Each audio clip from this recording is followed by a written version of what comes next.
Heroes of Today *******.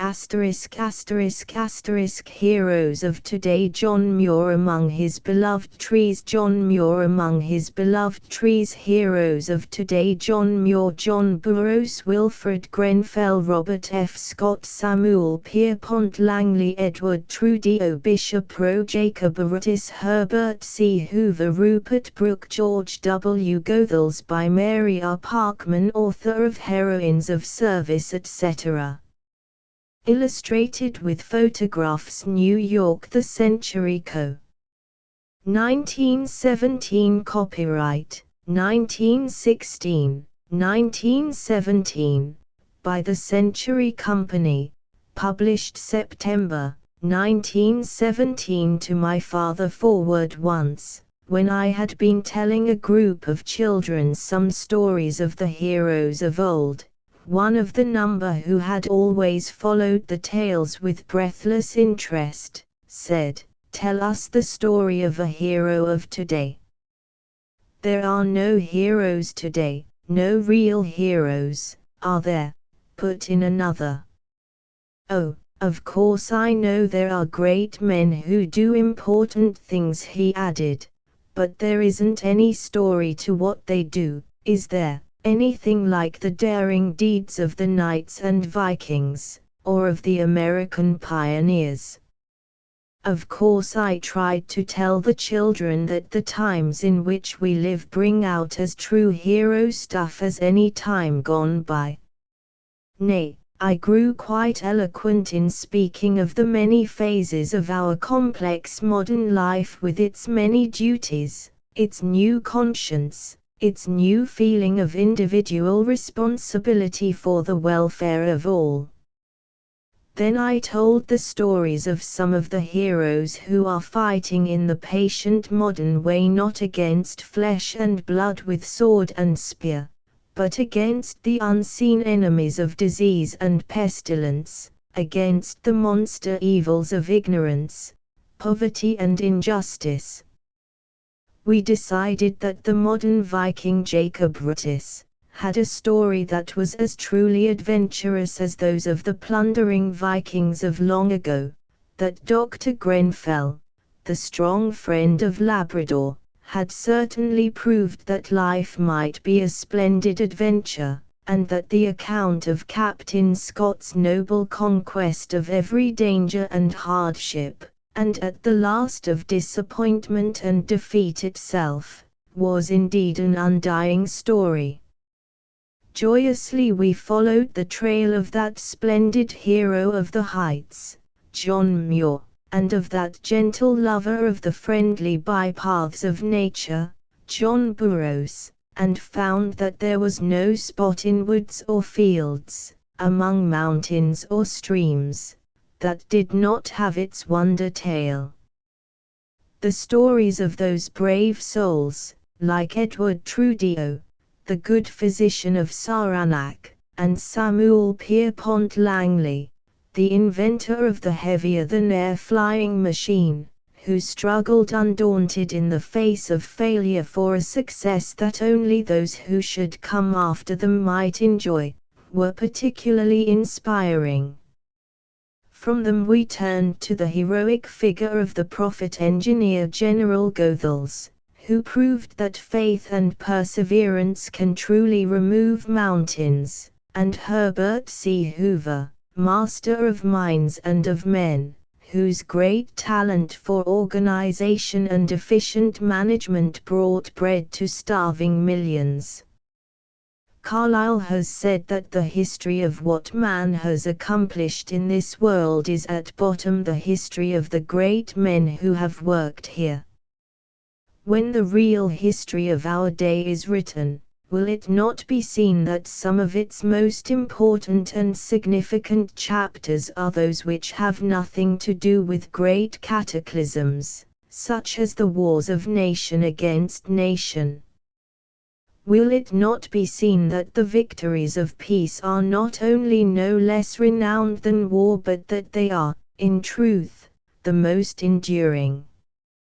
These heroes of today, doctor, naturalist, explorer, missionary, engineer, inventor, journalist, patriot, workers for humanity in many places and in many ways, are indeed a glorious company, the flower of men, to serve as model for the mighty world, and be the fair beginning of a time.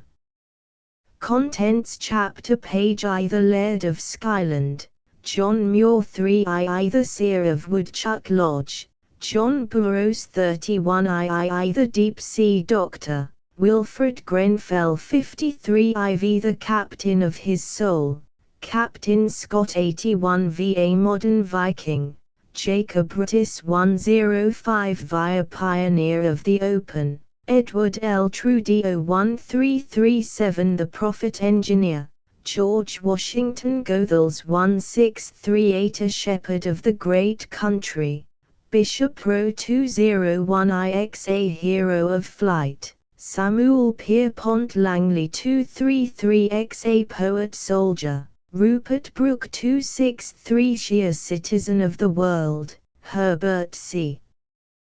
Hoover 295 Illustrations page John Muir Among his beloved trees Frontispiece John Muir and John Burroughs in the Yosemite Valley 25 Dr. Wilfred T. Grenfell 55 The Hospital at St. Anthony, Northern Newfoundland 66 Captain Robert F. Scott 87 Jacob Ritis 110 The Jacob Ritis Settlement 119 Edward L. Trudeau 146 First Sanitarium Cottage built 155 Major Goethals 178 The Man of Panama at Panama 195 Bishop Peter T. Rowe 213 Samuel P. Langley 248 Rupert Brooke 274 Herbert C. Hoover 300 The Belgian Children's Christmas Card 317 The Laird of Skyland, John Muir Climb the mountains and get their good tidings. Nature's peace will flow into you as sunshine into trees, the winds will blow their freshness into you, and the storms their energy, while cares will drop off like autumn leaves. John Muir. Heroes of today The Laird of Skyland A small Scotch laddie was scrambling about on the storm-swept, craggy ruins of Dunbar Castle. He was not thinking of the 1,000 years that had passed over the grim fortress, or of the brave deeds, celebrated in legend and ballad, that its stones had witnessed. He was glorying in his own strength and daring that had won for him a foothold on the highest of the crumbling peaks, where he could watch the waves dash in spray, and where, with outflung arms and face aglow with exultation, he felt himself a part of the scene.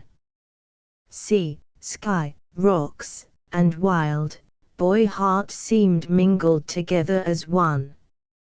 Little John Muir loved everything that was wild. The warnings and sculpings of his strict father could not keep him within the safe confines of the home garden. The true world was beyond, the salt meadows, with nests of skylarks and field mice, the rocky pools along the shore where one might find crabs, eels, and all sorts of interesting scaly creatures. But above all, there were the rocky heights where one might climb. Sometimes the truant was sent to bed without his supper. But even then he made opportunities for climbing feats. In company with his little brother David, John played games of scoochers, dares, in which the boys crept out of their dormer windows and found congenial mountaineering exercise on the slate roof, sometimes hanging from the eaves by one hand, or even, for an instant, by a single finger. It was only on Saturdays and during vacations, however, that these lads could taste the delights of roving. Johnny Muir's school days began when he was not quite 3 years old. Can you picture the sturdy infant trudging along, with the sea wind blowing out behind him like a flag, the little green bag that his mother had hung around his neck to hold his first book? This infant had already learned his letters, however, from the shop signs, and it was not long before he passed the first milestone and spelled his way into the second book. When 8 years old, John entered the grammar school. Here he studied Latin and French, besides English, history, geography, and arithmetic. In regard to the methods employed, this doughty Scotchman used to say, with a twinkle, "We were simply driven point blank against our books like a soldier against the enemy, and sternly ordered, 'Up and at 'em! Commit your lessons to memory.' If we failed in any part, however slight, we were whipped, for the grand, simple, Scotch discovery had been made that there was a close connection between the skin and the memory, and that irritating the skin excited the memory to any required degree. From the school playground the boys loved to watch the ships at sea and guess where they were bound. In stormy weather, that brought the salt spume from the waves over the wall, they often saw the brave vessels tossed against the rocky shore. Many of John's school books showed ships at full sail on the margins, particularly the one that stirred his imagination most, the reader which told about the forests of America, with their wonderful birds and sugar-maple trees. One evening, when John and David were loyally trying to forget dreams of voyages to magic lands where brave adventure awaited one at every turn, and master their lessons for the next day, their father came into the room with wonderful news. "Bairns," he said, "you need now learn your lessons the nicht, for we're gain to America the morn." How the words sang in their hearts! America the morn. Instead of grammar, a land where sugar trees grew in ground full of gold, with forests where myriads of eagles, hawks, and pigeons circled about millions of birds' nests, where deer hid in every thicket, and where there was never a gamekeeper to deny a lad the freedom of the woods. Only their grandfather looked troubled, and said in a voice that trembled more than usual, "Ah, gooey laddies! Ye'll find something else o'er the sea for be gold and birds' nests and freedom frae lessons. Ye'll find plenty of hard work." But nothing could cast a shadow on their joy. "I'm gain to America the morn," they shouted to their envying, doubting schoolmates. It took 6 weeks and a half for the old-fashioned sailing vessel to cross the Atlantic. The father had taken 3 of the children, John, David, and Sarah, to help him make a home in the wilderness for the rest of the family. The spot selected was near Kingston, Wisconsin, then settled only by a few scattered, hardy pioneers. Here, with the help of their nearest neighbors, they built in a day a cabin of rough, bur-oak logs. This hut was in the midst of the woods which fringed a flowery meadow and a lake where pond lilies grew. The boys had not been at home an hour before they discovered a blue jay's nest with 3 green eggs, and a woodpecker's hole, and began to make acquaintance with the darting, gliding creatures of springs and lake. "Here," said John Muir, without knowing it, "we were still at school, every wild lesson a love lesson, not whipped but charmed into us." Soon farm life began in earnest. Fields were cleared and plowed, a frame house was built on the hill, and the mother with the younger children came to join these pioneers.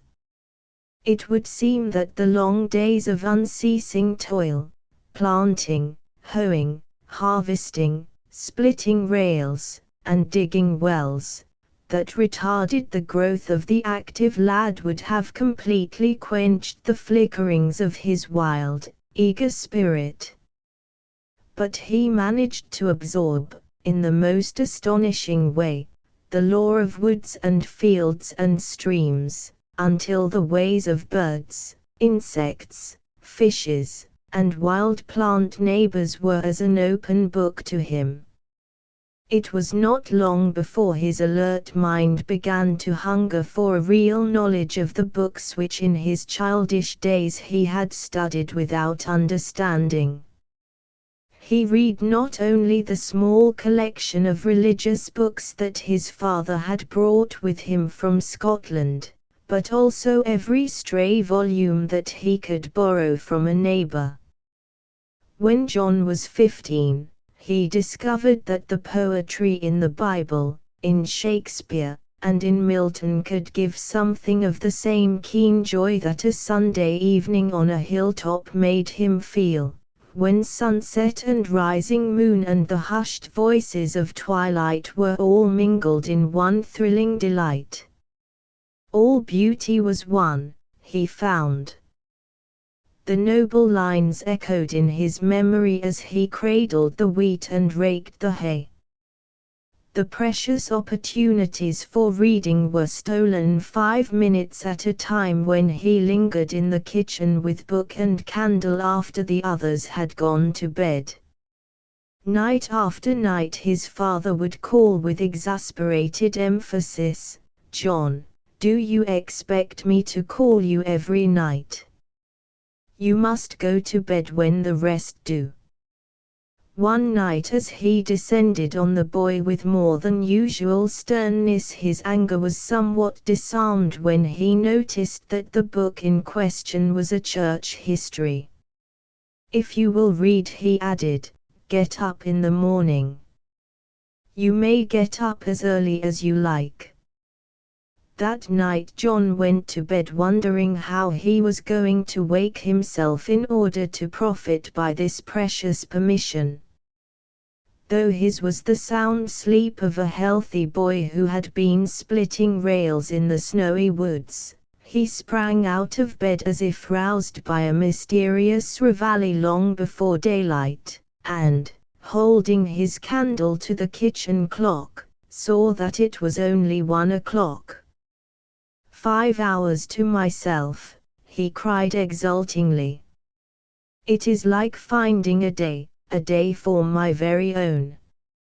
Realizing that his enthusiasm could not suffice to keep him warm in the zero weather, and that his father would certainly object to his making a fire, he went down cellar, and, by the light of a tallow dip, began work on the model of a self-setting sawmill that he had invented. I don't think that I was any the worse for my short ration of sleep and the extra work in the cold and the uncertain light, he said. I was far more than happy. Like Tam O'Shanter I was glorious, o'er all the ills of life victorious. When his sawmill was tested in a stream that he had dammed up in the meadow, he set himself to construct a clock that might have an attachment connected with his bed to get him up at a certain hour in the morning. He knew nothing of the mechanism of timepieces beyond the laws of the pendulum, but he succeeded in making a clock of wood, whittling the small pieces in the moments of respite from farm work. At length the early rising machine was complete and put in operation to his satisfaction. There was now no chance that the weary flesh would betray him into passing a precious half-hour of his time of freedom in sleep. John said his father, who had but 2 absorbing interests, his stern religion and his thriving acres. "John, what time is it when you get up in the morning?" "About 1 o'clock," replied the boy, tremblingly. "What time is that to be stirring about and disturbing the whole family?" "You told me, father," began John. "I know I gave you that miserable permission," said the man with a groan, "but I never dreamed that you would get up in the middle of the night." The boy wisely said nothing, and the blessed time for study and experimentation was not taken away. Even his father seemed to take pride in the hickory clock that he next constructed. It was in the form of a scythe to symbolize time, the pendulum being a bunch of arrows to suggest the flight of the minutes. A thermometer and barometer were next evolved, and automatic contrivances to light the fire and to feed the horses at a given time. One day a friendly neighbor, who recognized that the boy was a real mechanical genius, advised him to take his whittled inventions to the state fair at Madison. There 2 of his wooden clocks and the thermometer were given a place of honor in the Fine Arts Hall, where they attracted much attention. It was generally agreed that this farm boy from the backwoods had a bright future. A student from the university persuaded the young inventor that he might be able to work his way through college. Presenting himself to the dean in accordance with this friendly advice, young Muir told his story, explaining that except for a 2-month term in the country he had not been to school since he had left Scotland in his 12th year. He was received kindly, given a trial in the preparatory department, and after a few weeks transferred to the freshman class. During the 4 years of his college life, John Muir made his way by teaching school a part of each winter and doing farm work summers. He sometimes cut down the expense of board to 50 cents a week by living on potatoes and mush, which he cooked for himself at the dormitory furnace. Pat, the janitor, would do anything for this young man who could make such wonderful things. Years afterward he pointed out his room to visitors and tried to describe the wonders it had contained. It had, indeed, looked like a branch of the college museum, with its numerous botanical and geological specimens and curious mechanical contrivances. Although he spent 4 years at the State University, he did not take the regular course, but devoted himself chiefly to chemistry, physics, botany, and geology, which, he thought, would be most useful to him. Then, without graduating, he started out on a glorious botanical and geological excursion which has lasted, he said, in concluding the story of his early life, for 50 years and is not yet completed. He journeyed afoot to Florida, sleeping on the ground wherever night found him. "I wish I knew where I was going," he wrote to a friend who asked about his plans. "Only I know that I seem doomed to be carried of the Spirit into the wilderness." Because he loved the whole fair earth and longed to know something of the story that its rocks and trees might tell, he wandered on and on. After going to Cuba, a siege of tropical fever, contracted by sleeping on swampy ground, caused him to give up for a time a cherished plan to make the acquaintance of the vegetation along the Amazon. "Fate and flowers took me to California," he said.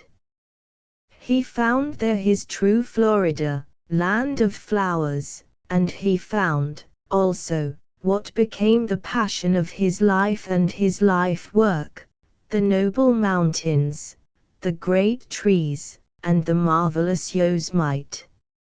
Here he lived year after year, climbing the mountains, descending into the canyons, lovingly, patiently working to decipher the story of the rocks, and to make the wonder and beauty which thrilled his soul a heritage for mankind forever.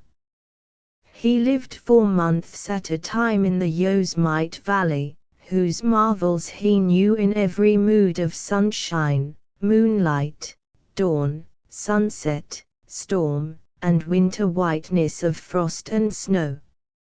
He would wander for days on the heights without gun or any provisions except bread, tea, a tin cup, pocket knife, and short-handled axe. Once, on reading a magazine article by an enthusiastic young mountain climber, who dilated upon his thrilling adventures in scaling Mount Tyndall, Mr. Muir commented dryly, "He must have given himself a lot of trouble. When I climbed Tyndall, I ran up and back before breakfast." At a time when trails were few and hard to find, he explored the Sierra, which, he said, should be called, not the Nevada, or Snowy Range, but the Range of Light. When night came, he selected the lee side of a log, made a fire, and went to sleep on a bed of pine needles. If it was snowing, he made a bigger fire and lay closer to his log shelter. "Outdoors is the natural place for man," he said. "I begin to cough and wheeze the minute I get within walls." Never at a loss to make his way in the wilderness, he was completely bewildered in the midst of city streets. "What is the nearest way out of town?" he asked of a man in the business section of San Francisco soon after he landed at the Golden Gate in 1868. "But I don't know where you want to go," protested the surprised pedestrian. "To any place that is wild," he replied. So began the days of his wandering in pathless places among higher rocks than the world and his rabbiny wife could reach.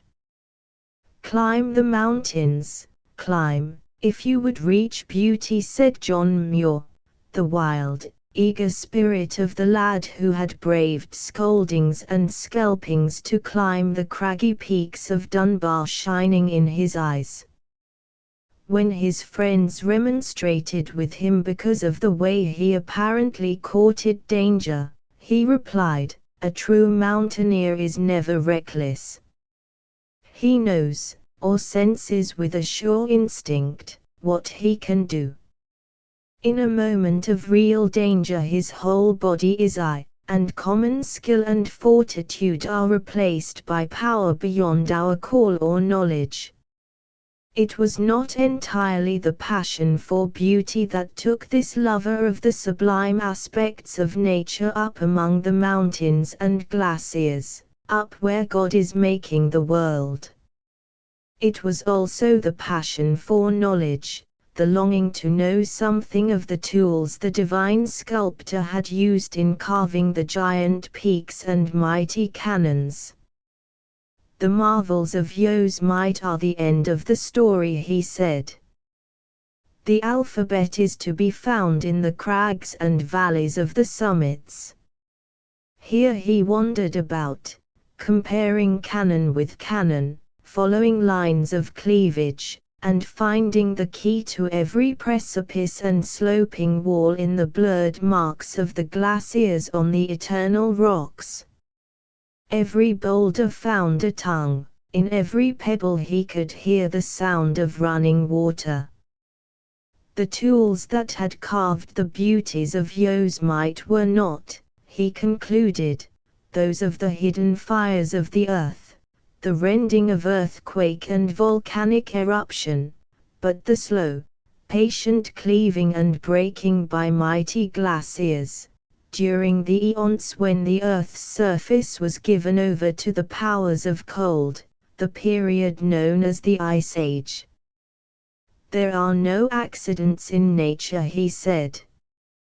The flowers blossom in obedience to the same law that keeps the stars in their places. Each bird song is an echo of the universal harmony. Nature is one.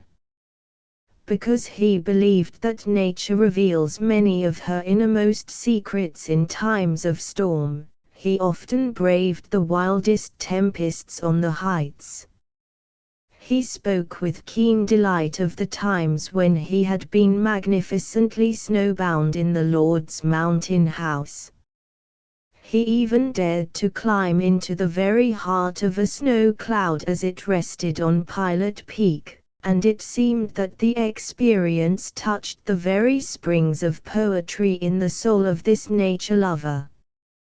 He found that he had won in a moment a harvest of crystal flowers, and wind songs gathered from spiry firs and long, fringy arms of pines. Once in a terrible gale he climbed to the top of a swaying pine in order to feel the power of the wind as a tree feels it. His love for the trees was second only to his love for the mountains. His indignation at the heedless destruction of the majestic sequoias knew no bounds.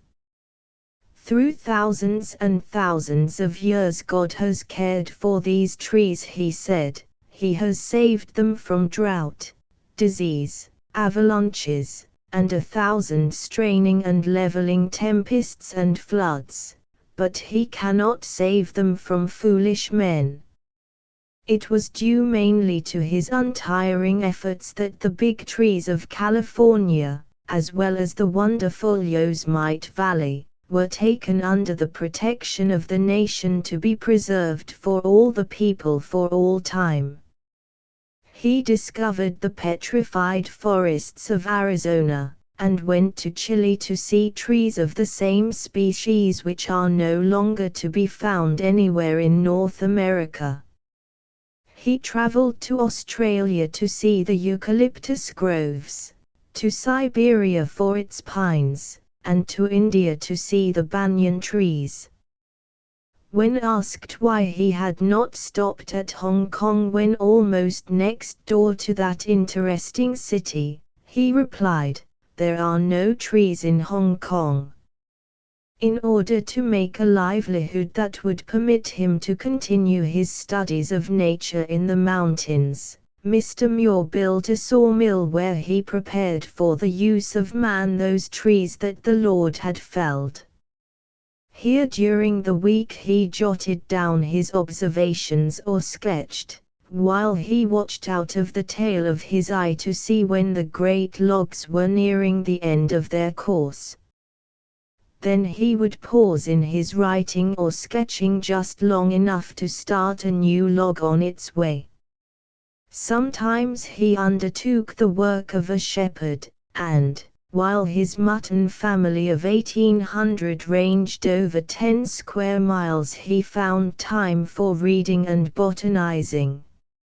A very little money sufficed for his simple needs. Indeed, Mr. Muir once declared that he could live on $50 a year. "Eat bread in the mountains," he said, "with love and adoration in your soul, and you can get a nourishment that food experts have no conception of." He spoke with pitying scorn of the money-clinking crowd who were too time poor to enjoy the keenest delights that earth can offer. "You millionaires carry too heavy blankets to get any comfort out of the march through life," he said. "You don't know what it is you are losing by the way." When there was a home and bairnies to provide for, he managed a fruit ranch, but he was often absent in his beloved mountains weeks at a time, living on bread, tea, and the huckleberries of cool, glacial bogs, which were more to his taste than the cherries or grapes that he had to return in time to harvest. Mr. S. Hall Young, in his interesting narrative Alaska Days with John Muir, gives a graphic account of the way John O. Mountains climbed. Then Muir began to slide up that mountain. I had been with mountain climbers before, but never one like him.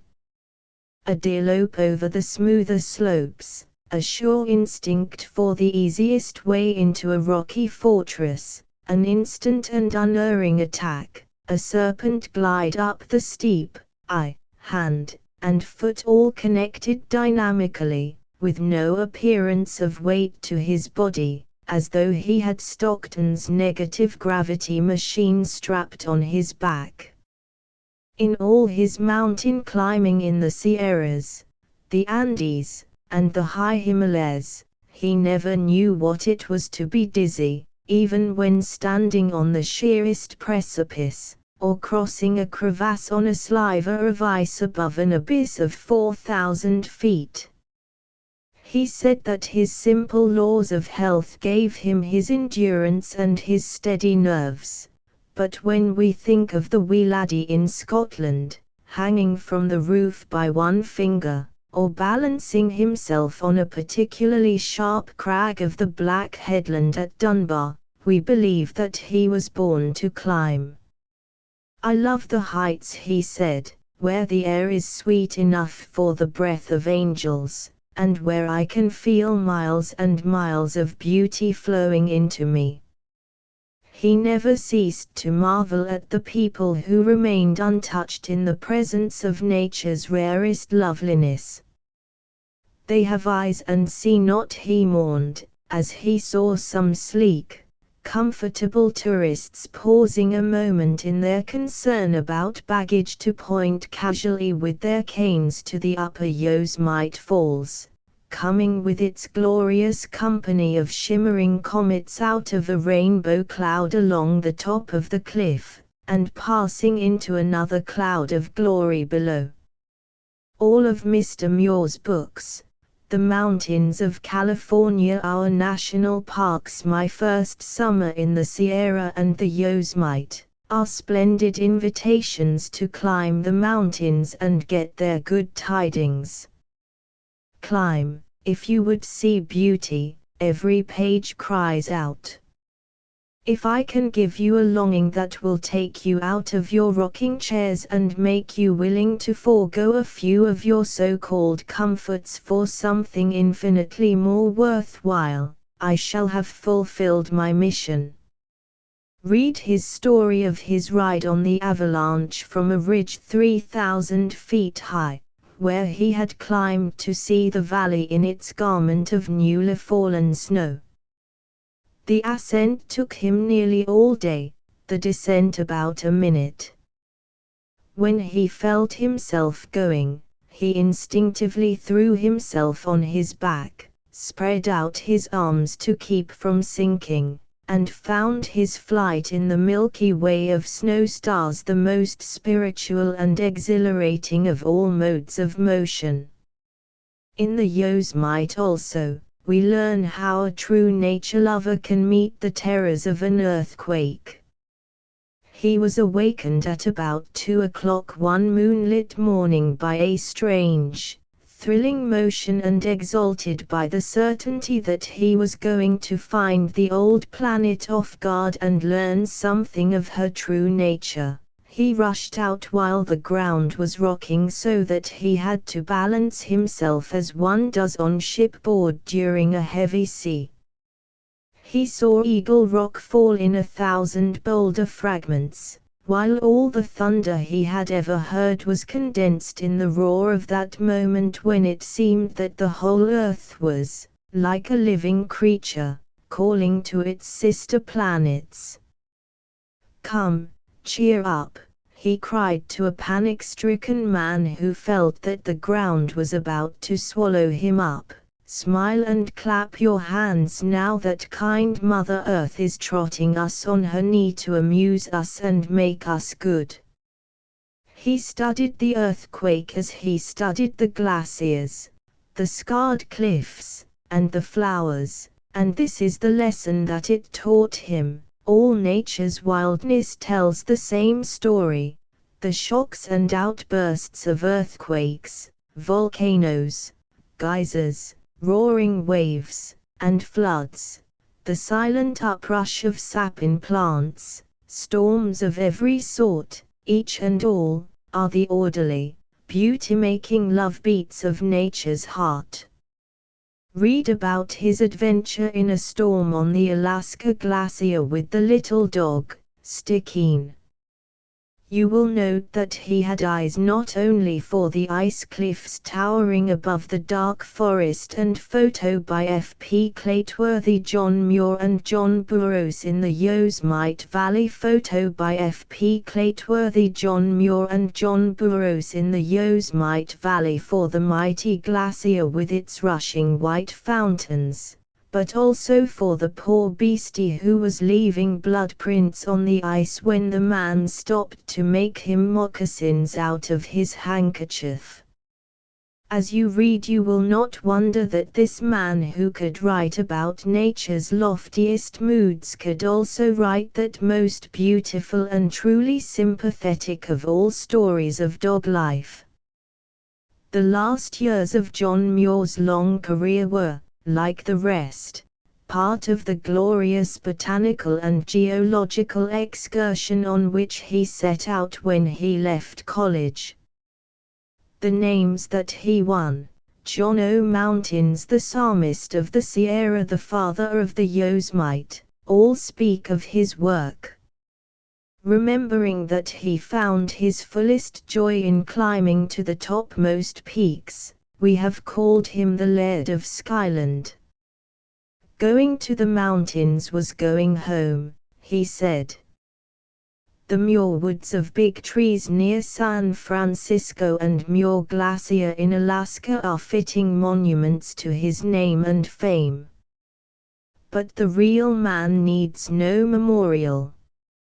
For when we visit the glorious Yosemite, which his untiring efforts won for us and which his boundless enthusiasm taught us rightly to appreciate, we somehow feel that the spirit of John Muir is still there, in the beauty that he loved, bidding us welcome and giving us joy in the freedom of the heights.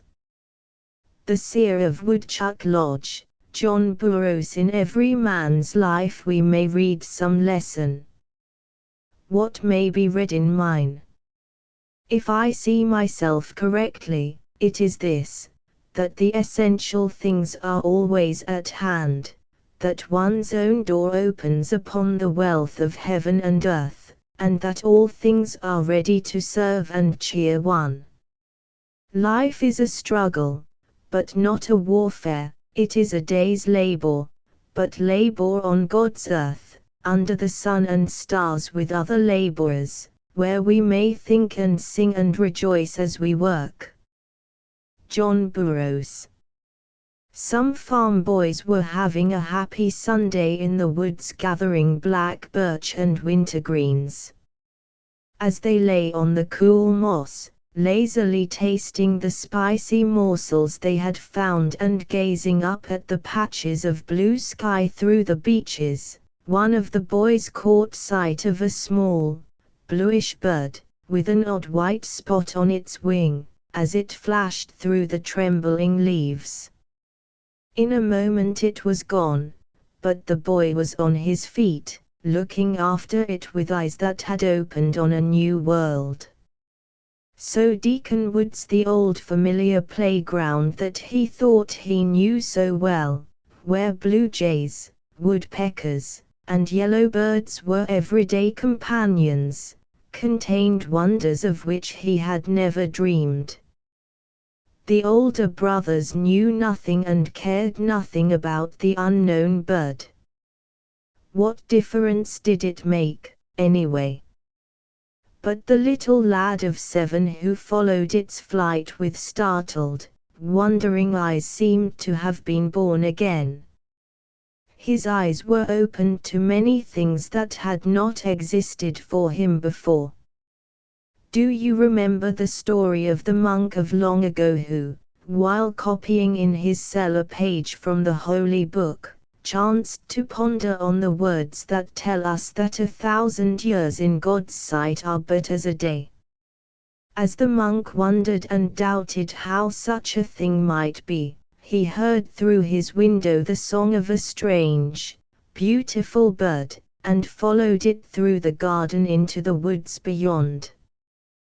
Wandering on and listening, with every sense alive to the delights about him, it seemed that he had spent the happiest hour he had ever known. But when he returned to his monastery, he found himself a stranger in a place that had long forgotten him. He had been wandering for 100 years in the magic wood, listening to the song of the wonderful bird. In somewhat the same way John Burroughs followed where the gleam of the little bluish warbler led him through woods and fields for more than 70 years. That is why time missed him out of the great reckoning. One who listens to the song of life knows nothing of age or change. So it is that the boy John never slipped away from Burroughs, the man. So it is that the seer of Woodchuck Lodge is 80 years young. Do you know what it means to be a seer? A seer is one who has seeing eyes which clearly note and comprehend what most people pass 100 times nor care to see. He looks, too, through the outer shell or appearance of things, and learns to read something of their hidden meaning. He has sight, then, and also insight. He looks with his physical eyes and also with the eyes of the mind and spirit. We always think of a seer as an old man, but little John Burroughs, John O'Birds, as someone has called him, began to be an eye among the blind that Sunday in the woods when he was a lad of 7. He led a new, charmed life as he weeded the garden and later plowed the fields. He saw and heard life thrilling about him on every side, and all that he saw became part of his own life. He drank in the joy of the bobolink and the song sparrow with the air he breathed, as the warm sunshine and good, earth smell of the freshly turned furrow entered at every pore. Another day almost as memorable as that which brought the flash of the strange bird was the one which gave him a glimpse into the unexplored realm of ideas. A lady visiting at the farmhouse noticed a boyish drawing of his, and said, "What taste that boy has!" Taste, then, might belong to something besides the food that one took into one's mouth. It seemed that there were new worlds of words, and thoughts, of which his farmer folk little dreamed. Again, one day when watching some road makers down by the schoolhouse turn up some flat stones, he heard a man standing by exclaim, "Ah, here we have, perhaps, some antiquities." Antiquities. How the word rang in his fancy for days. Oh, the magic lure of the world of words. It seemed that school and books might give him the freedom of that world. He went to the district school at Roxbury, New York, summers until he was 10, when his help was needed on the farm. After that, he was permitted to go only during the winters. In many ways he was the odd one of the family, and his unaccountable interest in things that could never profit a farmer often tried the patience of his hard-working father. One day the boy asked for money to buy an algebra. What was an algebra, anyway? and why should this queer lad be demanding things that his father and brothers had never had? John got the algebra, and other precious books beside, but he earned the money himself by selling maple sugar. He knew when April had stirred the sap in the sugar bush a week or more before anyone else came to tap the trees, and his early harvest always found a good market. And what a joyous time April was! "I think April is the best month to be born in," said John Burroughs. "One is just in time, so to speak, to catch the first train, which is made up in this month. My April chickens are always the best." Then are heard the voices of April, arriving birds, the elfin horn of the first honeybee venturing abroad in the middle of the day, the clear piping of the little frogs in the marshes at sundown, the campfire in the sugar bush, the smoke seen afar rising from the trees, the tinge of green that comes so suddenly on the sunny slopes. April is my natal month, and I am born again into new delight and new surprises at each return of it. Its name has an indescribable charm to me. Its 2 syllables are like the calls of the first birds, like that of the phoebe bird or of the meadowlark. The keen joy in the feel of the creative sunlight and springing earth, the eager tasting of every sight and sound and scent that the days brought, were not more a part of his own throbbing life than the desire to know and understand. When he was 15 he had the promise that he might go to the academy in a neighboring town. That fall, as he plowed the lot next the sugar bush, each furrow seemed to mark a step on the way. When the time drew near, however, it proved as strange and unusual a desire as that for the algebra. The district school had been good enough for his brothers. So he put his disappointment behind him as he went for another winter to the Roxbury School. "Yet I am not sure but I went to Harpersfield after all," said Mr. Burroughs. "The long, long thoughts, the earnest resolve to make myself worthy, the awakening of every part and fibre of me, helped me on my way as far, perhaps, as the unattainable academy could have done." The next year found the youth of 17 teaching a country school for $11 a month and board around. How homesick he felt for the blue hills at home, for the old barn, with the nests of the swallows and phoebe birds beneath its roof, for the sugar bush, and the clear, laughing trout streams. He could see his mother hurrying through her churning so that she might go berrying on the sunny slope of Old Clump, and he knew what she brought back with the strawberries, dewy dreams of daisies and buttercups, lilting echoes of bobolinks and meadowlarks. In October the long term was over and he went home with nearly all his earnings, over $50. Enough to pay his way at the Heading Literary Institute for the winter term. In the spring of 1855 he went to New York City for the first time, hoping to find a position as teacher. He was not successful in this quest, but the trip was memorable for a raid on the second-hand bookstalls. He reached home some days later with an empty pocket and an empty stomach, but with a bag full of books. Always attracted chiefly to essays, the works of Emerson influenced him greatly.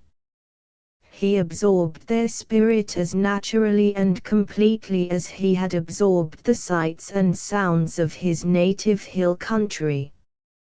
His first article, An essay called Expression, which was printed without signature in the Atlantic Monthly, was by many attributed to Emerson.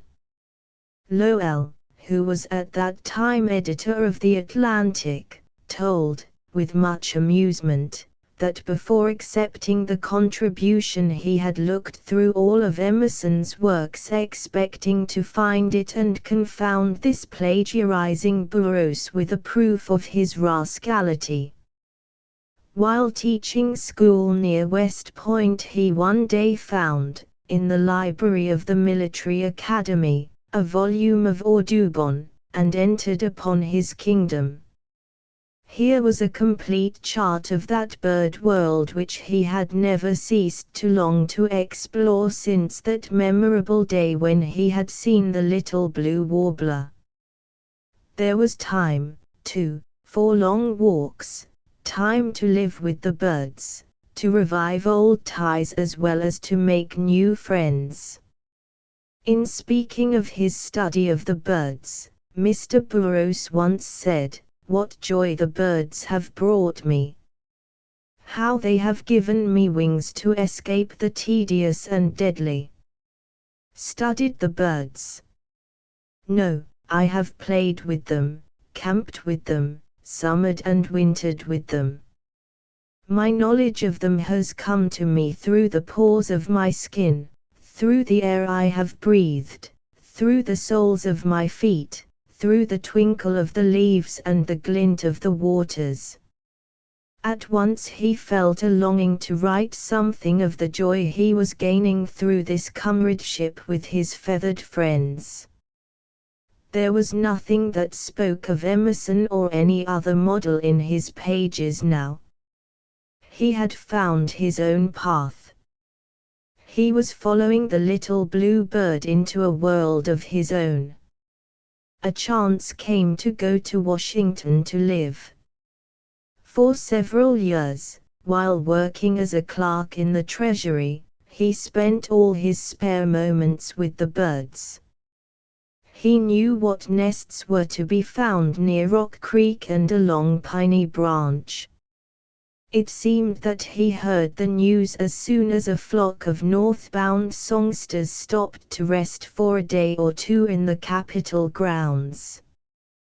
While watching a vault where great piles of the nation's gold lay stored, he lived over in memory the golden days of his boyhood spent in climbing trees, tramping over hills, and through grassy hollows, or lying with half-shut eyes by the brookside to learn something of the life story of the birds. There were leisure afternoons which brought no duty save that of sitting watchful before the iron wall of the vault.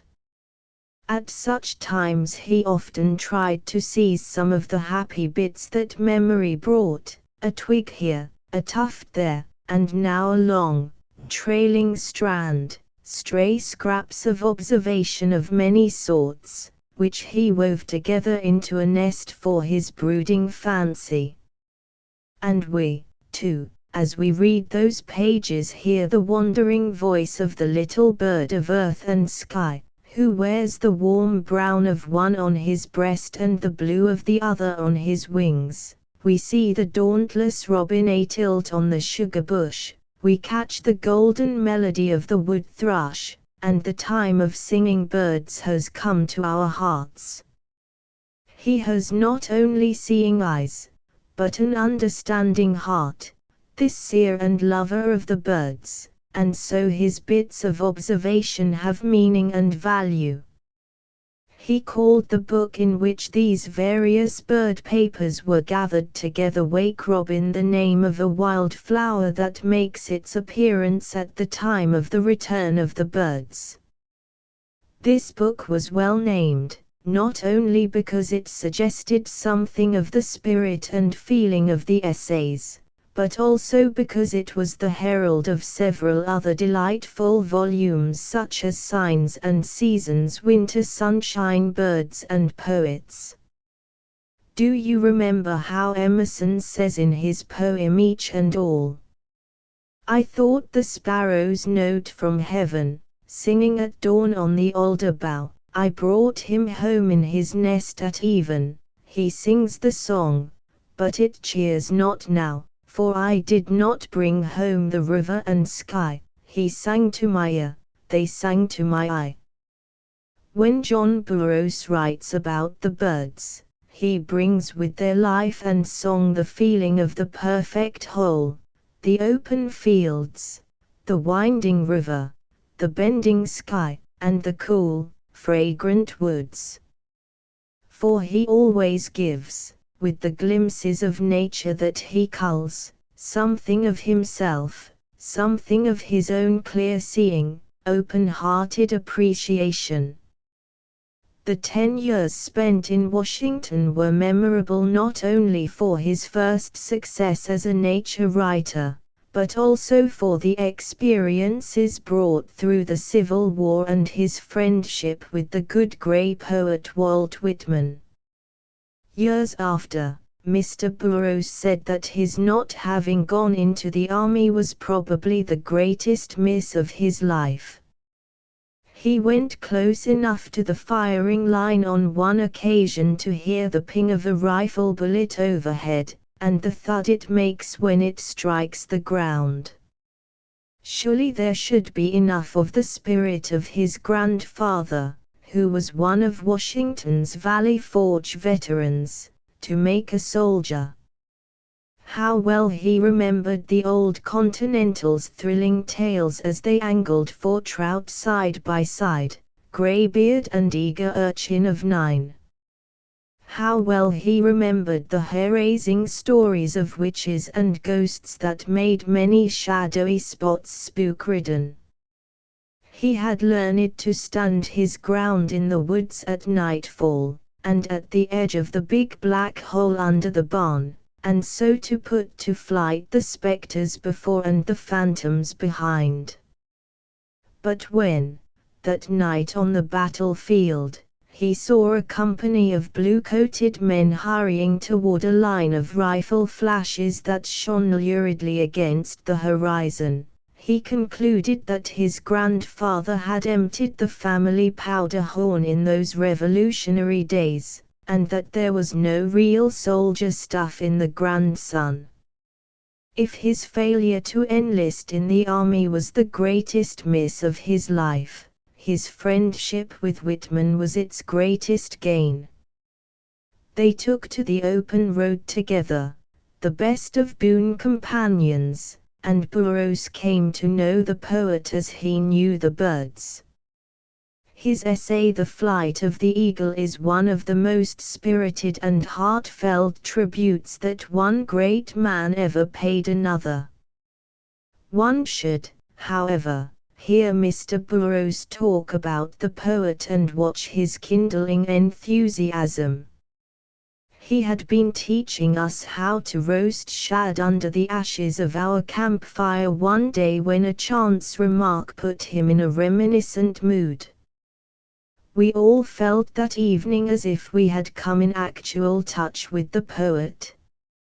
You see, our host concluded, Whitman was himself his own best poem, a man, take him all in all. Do you remember how George Eliot said of Emerson, he is the first man I have ever met? Many people felt that way about Whitman.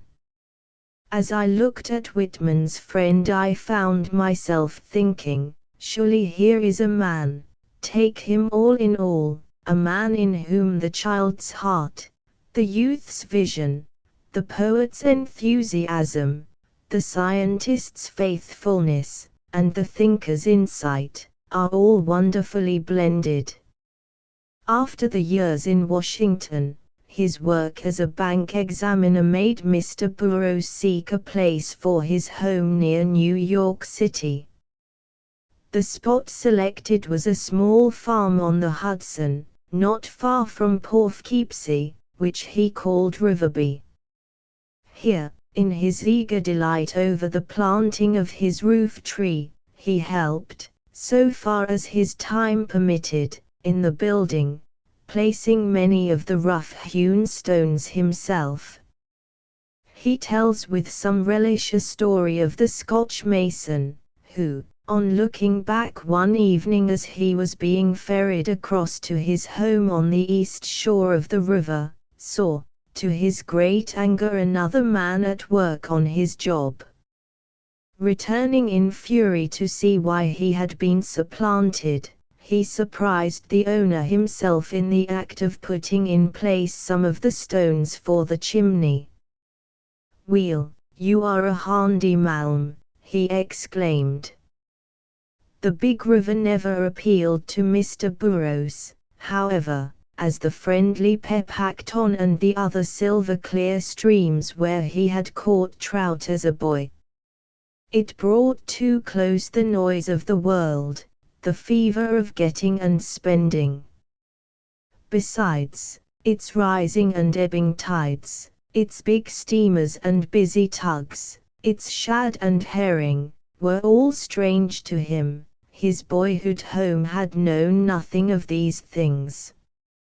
He built for himself a bark-covered retreat some 2 miles back from the river in a bowl-shaped hollow among the thickly wooded hills.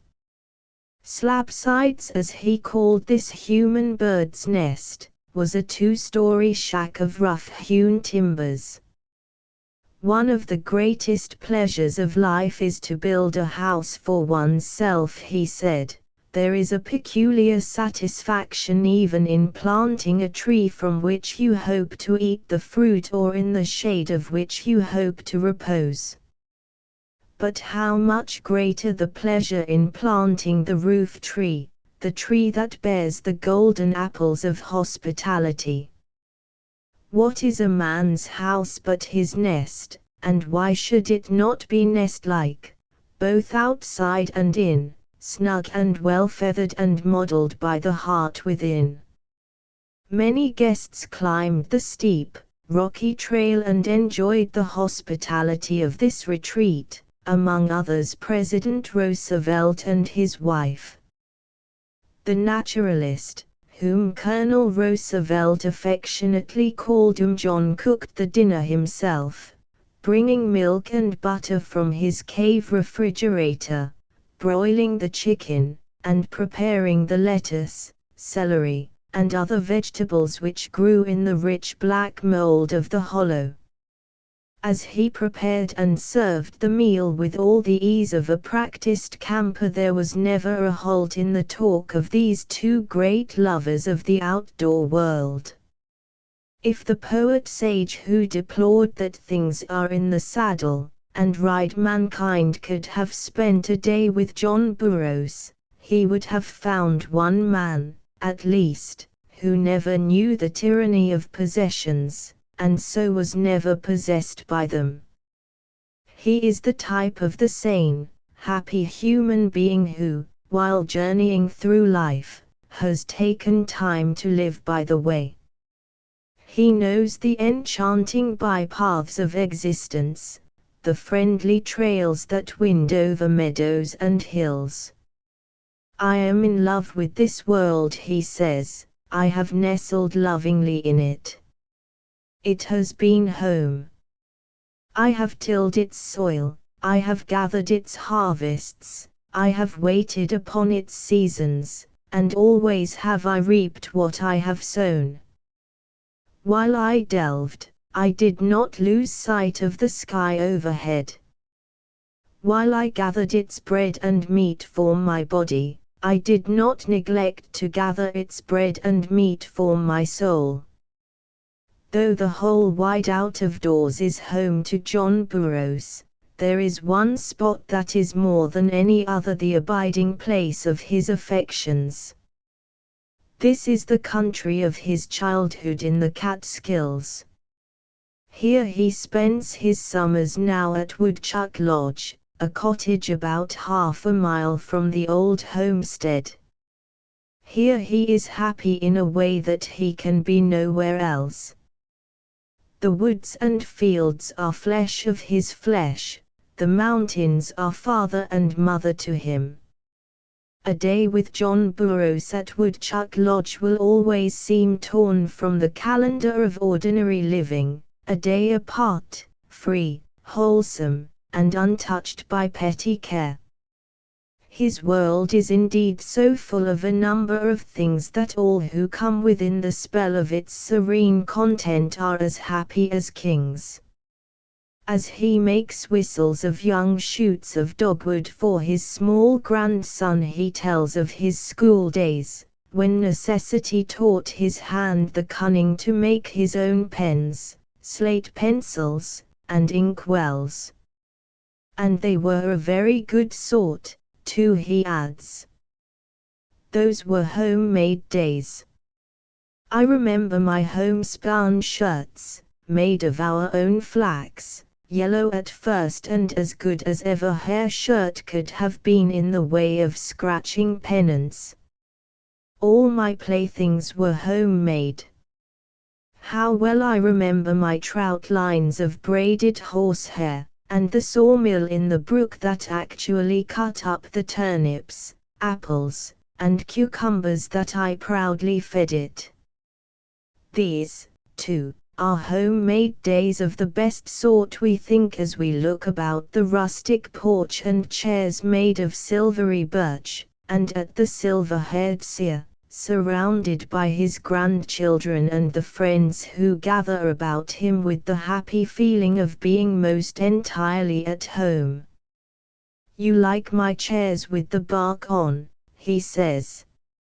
"It's a sort of hobby of mine to see how the natural forks and crooks and elbows which I discover in the saplings and tree boles can be coaxed into serving my turn about the house, and I make it a point to use them as nearly as possible as they grow."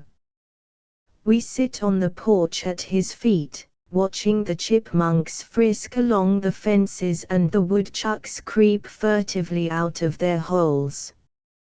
We do not speak for several long minutes, because we want to taste the quiet life he loves in the heart of the Blue Hills. We fancy that we can hear in the twitter of the treetops a clearly understood mingling of familiar voices, and that we feel in our hearts an answering echo that proves us truly akin to the creatures in feathers and fur. "Home sights and sounds are best of all," says our friend, as he gazes across at the purple shadows on Old Clump. The sublime beauty of the Yosemite touched me with wonder and awe, but when I heard the robin's note it touched my heart.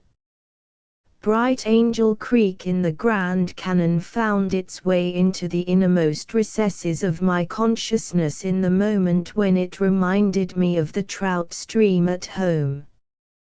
There is another pause, in which the silver-clear notes of the vesper sparrow come to us with their peace, goodwill and good night. I think I am something like a turtle in the way I love to poke about in narrow fields, he adds whimsically, but why should I rush hither and yon to see things when I can see constellations from my own doorstep?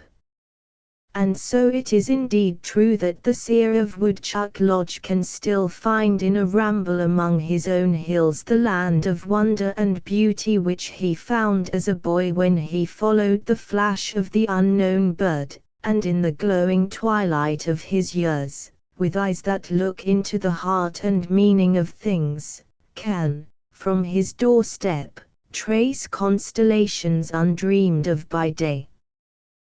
The deep-sea doctor, Wilfred Grenfell, as the bird wings and sings, "Let us cry, all good things are ours, nor soul helps flesh more, now, than flesh helps soul." Browning.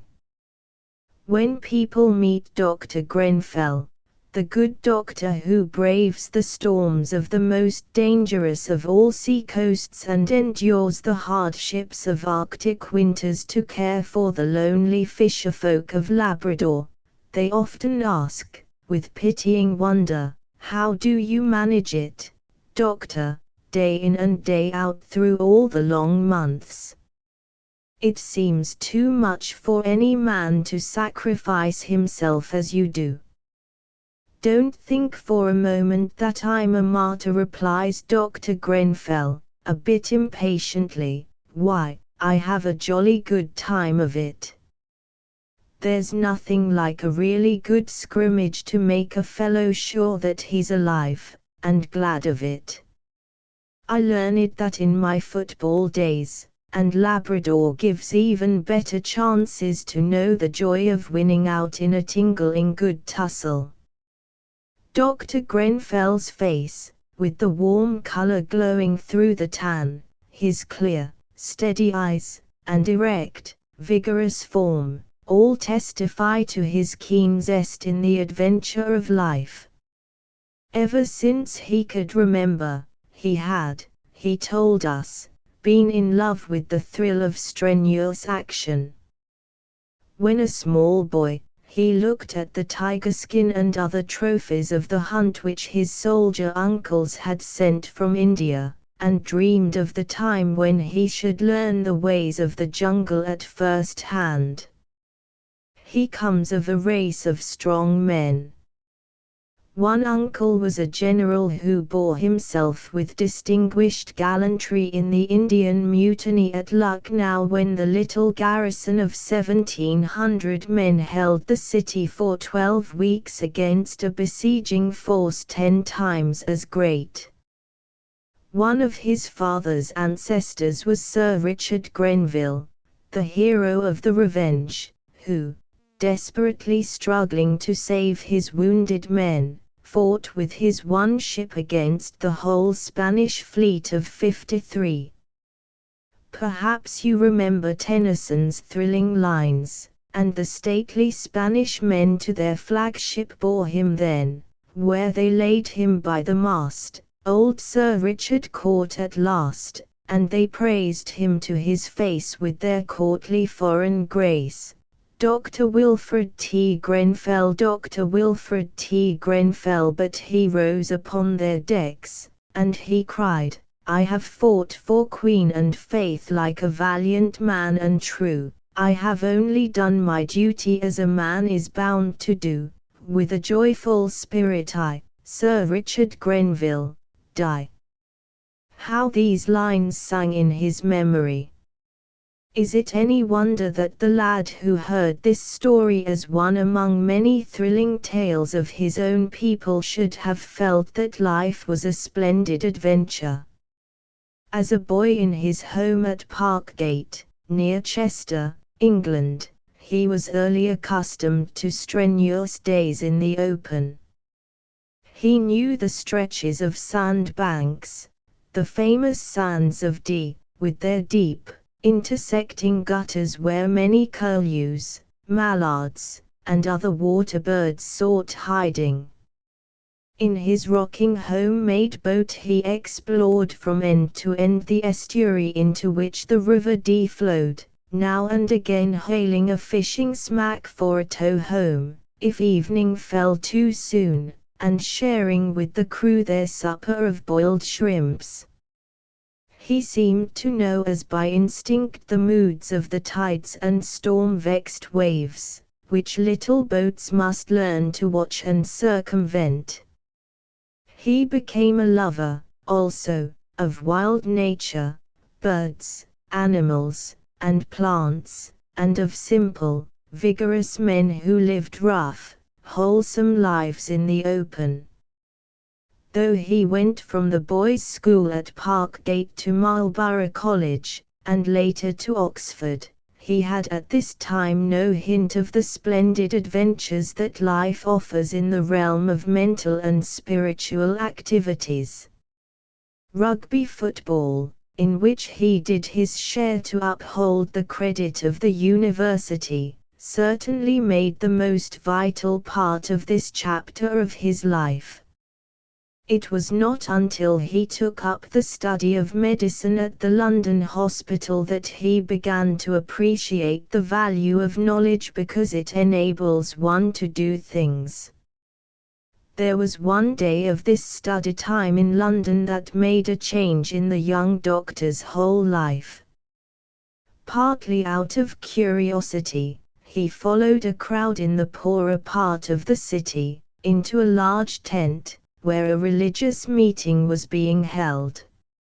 In a moment he came to realize that his religion had been just a matter of believing as he was taught, of conducting himself as did those about him, and of going to church on Sunday. It seemed that here, however, were men to whom religion was as real and practical a thing as the rudder is to a boat. All at once he saw what it would mean to have a strong guiding power in one's life. His mind seemed wonderfully set free. There were no longer conflicting aims, ideals, uncertainties, and misgivings. There was one purpose, one desire, to enter the service that is perfect freedom, the service of the King of Kings. Life was indeed a glorious adventure, whose meaning was plain and whose end sure. How he enjoyed his class of unruly boys from the slums. Most people would have considered them hopeless toughs.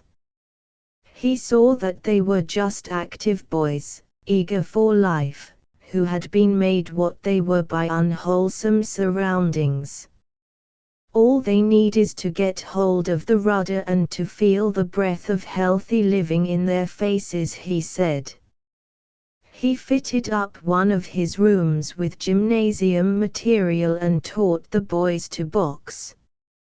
He took them for outings into the country. When he saw the way they responded to this little chance for happy activity, he became one of the founders of the Lads' Brigades and Lads' Camps, which have done the same sort of good in England that the Boy Scouts organization has done in this country.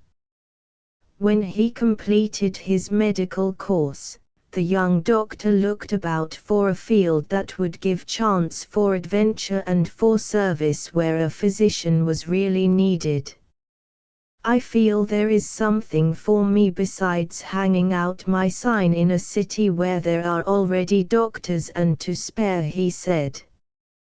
Why don't you see what can be done with a hospital ship among the North Sea fishermen, said Sir Frederick Treves, who was a great surgeon and a master mariner as well.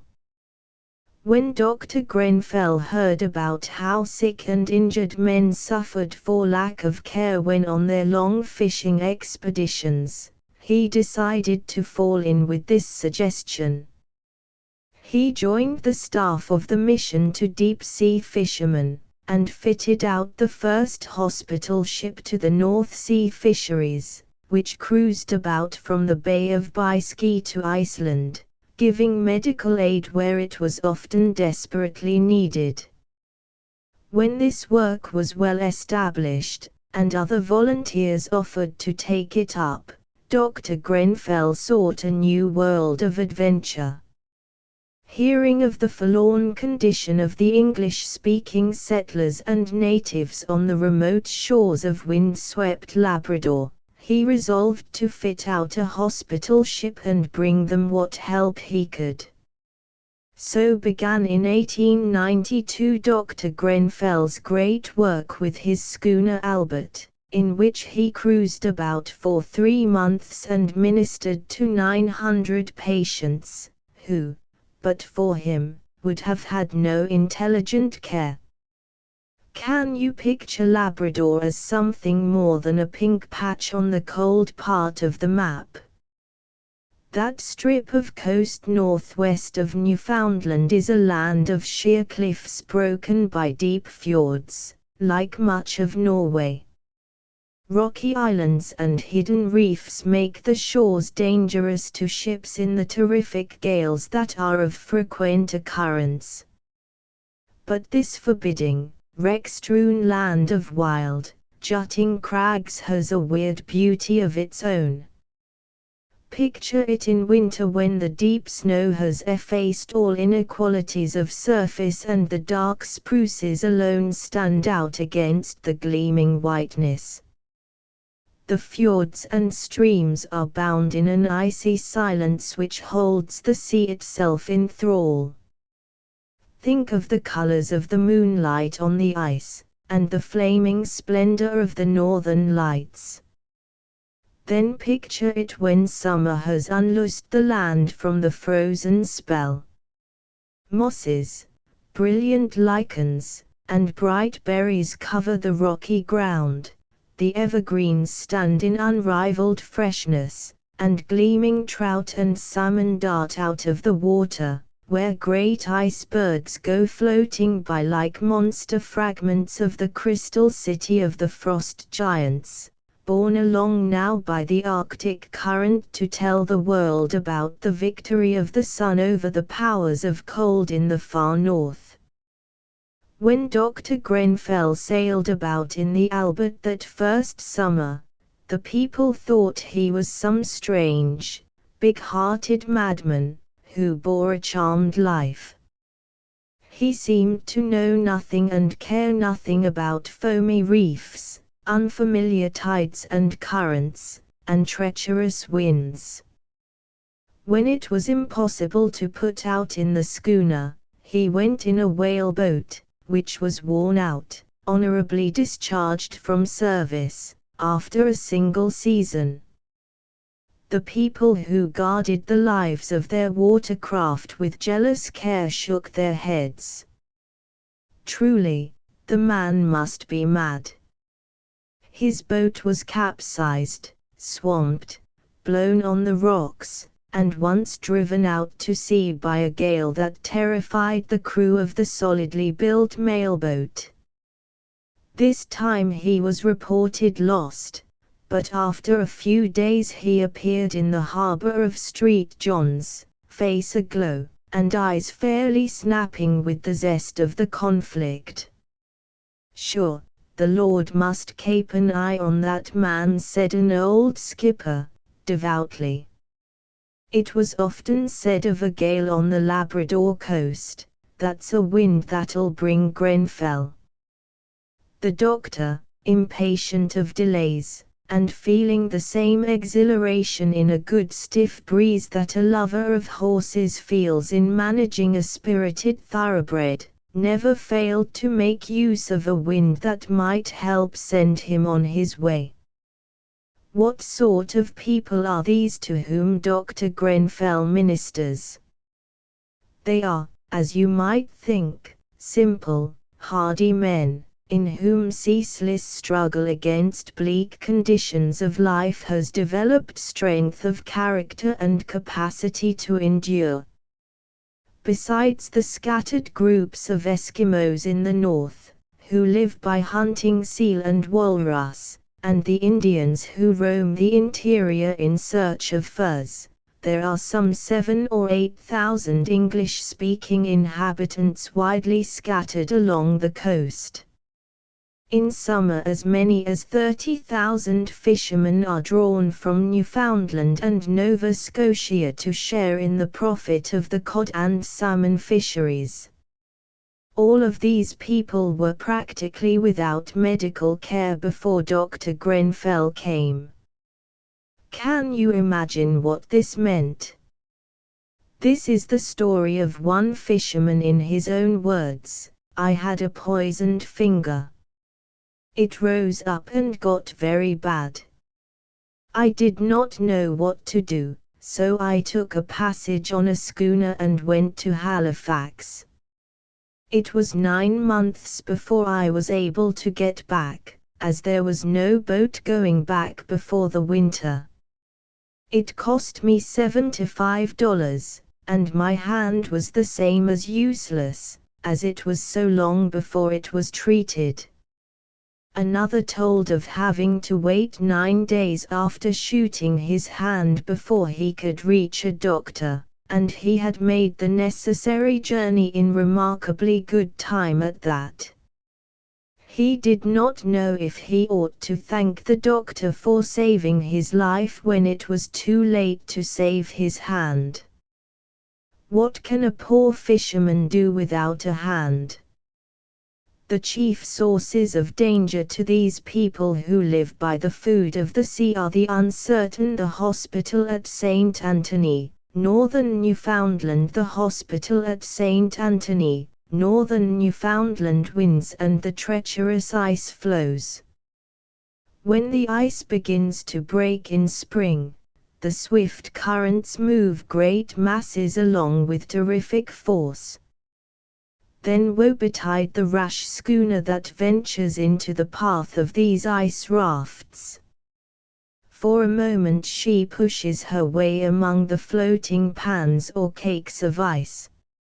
All at once the terrible jam comes. The schooner is caught like a rat in a trap. The jaws of the ice monster never relax, while the timbers of the vessel crack and splinter and the solid deck beams arch up, bow fashion, and snap like so many straws. Then, perhaps, the pressure changes. With a sudden shift of the wind a rift comes between the huge ice masses, and the sea swallows its prey. It is a strange thing that but few of the fishermen know how to swim.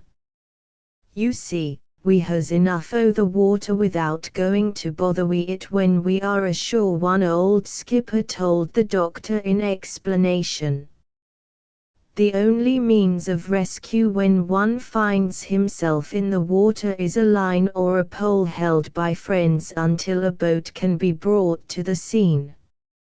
Many stories might be told of the bravery of these people and their instant willingness to serve each other. Once a girl, who saw her brother fall through a hole in the ice, ran swiftly to the spot, while the men who were trying to reach the place with their boats shouted to her to go back. Stretching full length, however, on the gradually sinking ice, she held on to her brother till the boat forced its way to them.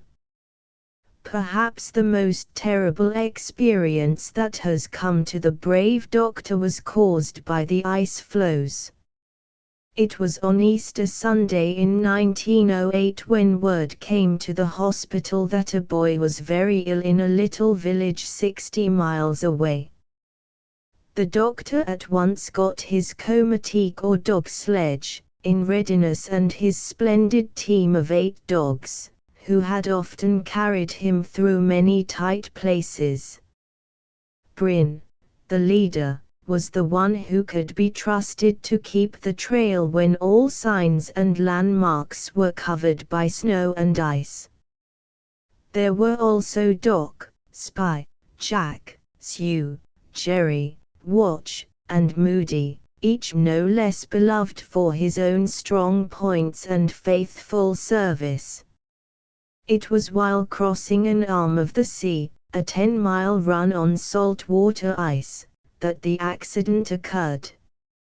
An unusually heavy sea had left great openings between enormous blocks or pans of ice a little to seaward.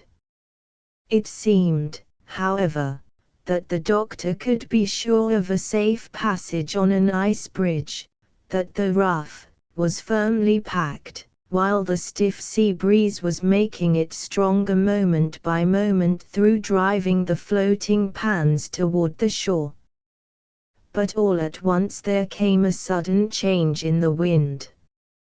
It began to blow from the land, and in a moment the doctor realized that his ice bridge had broken asunder and the portion on which he found himself was separated by a widening chasm from the rest.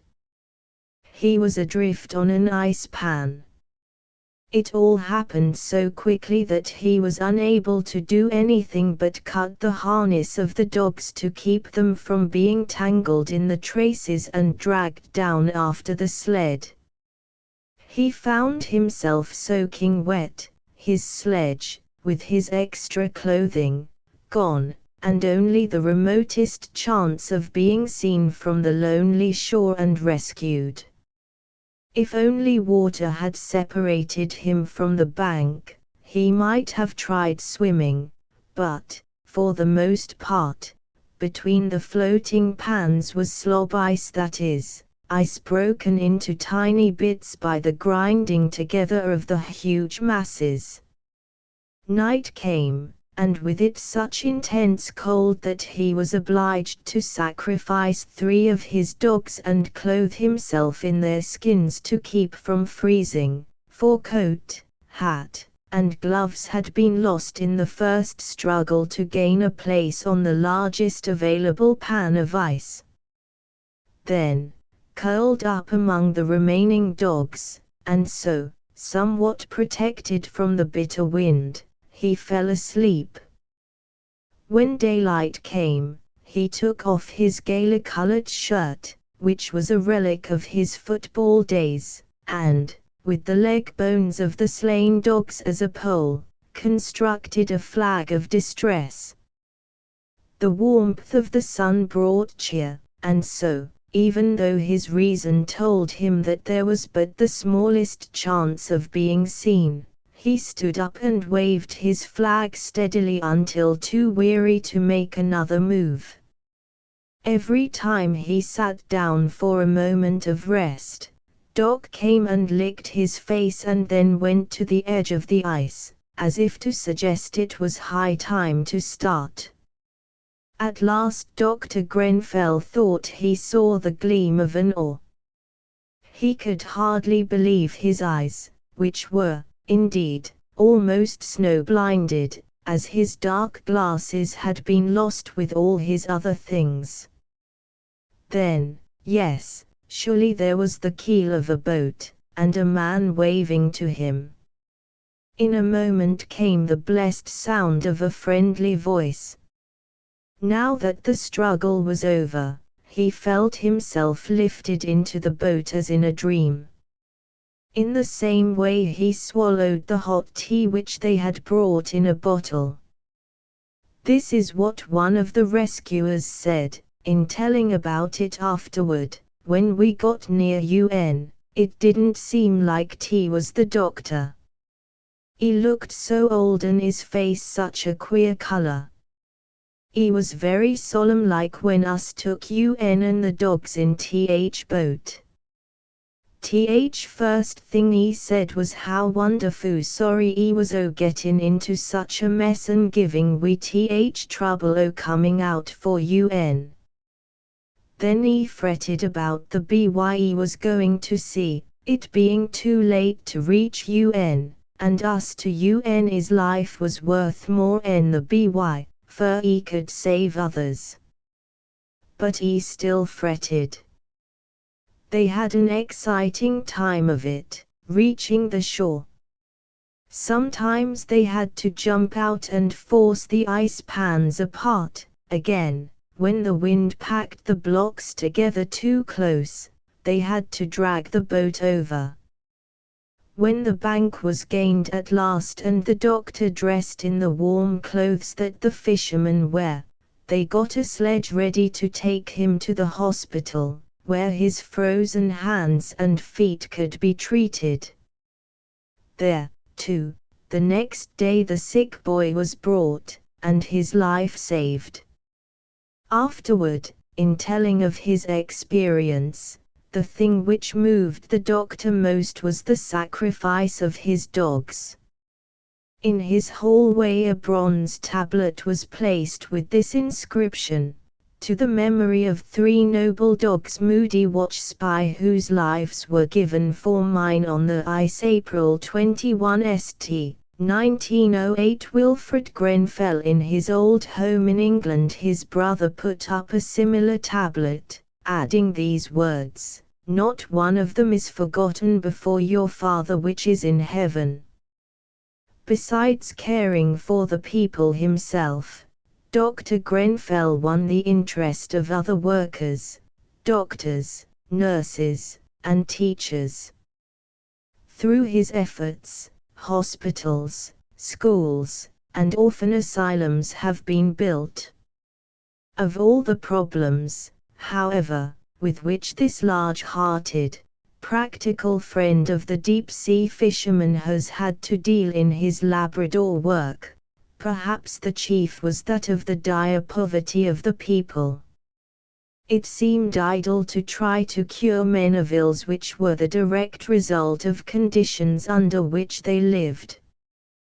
When the doctor began his work in 1892, he found that the poverty-stricken people were practically at the mercy of unprincipled, scheming storekeepers who charged 2 or 3 prices for flour, salt, and other necessaries of life. The men, as a result, were always in debt, mortgaging their next summer's catch of fish long before the winter was over. To cure this evil, Grenfell opened cooperative stores, run solely for the benefit of the fishermen, and established industries that would give a chance of employment during the cold months. A grant of timberland was obtained from the government and a lumber mill opened.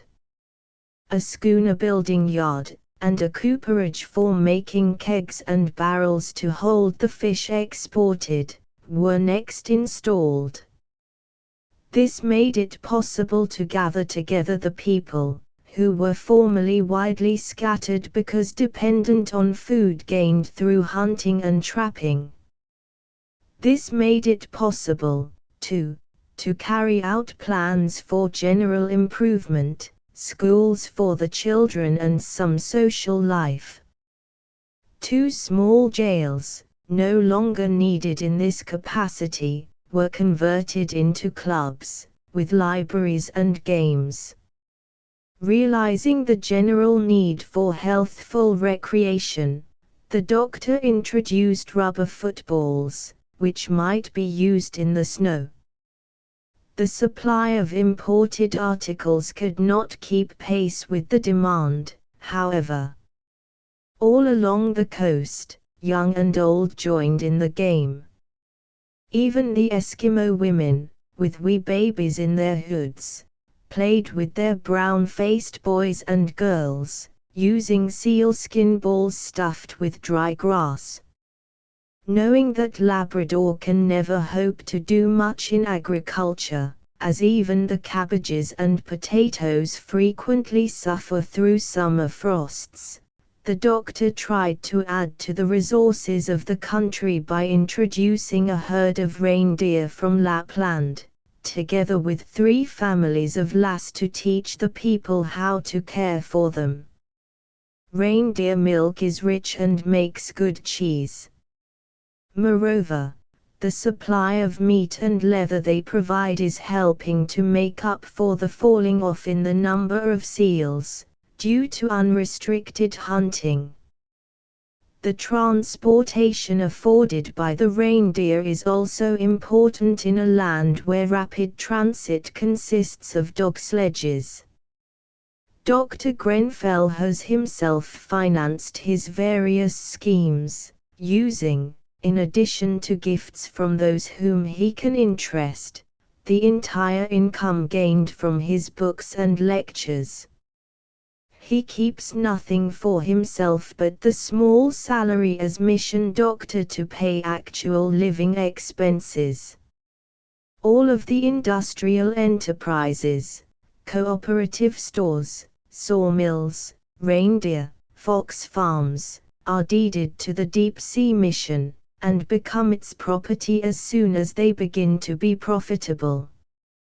Would you like to spend a day with Dr. Grenfell in summer, when he cruises about in his hospital ship 3,000 or 4,000 miles back and forth, from St. John's all along the Labrador coast? You would see what a wonderful pilot the doctor is as he faces the perils of hidden reefs, icebergs, fogs, and storms. You would see that he can doctor his ship, should it leak or the propeller go lame, as well as the numbers of people who come to him with every sort of ill from aching teeth to broken bones. Perhaps, though, you might prefer a fine, crisp day in winter. Then you could drive 40 or 50 miles in the Comatique, getting off to run when you feel a bit stiff with the cold, especially if it happens to be uphill. You might be tempted to coast down the hills, but you find that dogs can't stand that any more than horses could, so you let down the drug, a piece of iron chain, to block the runners. There is no sound except the lone twitter of a venturesome tomtit who decided to risk the winter in a particularly thick spruce tree. Sometimes you go bumper to bump over fallen trees, with pitfalls between lightly covered with snow.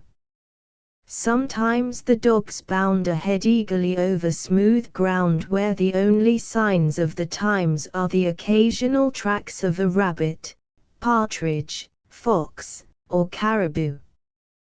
Then how you will enjoy the dinner of hot toasted pork cakes before the open fire, after the excitement of feeding the ravenous dogs with huge pieces of frozen seal meat and seeing them burrow down under the snow for their night's sleep. If there is no pressing need of his services next morning, the doctor may take you skiing, or show you how to catch trout through a hole in the ice. Winter or summer, perhaps you might come to agree with Dr. Grenfell that one may have a jolly good time while doing a man's work in rough, out-of-the-way Labrador. You would, at any rate, have a chance to discover that life may be a splendid adventure. The captain of his soul, Captain Scott, one equal temper of heroic hearts, made weak by time and fate, but strong in will to strive, to seek, to find, and not to yield. Tennyson. We know of many heroes, heroes of long ago, whose shining deeds make the past bright, and heroes of today, whose courage in the face of danger and hardship and whose faithful service for others make the times in which we live truly the best times of all. But should you ask me who of all this mighty company of the brave was the bravest, I should answer, Captain Scott. Someone has called his story, The Undying Story of Captain Scott. Would you like to hear it, and know for yourself why it is that as long as true men live this is a story that cannot die? Most people who work know what they are working for. Most men who are fighting for a cause know where they give their strength and their lives. The explorer alone has to go forward in the dark. He does not know what he will find. Only he hears within his heart the still whisper, something hidden. Go and find it. And he believes that there is no far place of the earth that does not hold some truth, something that will help us learn the secrets of life and explain much that puzzles us in the world today. When the explorer has once begun to think and wonder about the great unseen, unknown countries, where man has never journeyed, the whisper comes again and again, something hidden. Go and find it.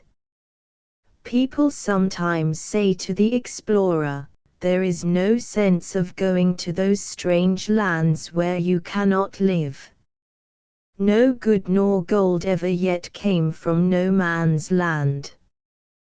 But the men who went into the jungles of darkest Africa said, as long as there is something hidden we must go to find it.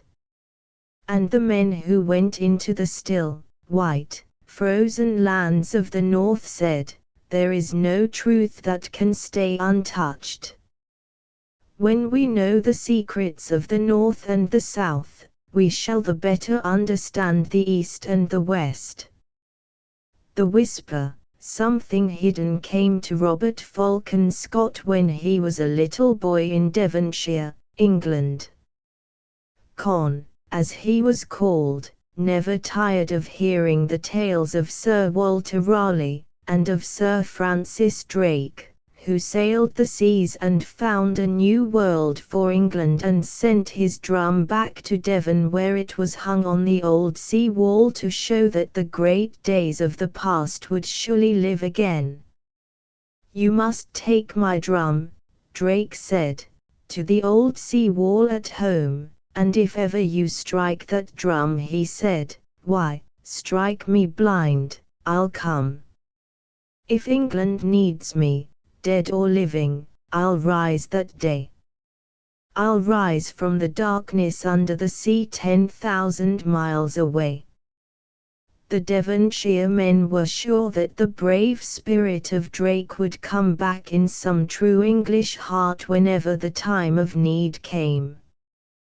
They even whispered when they told how Nelson won his great victory at Trafalgar, it was the spirit of Sir Francis Drake. When Con heard these tales, and the stories of his own father and uncles who were captains in England's navy, he knew it was true that the spirit of a brave man does not die. Sometimes when he was thinking of these things and wondering about the something hidden that the future had in store for him, his father would have to call him 3 or 4 times before he could wake him from his dream. "Old Mooney," his father called him then, and he shook his head. "Remember, son," he would say, "an hour of doing is better than a life of dreaming. You must wake up and stir about in this world, and prove that you have it in you to be a man." How do you think that the delicate boy, with the narrow chest and the dreamy blue eyes, whom his father called Old Mooney, grew into the wide-awake, practical lad who became, a few years later, captain of the naval cadets on the training ship Britannia? "I must learn to command this idle, dreamy Old Mooney before I can ever command a ship," he said to himself. So he gave himself orders in earnest. When he wanted to lie in bed an extra half hour, it was, "Up, sir. Up and doing is the word." And out he would jump with a laugh and a cheer for the new day. When he felt like hugging the fire with a book on his knees, he would say, "Out, sir. Get out in the open air and show what you're made of." Then he would race for an hour or 2 with his dog, a big Dane, over the downs, to come back in a glow ready for anything. And so the man who was to command others became master of himself. There came a time when a strong, brave man was needed to take command of the ship Discovery, that was to sail over unexplored seas to the South Pole. And Robert Falcon Scott, then a lieutenant in the Royal Navy, who had long dreamed of going forth where ships and men had never been and find the something hidden in strange far-off lands, found his dream had come true. He was put in command of that ship. 3 years were spent in that terrible land where the ice was here, the ice was there, the ice was all around. It cracked and growled, and roared and howled, in the fierce winds that swept over those great death-white wastes.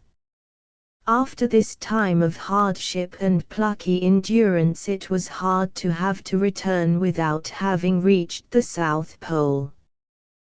But he came back with so much of deepest interest and value to report about the unknown country, that those who had given their money to provide for the expedition said, "The voyage has really been a success. Captain Scott must go again under better conditions with the best help and equipment possible." It was some time, however, before Captain Scott could be spared to go on that second and last voyage to the South Pole. This man who knew all about commanding ships and men was needed to help with the great battleships of the Navy. 5 years had passed before plans were ready for the greatest voyage of all. When it was known that Captain Scott was to set out on another expedition, 8,000 men volunteered to go as members of the party. It was splendid to think how much real interest there was in the work and to know how much true bravery and fine spirit of adventure there is in the men of our everyday world, but it was hard to choose wisely out of so many the 60 men to make up the party. They needed, of course, officers of the Navy, besides Captain Scott, to help plan and direct, a crew of able seamen, firemen, and stokers to photo by Brown Brothers Captain Robert F. Scott photo by Brown Brothers Captain Robert F. Scott run the ship, and doctors and stewards to take care of the men. Besides these, they wanted men of science who would be able to investigate in the right way the plants, animals, rocks, ice, ocean currents, and winds of that strange part of the earth, and an artist able to draw and to take the best kind of photographs and moving pictures. The ship chosen for this voyage was the Terra Nova, the largest and strongest whaler that could be found. Whalers are ships used in whale fishing, which are built expressly to make their way through the floating ice of Arctic seas. The Terra Nova was a stout steamer carrying full sail, so that the winds might help in sending her on her way, thus saving coal whenever possible. The great difficulty was, of course, the carrying of sufficient supplies for a long time and for many needs. With great care each smallest detail was worked out. There were 3 motor sledges, 19 ponies, and 33 dogs to transport supplies. There was material for putting up huts and tents. There were sacks of coal, great cans of oil and petrol, gasoline, and tons of boxes of provisions, such as pemmican, biscuit, butter, sugar, chocolate, things that would not spoil and which would best keep men strong and warm while working hard in a cold country. There were fur coats, fur sleeping bags, snowshoes, tools of all sorts, precious instruments, books, and many other things, each of which was carefully considered, for they were going where no further supplies of any sort were to be had. On the 15th of June, 1910, the Terra Nova sailed from Wales, and on the 26th of November left New Zealand for the great adventure. If the men had been superstitious, they would have been sure that a troublous time was ahead, for almost immediately a terrible storm broke. Great waves swept over the decks. The men had to work with buckets and pumps to bail out the engine room, while boxes and cases went bumping about on the tossing ship, endangering the lives of men and animals, and adding to the noise and terror of the blinding, roaring tempest. But through it all the men never lost their spirits. Scott led in the singing of shanties, as they worked hour after hour to save the ship and its precious cargo. At last they came out on a calm sea where the sun shone on blue waves dotted here and there with giant icebergs, like great floating palaces, agleam with magic light and color, beautiful outposts of the icy world they were about to enter. You know that the seasons in the South Arctic regions are exactly opposite to ours. Christmas comes in the middle of their summer, the time of the long day when the sun never drops below the horizon. Their winter, when they get no sunlight for months, comes during the time we are having spring and summer. It was Scott's plan to sail as far as the ship could go during the time of light, build a comfortable hut for winter quarters, then go ahead with sledges and carry loads of provisions, leaving them in depots along the path of their journey south, which was to begin with the coming of the next long day.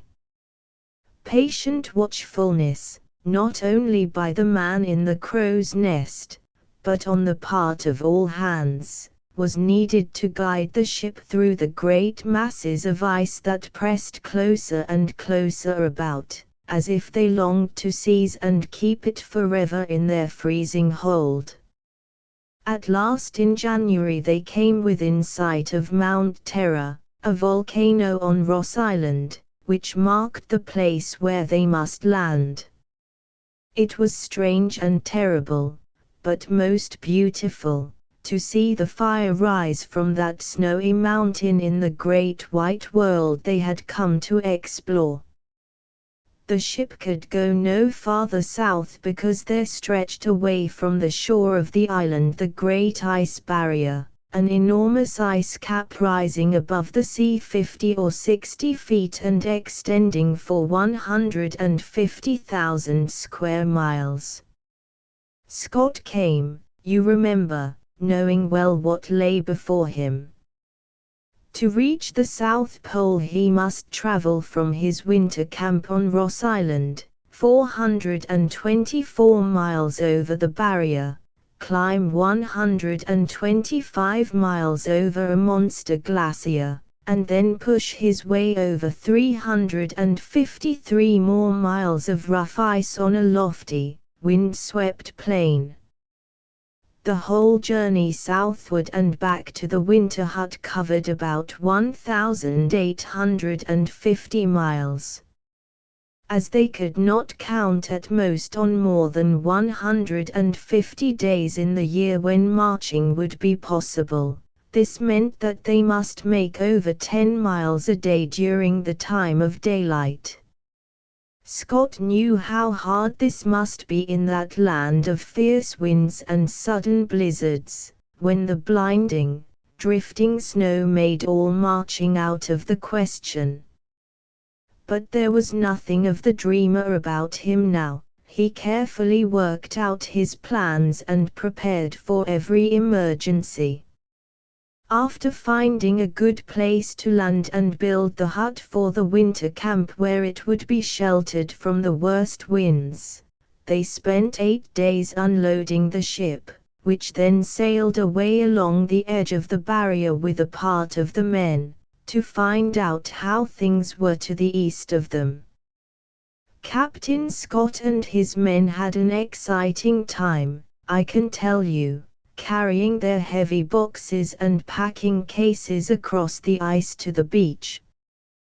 Great killer whales, 20 feet long, came booming along under them, striking the ice with their backs, making it rock dizzily and split into wide cracks, over which the men had to jump to save their lives and their precious stores. While part of the company was building the hut and making it comfortable for the long dark winter, Captain Scott and a group of picked men began the work of going ahead and planting stores at depots along the way south. They would place fuel and boxes of food under canvas cover, well planted to secure it against the wind, and mark the spot by a high cairn, or mound, made of blocks of ice.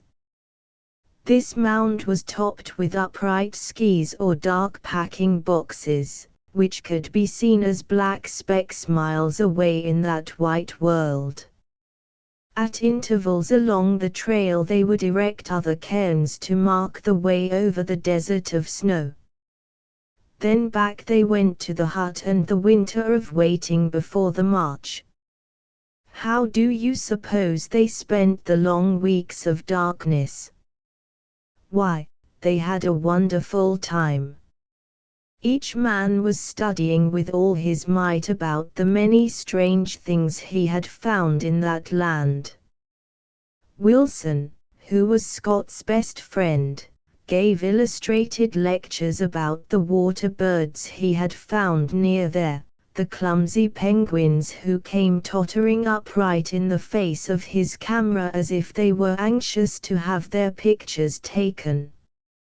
He had pictures, too, of their nests and their funny, floundering babies. There were also pictures of seals peeping up at him out of their breathing holes in the ice, where he had gone fishing and had caught all sorts of curious sea creatures. Other men were examining pieces of rock and telling the story which they told of the history of the earth ages and ages ago, when the land of that polar world was joined with the continents of Africa and South America. Evans gave lectures on surveying, and Scott told about the experiences of his earlier voyage and explained the use of his delicate instruments. Of course they took short exploring trips about, and sometimes when the moon was up, or, perhaps, in the scant twilight of midday, they played a game of football in the snow. At last the sun returned, and the time came for the great journey about the 1st of November, just a year after they had left New Zealand. They had not gone far when it was proved that the motor sledges were useless, as the engines were not fitted for working in such intense cold. So, sorrowfully they had to leave them behind, and make ponies and dogs do all the work of hauling. Then began a time of storms when blizzard followed blizzard. It seemed that they had met the wild spirit of all tempests in his snowy fastness, and as if he were striving to prove that the will of the strongest man must give way before the savage force of wind and weather. But there was something in the soul of these men that could not be conquered by any hardship, something that would never give up. The soul of a true man is stronger than anything that can happen to him, said Captain Scott. It seemed as if this journey was made to prove that. And it did prove it. Misfortune followed misfortune. The sturdy ponies could not stand the dangers. Some of them slipped and fell into deep chasms in the ice. Others suffered so that the only kind thing was to put them out of their pain.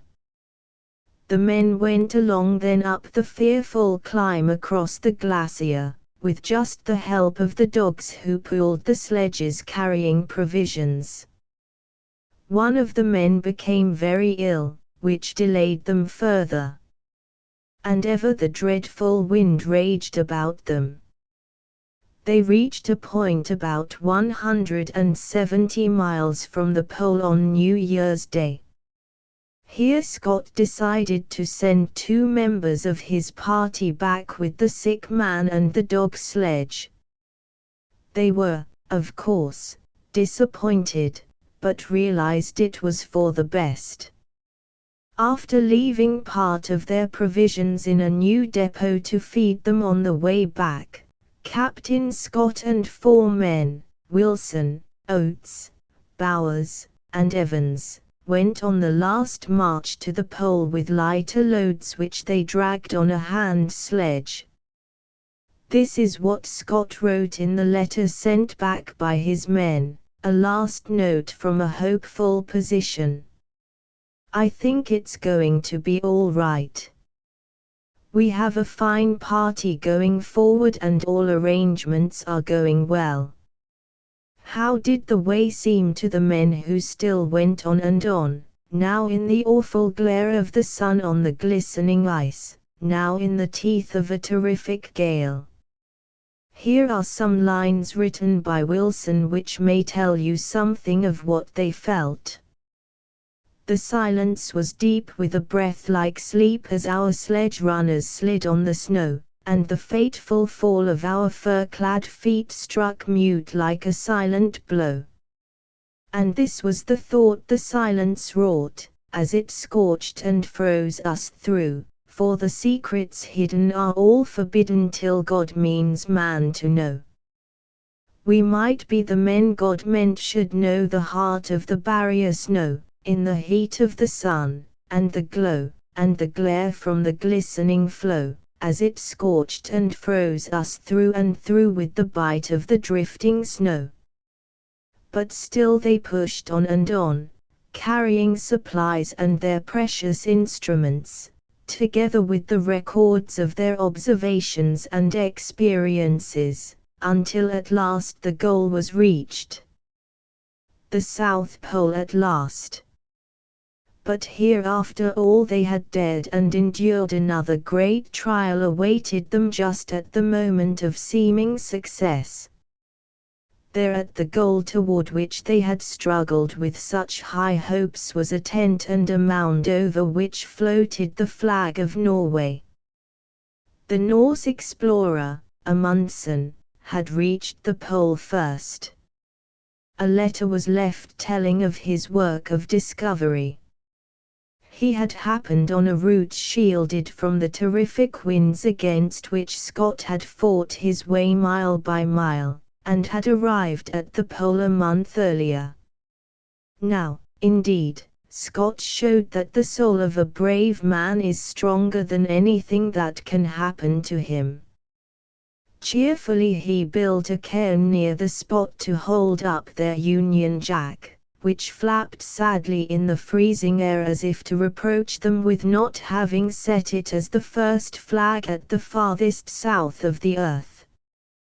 Then before they started back with the news of Amundsen's success, Scott wrote these lines in his diary: "Well, we have turned our back now on the goal of our ambition and must face 800 miles of solid dragging, and goodbye to most of the daydreams."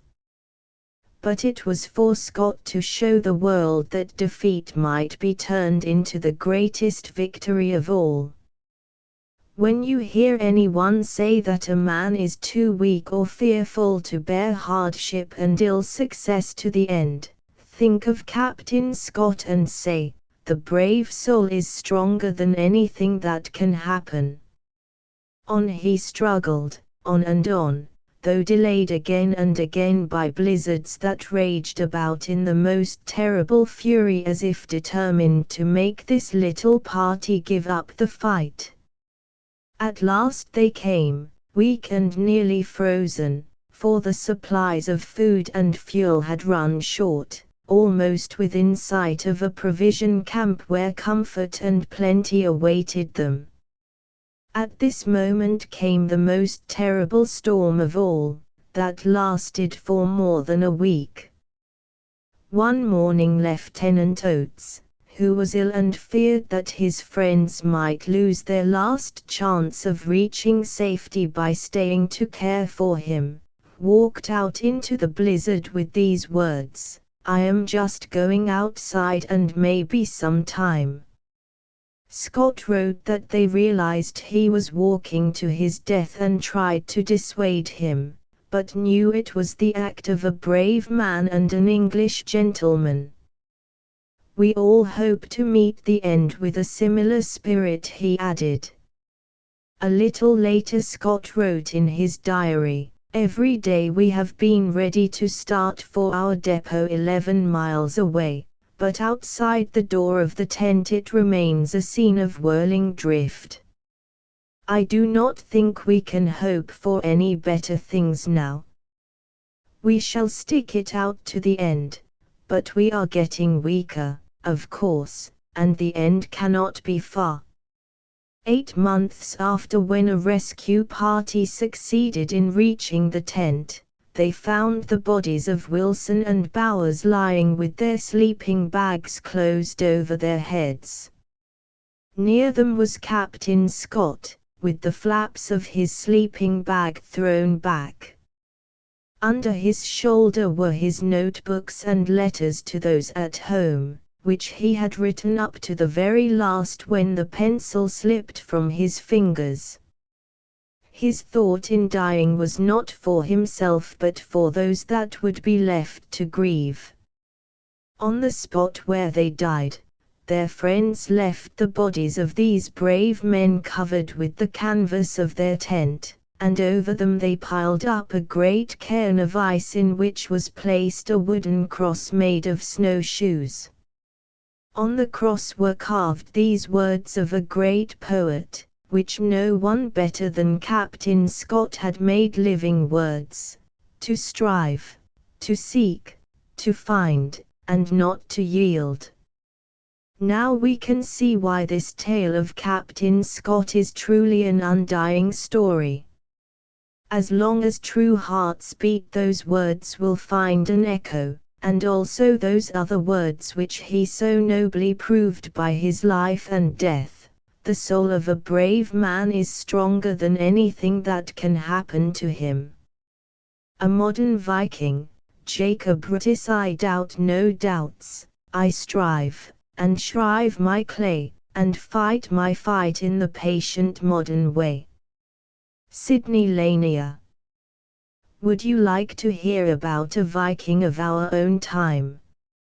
Listen to the story of this Northman, and see if you will not say that the North Sea country can still send forth as staunch and fearless men as those who sailed in their dragon ships the whale roads of the uncharted seas, found a new world and forgot about it long before Columbus dreamed his dream. Near the Danish coast, where the sea and the low-lying fields grapple hand to hand in every storm, and where the waves at flood tide thunder against the barrows beneath which the old Vikings were buried, is the quaint little town of Rib. This is the sea's own country. It seems as if the people here, who never fear to go down to the sea in ships, have scorned to pile up dikes between them and their greatest friend, who can, in a moment of anger, prove their greatest enemy. It is as if they said, "We are of the sea, if it chooses to rise up against us, who are we to say, thus far and no farther?" There was a boy born in this town whose name was Jacob Brutus. The call of the sea-birds was the first sound he knew. The breath of the sea was like the breath of life to him. On bright, blue and gold days when the waves danced in rainbow hues and scattered in snowy foam, his heart outdid the sparkling waves in glee. At evening, when the sea fogs settled down over the shore and land and water seemed one, something of the thoughtful strength and patience of that brave little country came into his face. Many changes had come to the coast since the sea rovers of old pulled their pirate galleys on the beach, took down their square, gaily striped sails, and gave themselves over to feasting in the great mead hall, where the smoking boar's flesh was taken from the leaping flames and seized by the flushed, triumphant warriors, while scalds chanted loud the joys of battle and plunder. The quaint little town where Jacob Brutus lived 60-odd years ago had nothing but the broom-covered barrows and the changeless ocean that belonged to those wild times, and yet it was quite as far removed from the customs and interests of today. I wish that I could make you see the narrow cobblestone streets over which whale oil lanterns swung on creaking iron chains, and the quaint houses with their tiled roofs where the red-legged storks came in April to build their nests. The stillness was unbroken by the snort of the locomotive and the shrill clamor of steamboat and steam factory whistles. The people still journeyed by stagecoach, carried tinder boxes in place of matches, and penknives to mend their quill pens. The telegraph was regarded with suspicion, as was the strange oil from Pennsylvania that was taken out of the earth. Such things could not be safe, and prudent people would do well to have none of them. In this town, where mill wheels clattered comfortably in the little stream along which roses nodded over old garden walls, and where night watchmen went about the streets chanting the hours, all the people were neighbors. There were no very rich and few very poor. How Jacob hated the one ramshackle old house by the dry moat which had surrounded the great castle of the mighty Valdemar barons in feudal days. This place seemed given over to dirt, rats, disease, and dirty, rat-like children. Jacob's friends called it Rag Hall, and said it was a shame that such an ugly, ill-smelling pile should spoil the neighborhood of Castle Hill, where they loved to play among the tall grass and swaying reeds of the moat. Rag Hall came to fill a large place in Jacob's thoughts. It was the grim shadow of his bright young world. Surely the world as God had made it was a place of open sky, fresh life-giving breezes, and rolling meadows of dewy, fragrant greenness. How did it happen that people could get so far away from all that made life sweet and wholesome? How had they lost their birthright? As Jacob looked at the grey, dirty children of Rag Hall, it seemed to him that they had never had a chance to be anything better. What should I have been if I had always lived in such a place, he said to himself. One Christmas, Jacob's father gave him a mark, a silver coin like our quarter, which was more money than the boy had ever had. Brown Brothers Jacob Arutis before. Now it seemed to him that he might be able to do something to help make things better in Rag Hall. He ran to the tenement, to the room of the most miserable family who lived there. Here he said to a man who took the money as if he were stunned, "I'll divide my Christmas mark with you, if you'll just try to clean things up a bit, especially the children, and give them a chance to live like folks." The 12-year-old boy little thought that the great adventure of his life really began that day at Rag Hall. But years after, when he went about among the tenements of New York, trying to make things better for the children of Mulberry Bend and Cherry Street, he remembered where the long journey had begun. It was no wonder that Christmas stirred the heart of this young Viking, and made him long for real deeds. Christmas in Rib was a time of joy and goodwill to all. A lighted candle was put in the window of every farmhouse to cheer the wayfarer with the message that nobody is a stranger at Christmas. Even the troublesome sparrows were not forgotten. A sheaf of rye was set up in the snow to make them the Christmas tree they would like best. The Merry Christmas elf, the Jule Nissen who lived in the attic, had a special bowl of rice and milk put out for him. Years afterward, when this Danish lad was talking to a crowd of New York boys and girls, he said, with a twinkle in his eyes, "I know if no one else ever really saw the Nissen that our black cat had made his acquaintance." She looked very wise and purred most knowingly next morning. If Christmas brought the happiest times, the northwest storms in autumn brought the most thrilling experiences of Jacob's boyhood. Then, above the moaning of the wind, the muttered anger of the waves, and the crash of falling tiles, came the weird singing of the big bell in the tower of the Domkirk, the cathedral, you know. After such a night the morning would dawn on a strange world where storm-lashed waves covered the meadows and streets for miles about, and on the causeway, high above the flood level, cattle, sheep, rabbits, grouse, and other frightened creatures of the fields huddled together in pitiful groups.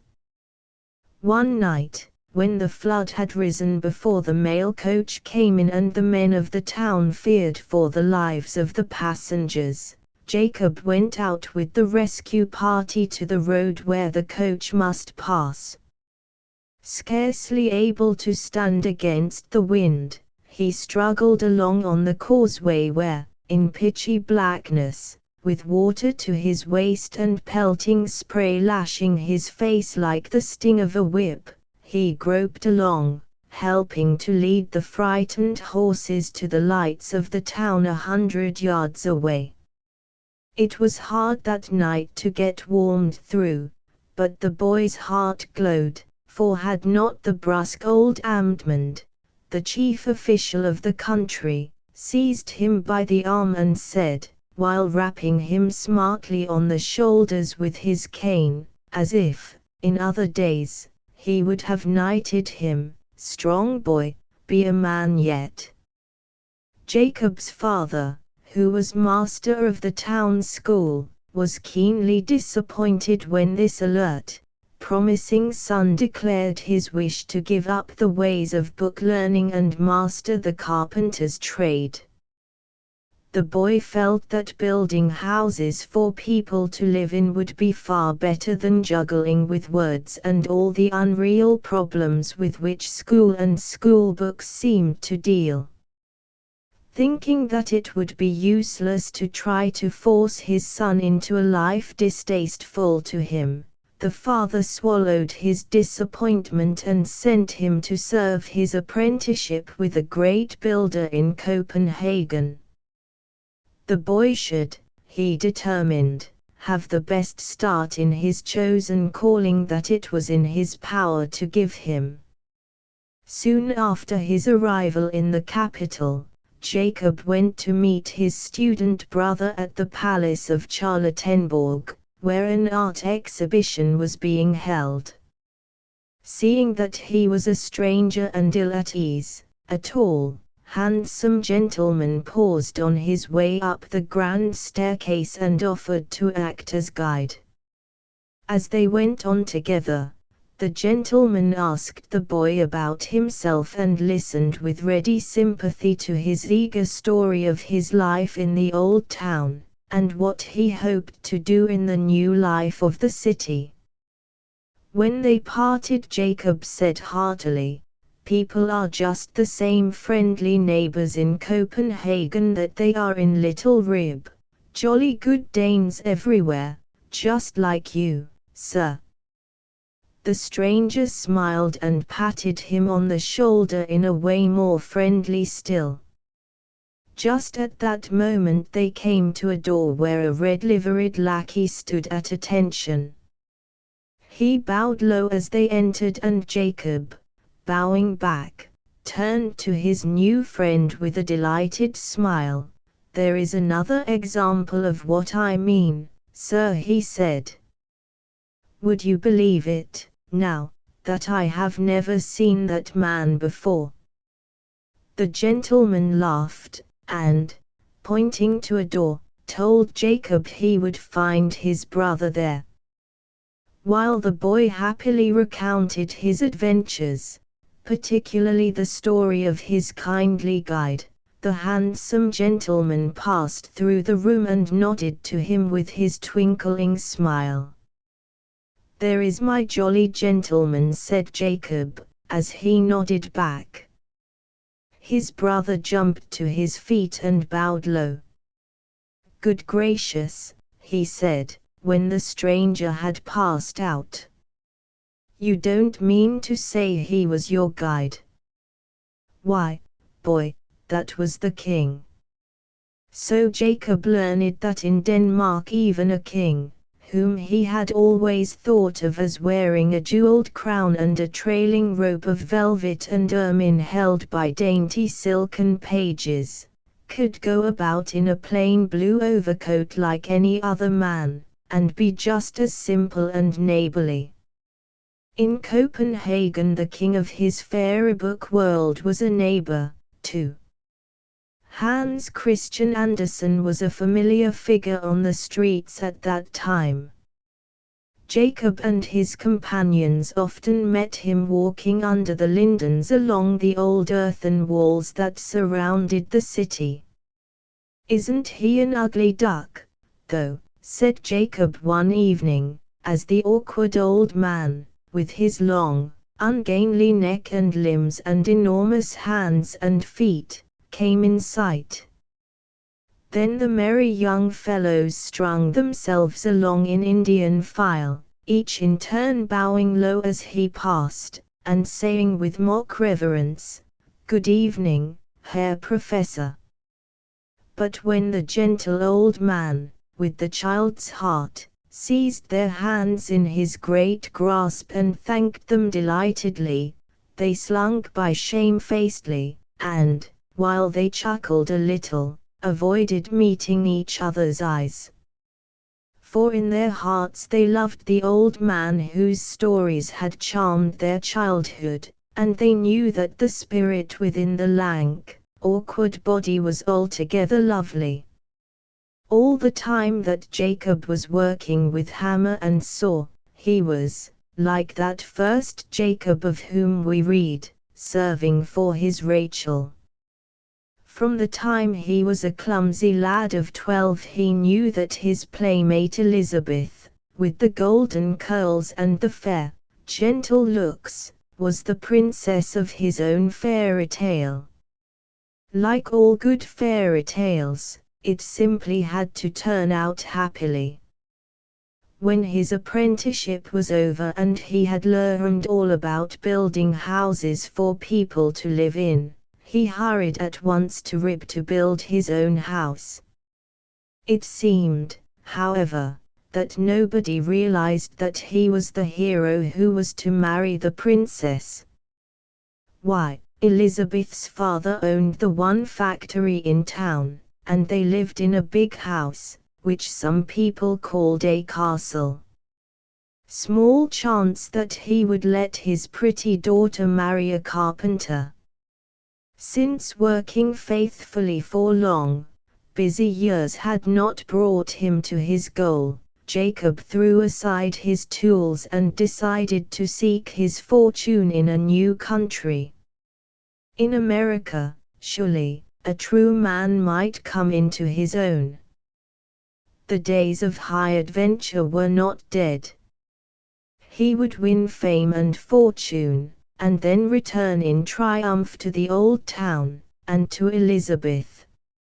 It was a beautiful spring morning, surely a prophecy of fair beginnings, when this young Viking sailed into New York Harbor. The dauntless Northman, who pushed across the seas and discovered America, could not have thrilled more at the sight of their Vinland than did this Dane of our own day when he saw the skyline of the great city. This must indeed be a new world of opportunity for strong men.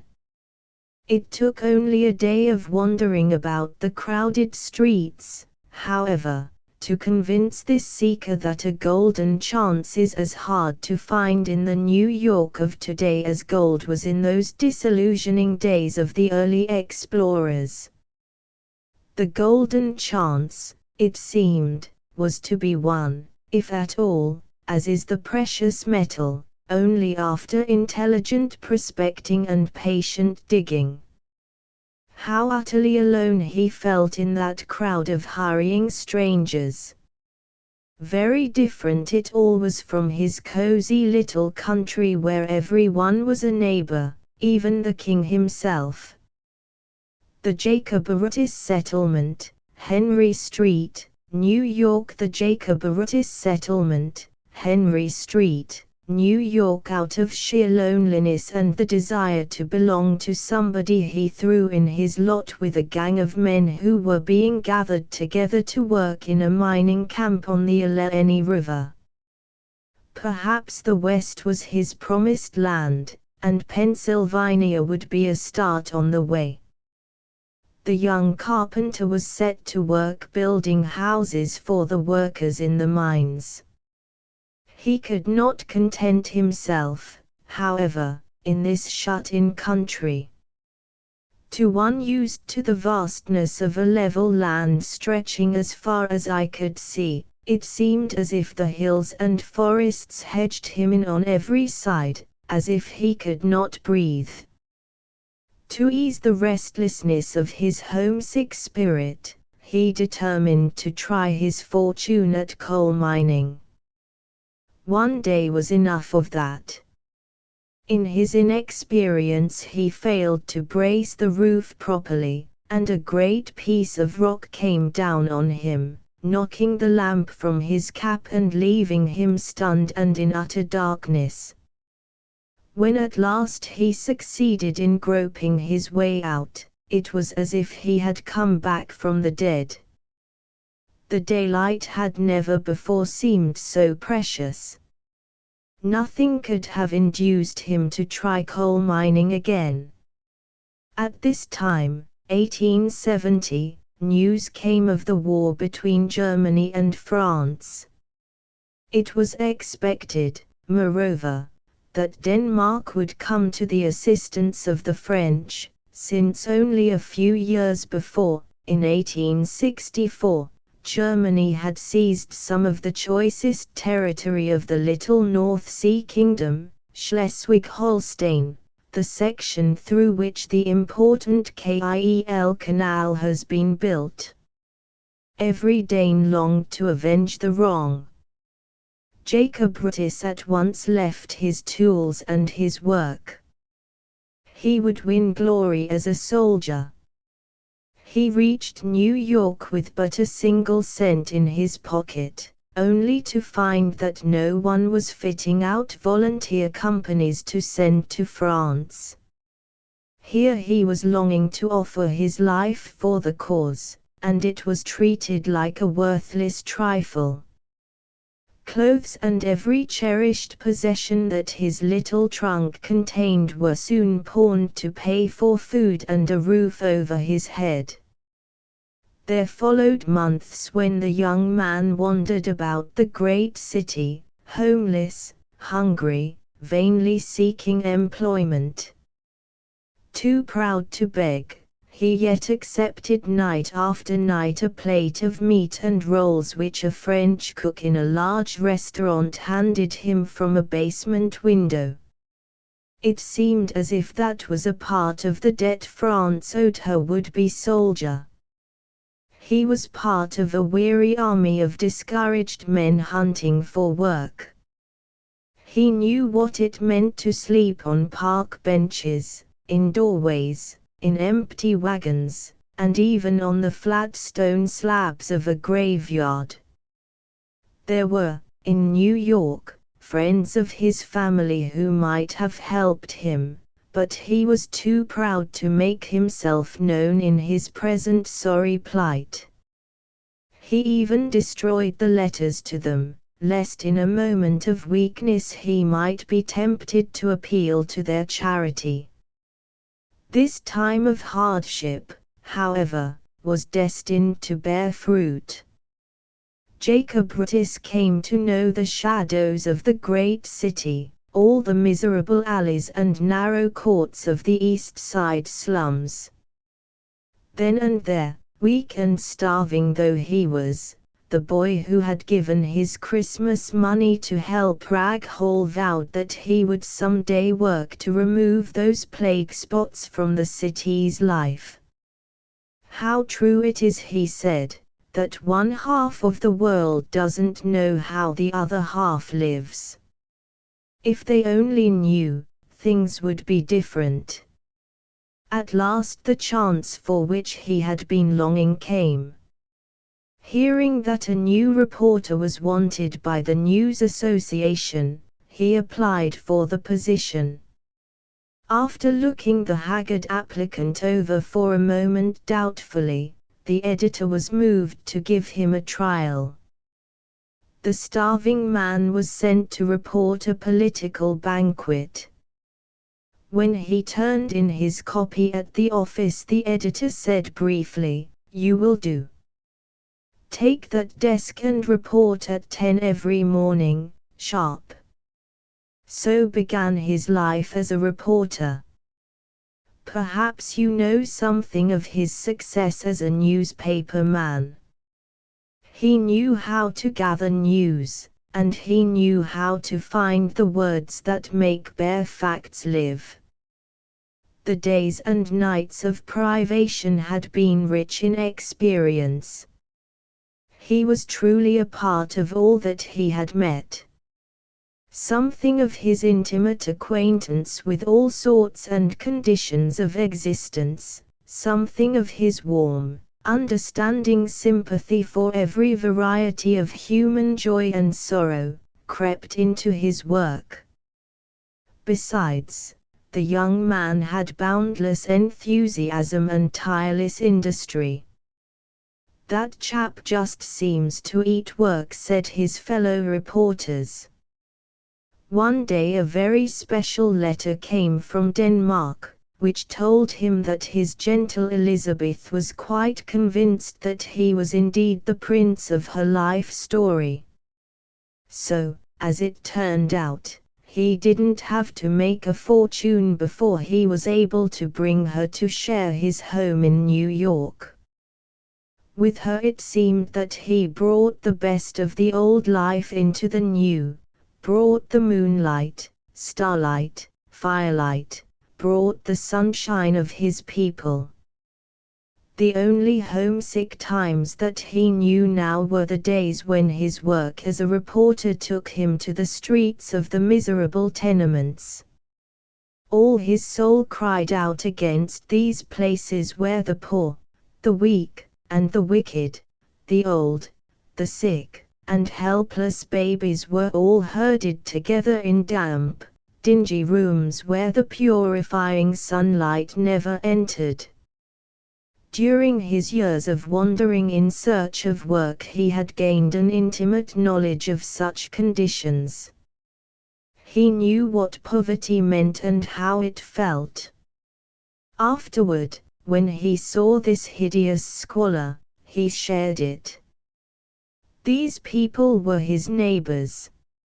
"Over against the tenements of our cities," he said, "ever rise in my mind the fields, the woods, God's open sky, as accusers and witnesses that his temple is being defiled and man dwarfed in body and soul." He knew that the one way to remove such evils and to force people to put up decent houses for the poor was to bring the facts out in the open. When he described what he had seen, the words seemed to mean little to many of the people that he wanted to reach.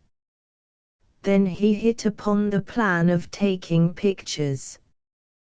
These pictures served to illustrate some very direct talks he gave in the churches. Later, many of them made an important part of his book, How the Other Half Lives. "These people are your neighbors," said Jacob Ritis. "It is the business of the fortunate half of those who live in our great cities to find out how the other half lives. No one can live to himself or die to himself, if you will not grub for your neighbor's weeds. In your own green garden you'll find the seeds." Through his persistent campaigning, one of the very worst parts of New York, known as Mulberry Bend, a veritable network of alleys which gave hiding to misery and crime untold, was bought by the city, the buildings torn down, and the spot converted into a public park. Several years later, when Roosevelt was president, he asked Mr. Otis to investigate the conditions of streets and alleys in Washington. It developed that within 3 squares of the Capitol there was a system of alleys honeycombing a single block where 1,000 people were crowded together under conditions that made a hotbed of misery, crime, and disease. The good citizens of the national capital, who had read with horror about the evils of New York and Chicago, were rudely shaken out of their self-complacency. That square is now one of Washington's parks. Jacob Otis early learned the power of facts. His training as a reporter taught him that. He was also willing to work early and late, when the need arose, to gather them. At one time when there was a cholera scare in New York, he happened to look over the health department analysis of the water from the Croton River, and noticed that it was said to contain a trace of nitrites. "What does that mean?" he asked of the chemist. The reply was more learned than enlightening. The reporter was not satisfied. He carried his inquiry farther and discovered that nitrites meant that the water had been contaminated by sewage from towns above New York. Otis then took his camera and explored not only the Croton River to its source, but also every stream that emptied into it, taking pictures that proved in the most convincing way the dangers of the city. As a result, money was appropriated to buy a strip of land along the streams, wide enough to protect the people's water supply. Another great work that Jacob Otis was enabled to carry through had its beginnings in that stormy chapter of his life when he found himself a vagrant among vagrants. He learned at first hand what the police lodging houses for the homeless were like. At that time this charity was left in the hands of the police, who had neither the ability nor the desire to handle these cases wisely and humanely and to meet the problems of helping people to help themselves. Jacob Otis worked shoulder to shoulder with Theodore Roosevelt, who was then police commissioner of New York, to make the organized charity of the city an intelligent agency for relieving suffering and putting on their feet again those who were, for some reason, down and out.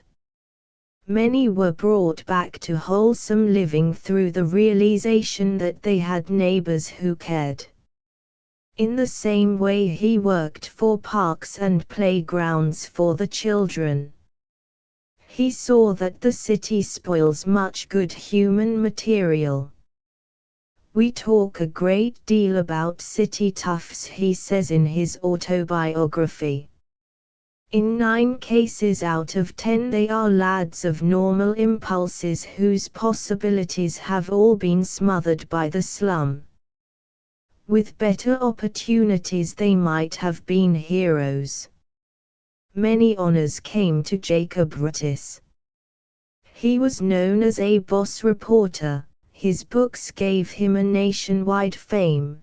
The King of Denmark sent him the Crusader's Cross, the greatest honor his native land could bestow. President Roosevelt called him the most useful American of his day. But I think what meant more to him than any or all of these things was the real affection of his many neighbors, especially the children. Many times he gathered together boys and girls from the streets to enjoy a day with him in the country. "This will help until we can give them trees and grass in their slum," he would say, "and then there will be no slum."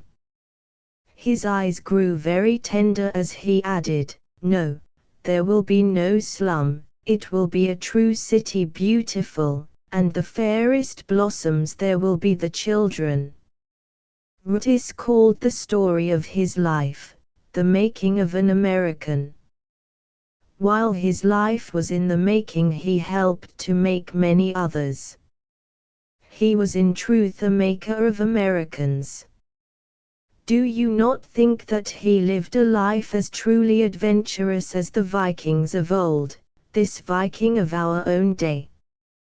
They lived for deeds of daring and plunder, he lived for deeds every whit as brave, and for service.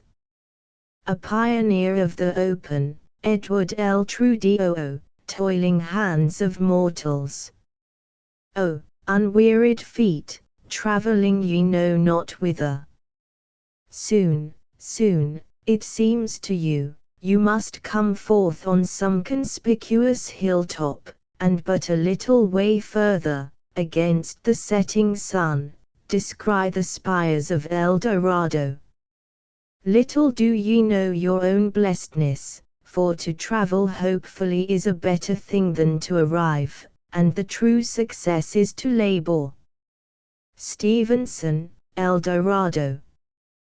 When you read in your history the stories of the men who discovered America, did you ever think that not one of them found that for which he searched when he sailed unknown seas and braved the perils of an unbroken wilderness? Columbus tried to find a seaway to the Indies, and stumbled upon a new world. Henry Hudson, in seeking a short cut to the Pacific, found New York. De Soto, hunting in vain for gold, was little comforted by the sight of the muddy waters of the Mississippi. And so with Ponce de Leon, Balbo, La Salle, and all the rest.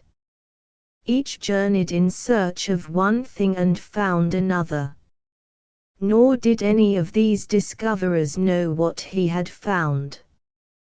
De Soto had no vision of great plains of golden grain, food for millions of men, along the shores of his river. Henry Hudson never dreamed of the city of New York. These men only blazed the trail. It was for those who came after to understand and use what they had found. Each year men were finding, and helping others to find, a new land. Some of these men were the pioneers who cleared the ground and planted farms, some were those who built roads and bridges, some were those who took iron, coal, and oil from the ground, some were those who taught the children of the new land in the little bare schoolhouses. All of these people helped to discover our America. Did you know that the work of discovery is still going on? 10 years from now many changes will have come to pass, in 100 years a new world will have been found. This is the story of one of the greatest discoverers of our day, the story of a man who found a new world in the north woods of New York. But like the other discoverers, he searched for one thing and found another, and he spent many years of patient work in trying to understand and use in the best way what he had found. Edward Livingston Trudeau was born with a love of the woods and the life of the open. In his father, Dr. James Trudeau, the call of the wild was so strong that again and again he would leave the city and his work to lose himself in the great forests of the West far from the world of men. He used to say that it was only when he could lose himself in this way that he seemed to find himself. Once he lived for 2 years with the Osage Indians, learning their woodcraft and their skill in riding and hunting. In 1841 he went with Fremont, the explorer, on his great expedition to the Rocky Mountains. And it was never hard for his friend Audubon, the famous naturalist, to persuade him to shut up his office and fare forth with him into the wilds. He was always restless and ill at ease within walls. Only when out under the open sky did he feel fully alive. Of course, this uncertain, wandering life ruined his chances of success in his profession. He gave up his office in New York, and, leaving his children with their grandfather, returned to his earlier home in New Orleans, thinking that perhaps it would be easier to settle down there to a more regular and ordered life. But he was never able to resist for long at a time the craving for the freedom of the great outdoors. Edward Trudeau's childhood was spent in large cities, New York first, and then Paris. He never knew his father, and yet he shared his strong love for a wild, outdoor life. He used often to say that it was strange how the tray which in his father had wrecked his career as a physician saved the life of his son, at a time when he was so ill that he could live only in the open air, and really led to his success as a doctor by showing him that fresh air and sunshine are often a sure cure where medicines fail. Did you know that only a very few years ago many people were afraid to open their windows? That was the time when so many were dying of tuberculosis that it was called the Great White Plague. It was as mysterious and terrible as the Black Death, which, we read, once carried off half the people of England, because this White Plague was an enemy that never withdrew. No one knew what caused the trouble, but they thought it must be due to a chill of some kind, so they carefully shut out the fresh air. Every child today knows that they were shutting out the one thing that could cure them. But do you know that it was Edward Trudeau who taught us that? He was really the discoverer of the importance of fresh air as a cure for many ills, and, still better, as a means of keeping well. Besides this, he lived the life of a true hero. Listen to his story and see if you will not say with me that his was as brave a fight as that of any hero of battle. And his victory was one in which the whole world has a share.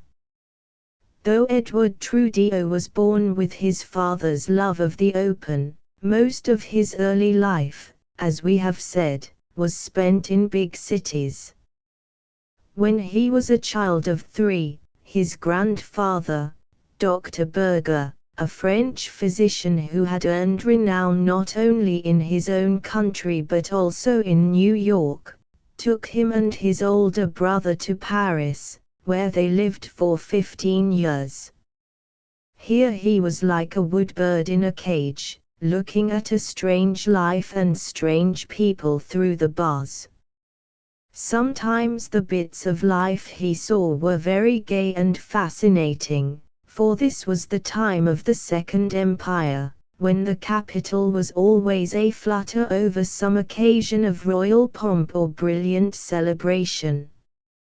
Napoleon III, whom Victor Hugo wittily dubbed Napoleon the Little in contrast with his uncle, Napoleon the Great, tried to make the splendor and glitter of extravagant display take the place of the true glory of great deeds. One of his big brass generals, who was always quite dazzling in gold lace and gleaming decorations, lived on the first floor, immediately below Dr. Berger's apartment, and Edward Trudeau felt, as he watched from the window this ideal figure of military power dash up to the porte-coche on his spirited horse, all splendid, too, in gold trappings, that here truly was one of the great race of heroes.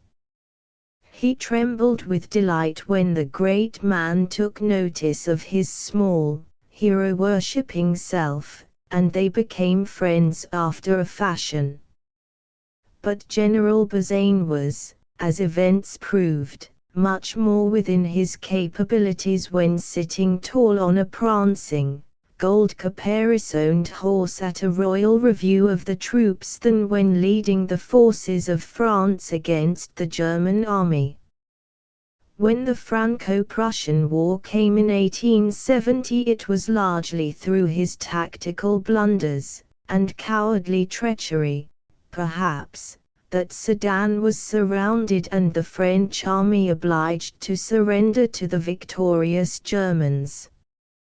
When Edward Trudeau read in the papers the news of the French defeat, his heart was sad over the fall of his boyish idol, but the truth entered his soul that the real victors of real battles are not always those magnificent ones who look most unconquerable. Another vivid memory of his childhood days in Paris brought home the same truth. One day, as he watched at the window, he was thrilled to see a gorgeous equerry from the Palais Royal ride up in state to his door and hand a parcel to the butler. This package, he learned, contained the Cross of the Legion of Honor which the Emperor had sent to his grandfather. Afterward, he noticed that his grandfather always wore a little red ribbon in his buttonhole.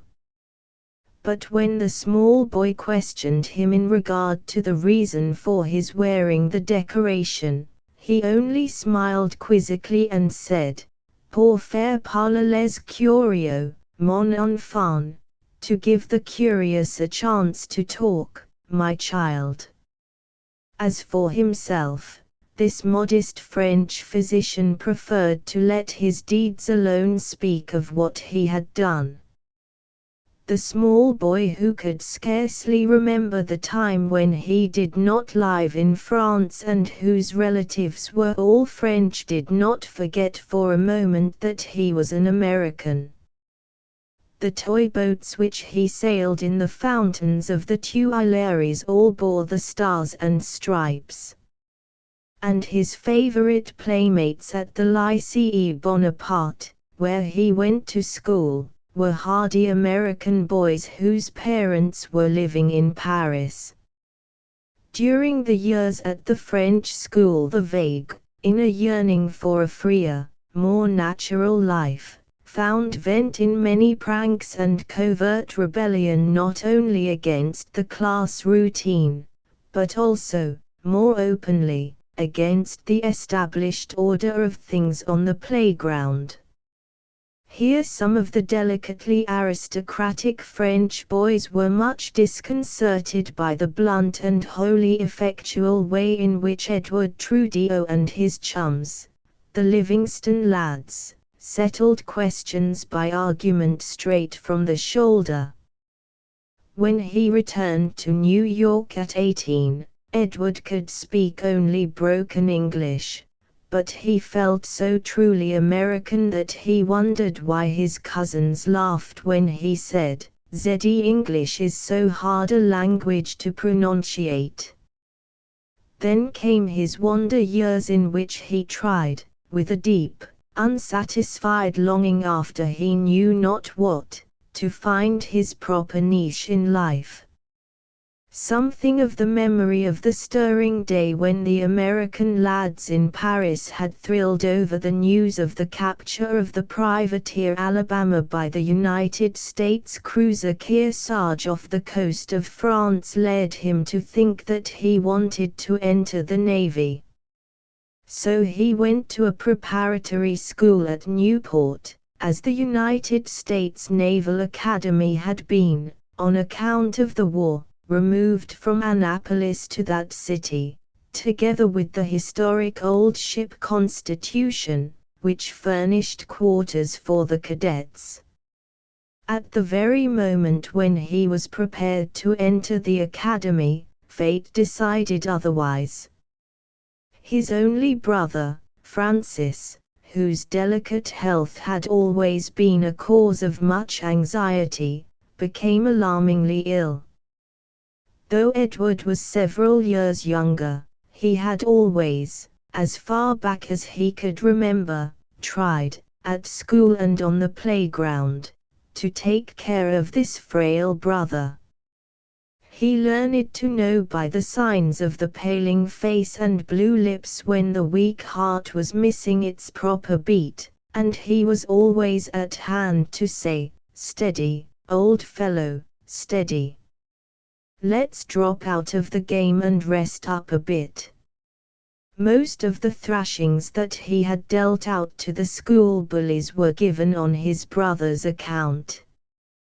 But if Frank was not able to hold his own when it came to fisticuffs, in other encounters Edward learned to rely on the strong character and high ideals of this brother, who seemed a tower of strength when it came to battles of the spirit against doubts, fears, and wild gusts of temptation. Now these two, who were so closely united by the strong double bond of mutual dependence and protection, had come to the great parting of the ways. The White Plague had Francis in its terrible grip.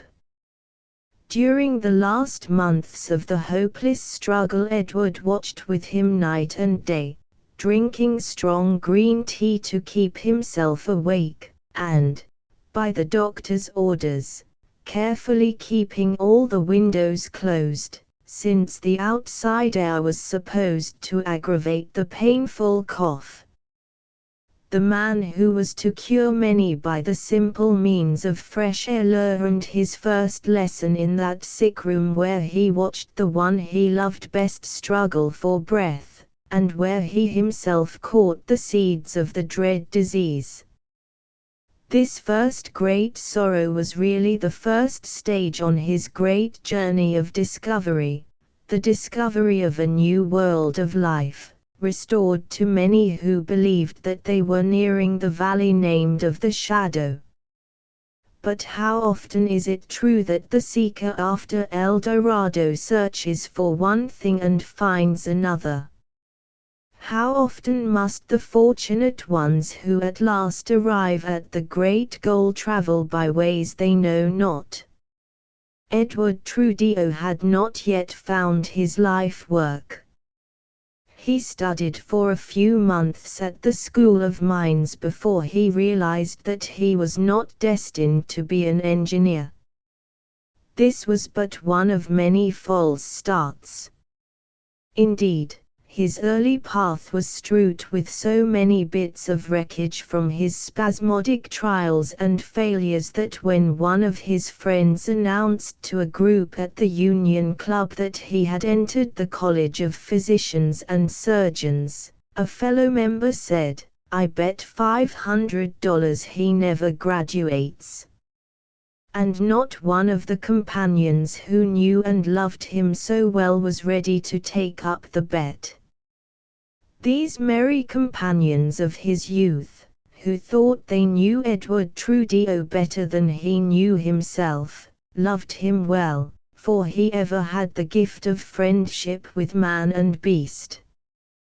Dogs and horses at once felt his comprehending hand and heart. And as for the humankind, were they great masters of finance like Edward H. Harriman, gay young men about town like the Livingstons, or sturdy mountain guides like Paul Smith and Fitzgreen Halleck, all and each were not only boon companions when the opportunity served, but lifelong friends whom neither time nor circumstance could change. When Dr. Trudeau used to say with feeling, "No one ever had better friends than I have," we always thought, as we looked into his kindly eyes, so alive with understanding sympathy and ready cheer, how true it is that the best way to win a friend is to be won. The best friend of all from beginning to end, however, was Miss Charlotte Bear, who became his wife as soon as he had graduated from the medical school and had spent 6 months as Photo by W. M. Distin Edward L. Trudeau Photo by W. M. Distin Edward L. Trudeau House physician in the Strangers' Hospital. When he wrote, toward the close of his life, a record of what his experiences had meant, he gave the book this dedication: to my dear wife, ever at my side, ever cheerful and hopeful and helpful through these long years during which pleasure and pain have followed each other like sunshine and rain. It was through his love for her, he said, that he was able to keep steadily at work during his college days, when close application to study and the confinement of city life were telling not only upon his health but also wearing away the inner soul that ever craved, with a deeper and more poignant longing, the freedom of open spaces and the breath of the life-giving woods. It was a very different story from those light-hearted, familiar ones where they married and lived happily ever after. The rain followed the sunshine very soon after the young doctor had returned from his wedding trip and settled down to practice in New York. After months of struggle against what he thought was a sort of stubborn malaria, together with the old rebellion against a shut-in life, the doctor who had worked so bravely to fit himself to cure others came face to face with the truth that he himself had a disease which no doctor could cure. The world seemed dark indeed when he thought he must soon leave his loved wife, the little Charlotte and baby Ned, and all that he had hoped to accomplish in the future. He little realized that he had but reached the second stage in the journey that was to prepare him in a way he could not understand to be the beloved physician, one destined to save many who, like him, had met death face to face and trembled before the thought of separation from those they loved. A faint light seemed to shine in the blackness of the night that had closed about him when the resolve came to go away from the city into the still woods, where he had felt the keenest joy in mere living on brief hunting trips to the Adirondacks. His dear wife should be spared seeing the terrible, hopeless fight, and he should before the end have a bit of that free life for which his tired spirit longed. And so, though it meant separation, perhaps forever, from those he loved best, he prepared to go to Paul Smith's hunting lodge, which was 42 miles from the nearest railroad in the heart of a still country of mountain lakes and vast, untroubled forest. It took 3 days for the sick man to make the journey. His friend Lou Livingston, who accompanied him, tried in vain to persuade him to give up going to such a rough, remote place. A mattress and pillows were arranged in the 2-horse stage, in which they had to travel the 42 miles of rough mountain road to the hunting lodge, and the sick man was made as comfortable as possible. But when at sunset he caught sight of the house through the pines, he was too weak with fever and the jolting of the long trip to stand or walk. A hearty mountain guide picked him up as if he had been an infant, carried him up to his room, and, as he laid him on his bed, remarked comfortingly, "That's nothing, Doctor. You don't weigh no more than a dried lambskin." The invalid might well have been depressed by these words, but the magic of the country had already begun its work. He ate a hearty meal with the keenest relish he had known in weeks and fell asleep like a tired child. When I thought I had come to the end, it proved but the turn in the road, said Dr. Trudeau.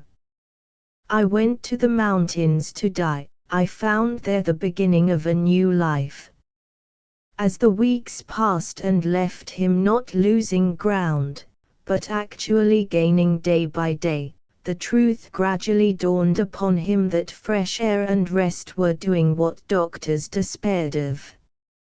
After proving what a few months could accomplish, and finding that even a short visit to his home meant an alarming setback, Dr. Trudeau and his wife decided that they must go to the mountain country to live.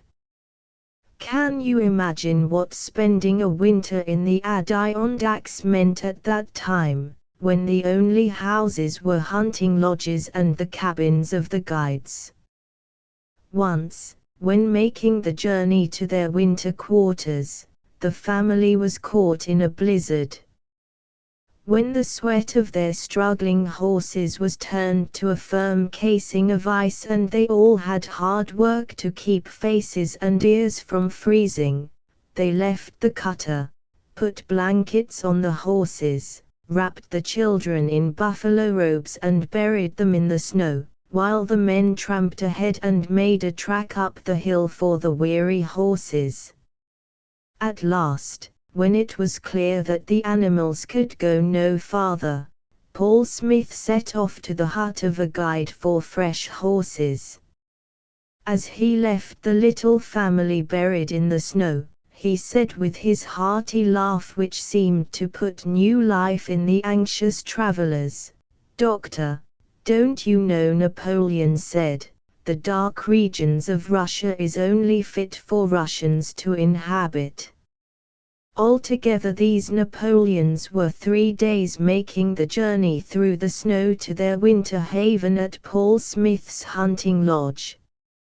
For several years Dr. Trudeau lived with his family in this wilderness where he had found health and happiness. His skill as a physician was given mostly to caring for the lumbermen and guides for miles about and for their dogs and horses. Of course there were, too, the people of the summer camps. And the story of his cure led a New York doctor to send a few patients to try the same life. The number of these people increased, and gradually the colony of health seekers began to grow. One day, when Dr. Trudeau was on the side of Mount Pisgah, near Saranac Lake, he fell asleep while leaning on his gun and dreamed a dream. He saw as in a vision the forest on the shore of the lake melt away, and the whole slope covered with houses, built, as it were, inside out, so that most of the life of the people could go on in the open. As he said years later, when he was making an address at the 25th anniversary of the building of the Adirondack Cottage Sanitarium at Saranac Lake, "I dreamed a dream of a great sanitarium that should be the everlasting foe of tuberculosis, and lo, the dream has come true." But Dr. Trudeau was a man who knew that, if good dreams are to come true, one must have the faith to pray as if there were no such thing as work, and the steady resolution to work as if there were no such thing as prayer.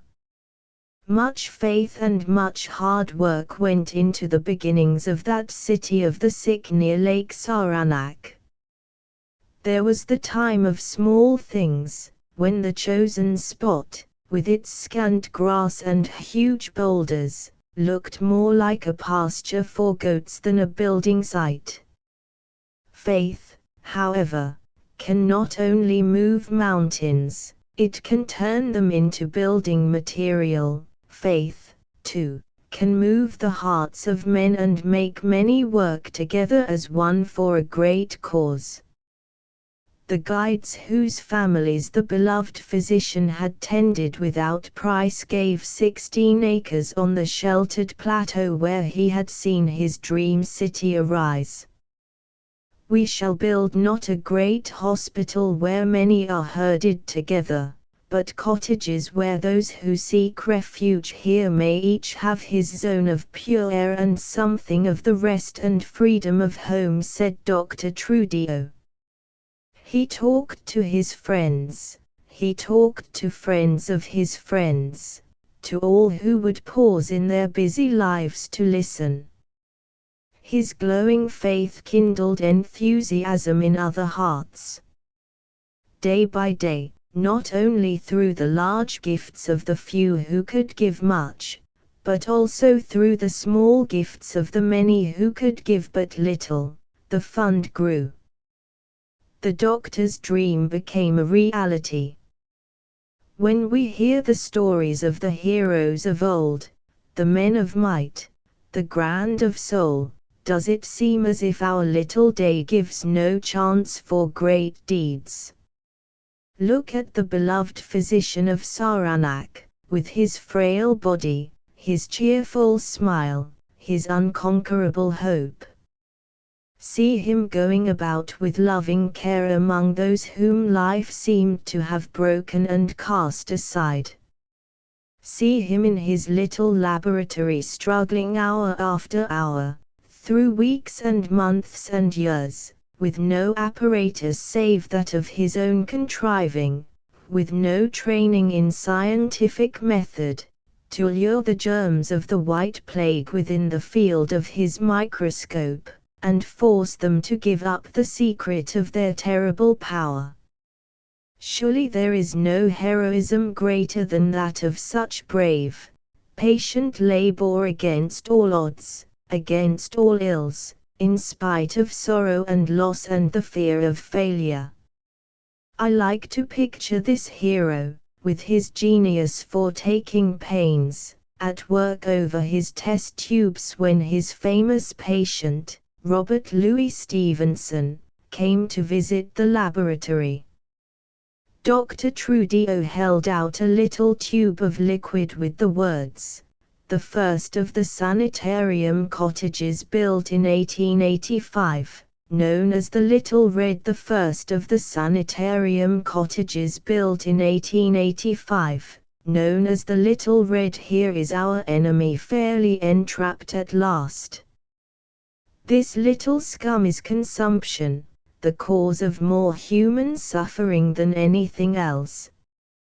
The discoverer of Treasure Island turned pale with disgust and backed out of the laboratory with these words, "Yes, doctor, I know you have a lantern at your belt, but I don't like the smell of your oil." The brilliant imagination of the great writer failed to understand the steady light of the imagination that seeks patiently after scientific truth in spite of discouragements and years of fruitless work. In the last public address which Trudeau made, in 1910, before a gathering of physicians and surgeons, he said these words which show that he had caught the gleam of Stevenson's lantern, "Let us not quench our faith nor turn from the vision which, whether we own it or not, we carry, as Stevenson's lantern bearers, hidden from the outer world, and, thus inspired, many will reach the goal, and if for most of us our achievements must fall short of our ideals, if, when age and infirmity overtake us, we come not within sight of the castle of our dreams, nevertheless, all will be well with us, for, as Stevenson tells us rightly, to travel hopefully is better than to arrive, and the true success is to labor." One of Trudeau's most cherished possessions was a fine copy in bronze of Mercy's statue Gloria Victis given him by one of his patients. The sculptor created this statue in 1871, after the crushing blow inflicted on France by the German arms, to console and inspire the French people with the hope of triumph through defeat. It shows a young gladiator who has received his death wound while facing the foe, lifted up and borne onward by a splendid victory with outstretched wings. He has fought the fight and still holds his sword in his lifeless hand. In losing his life he wins his victory. that of one of the faithful failures who marched toward the new day whose dawn is not for them but for those who come after. Dr. Trudeau, ever in the grip of the enemy that could be held at bay, but never conquered, labored year after year to save the lives of others. Many he was able to cure through rest and the life-giving air of the place he had found and made to be the battleground against tuberculosis. In many more he succeeded in arresting the disease and giving years of useful life, with restrictions, days and nights in the open, eternal watchfulness. And always, so conditioned himself, he worked, while often laboring for every breath he drew, to find the real cure, a something that would be able to destroy the terrible germs. He never lived to find it, but he prepared the way for others, who will go on with his work and carry it to success. Shortly before his death, in November 1915, Dr. Trudeau tried to explain what the statue Gloria Victis had meant to him. It typifies, he said, many victories I have seen won in Saranac Lake by those whom I had learned to love, the victory of the spirit over the body, the victories that demand acquiescence in worldly failure, and in the supreme sacrifice of life itself as a part of their achievement. The victory of the Nazarene, which ever speaks its great message to the ages. The prophet engineer, George Washington Goethals, a man went down to Panama, where many a man had died, to slit the sliding mountains and lift the eternal tide. A man stood up in Panama, and the mountains stood aside. Percy Mackay. When a boy has a name like George Washington Goethals, he must have something out of the ordinary about him to let it pass with his companions on the playground. Should he prove a weakling, should the other boys discover any flaw in the armor of his self-confidence, such a name would be a mockery and a misfortune. Is there anyone who cannot recall certain rarely uncomfortable moments of his childhood when he wished that the fates had provided him with a Christian name that the other chaps couldn't send back and forth like a shuttlecock, with a new derisive turn at each toss? One expects to endure a certain amount of Georgy-porgy nonsense, which has the excuse of rhyme if not of reason. But when one also has a last name that nobody ever heard of before, he finds himself wishing sometimes that he had been born a Johnson or a Smith. "I don't believe that I quite like our name," remarked little George Goethals in the confidence of the family circle one evening. "It is a bit queer, isn't it?" "It's a name to be proud of, son," was the reply. "It's a name to live up to. For more than 1,000 years it has been borne by strong, brave men. It belongs to the history of more than one country and century, and the way it was won makes a pretty story." "Tell me the story," begged the boy, breathlessly, his eyes dark with interest. "In the days when knights were bold, a man named Honorius, whose courage was as finely tempered as his sword, went with the Duke of Burgundy from Italy into France. In a fierce battle with the Saracens he received a terrible blow on the neck which would have felled most men to the ground, but his strength and steel withstood the shock and won for him a nickname of honor, Boni Coli, good neck. Later, when he was rewarded for his valor by a grant of land in the North Country which is now Holland and Belgium, this name was changed after the Dutch fashion into Goed Hals, good or stiff neck, and became the family name of all that man's descendants, who made it an honored name in Holland.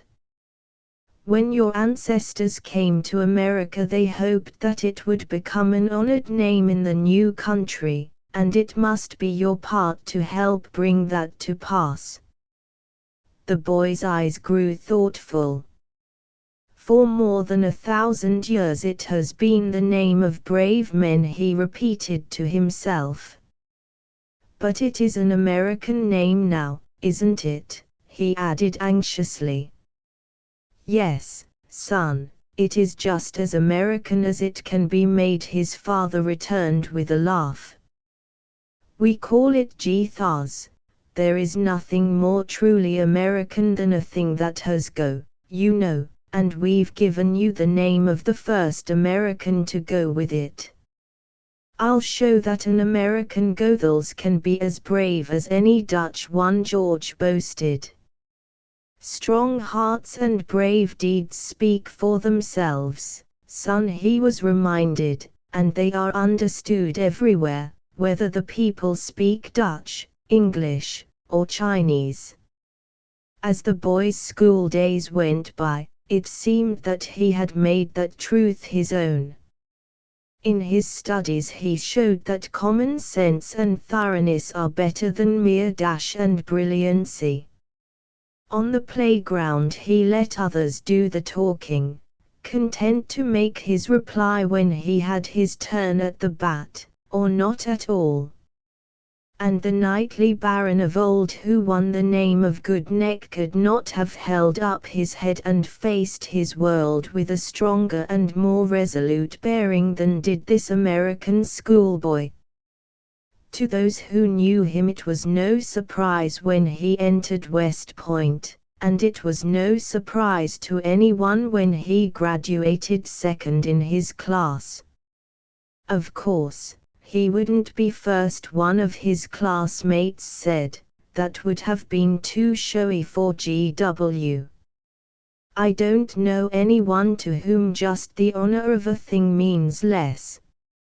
He's glad to have done a good job, and of course he's glad to be one of the picked few to go into the engineer corps. As if unwilling to part with the young lieutenant, West Point kept him as an instructor for several months before sending him on to Willets Point, where he remained in the engineering school of application for 2 years. He soon proved that he had the virtues of the soldier and the leader of men, loyalty and perseverance. Loyalty, that makes a man able to take and give orders without becoming a machine or a tyrant, and perseverance, that makes him face each problem with the resolution to fight it out to the finish. There were years when he was detailed to one task after another. Now it was the development of irrigation works for vast tracts of land in the west where only water was needed to make the section a garden spot of the continent. Then, when his system of ditches was fairly planned out, he was ordered off to cope with another problem, the building of dikes and dams along the Ohio River to curb the spring floods and to make the stream a dependable servant to man. Always he was on the battlefront of engineering, facing nature in her most obstinate moods and conquering obstacles that stood in the way of achievement. Sometimes when he was sent to a new point on the firing line, leaving others to carry his work to completion, he would say to himself a bit ruefully, what would it be like, I wonder, to stay by a job till the day of results? But always his experience was the same. This year, orders took him to canal work along the Tennessee River. The next, perhaps, found him detailed to the work of coast fortifications at Newport. He was sent for a time to the academy at West Point as instructor in civil and military engineering, and for a while he was stationed at Washington as assistant to the chief engineer of the Army. Everywhere he showed a love of work for the work's sake, a passion for a job well done.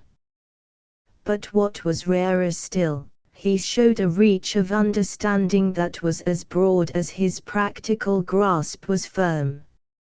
He always saw the relation between his own job and a greater whole. While he keeps his eye on the matter in hand, it doesn't shut out a glimpse of the things of yesterday and tomorrow. That's why he's so reasonable and why his men will follow wherever he leads, it was said. When the Spanish-American War broke out, he went to Puerto Rico as chief engineer of the 1st Army Corps. There his initial task was to construct a wharf where supplies could be landed, while a war vessel, which had been detailed for the purpose, stood guard over the operations. When the chief engineer looked at the heavy surf breaking on the beach, his eye fell upon some flat-bottomed barges which had been captured by the warship, and a plan for quick and effective construction recommended itself on the instant. Fill the barges with sand, and sink them as a foundation for the wharf was his order. Only one, however, had been so appropriated when the amazed admiral in command of the man-of-war sent his aide to direct the engineer to call a halt in his extraordinary proceedings. "I am acting upon orders from my commanding officer and can take none from anyone else," replied Major Goethals, while the work with the second barge went on merrily. In a trice the aide returned with the warning that unless the orders were obeyed, the man-of-war would open fire on the rash offender. "You'll have to fire away," then was the reply, "for we shall not stop until we have completed the work we were sent here to do and landed the stores." The admiral did not send a shot after his threat, but he did forward a complaint to the engineer's commanding officer, who directed that lumber be employed instead of the barges.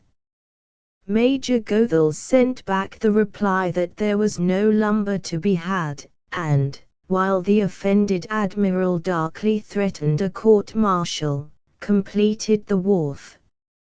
It was pretty uncomfortable during the time the admiral passed by without speaking, was it not? A brother officer asked the major.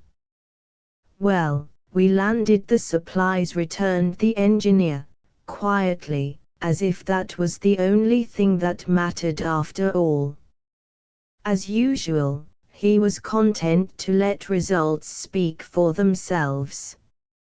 All of the work that this master engineer had done up to this time, however, was really unconscious preparation for a mighty task that lay waiting for a man great enough to face with courage and commanding mind and will the difficulties and problems involved in the biggest engineering job in America, or, indeed, in the whole world, the digging of the Panama Canal.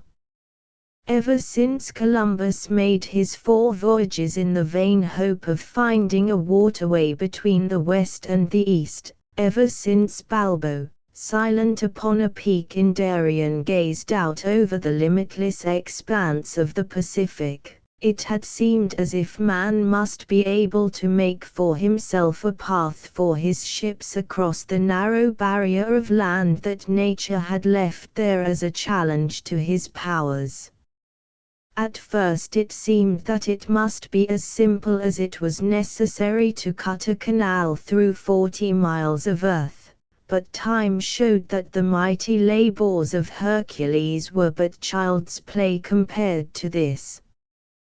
Before Sir Francis Drake, the daring pirate whom destiny and patriotism made into an explorer and an admiral, died in his ship off the isthmus in 1596, A survey had been made of the trail along which the Spanish adventurers had been carrying the plunder of their conquests in South America across the narrow neck of land from the town of Panama to Portobello, where it could be loaded on great galleons and taken to Spain.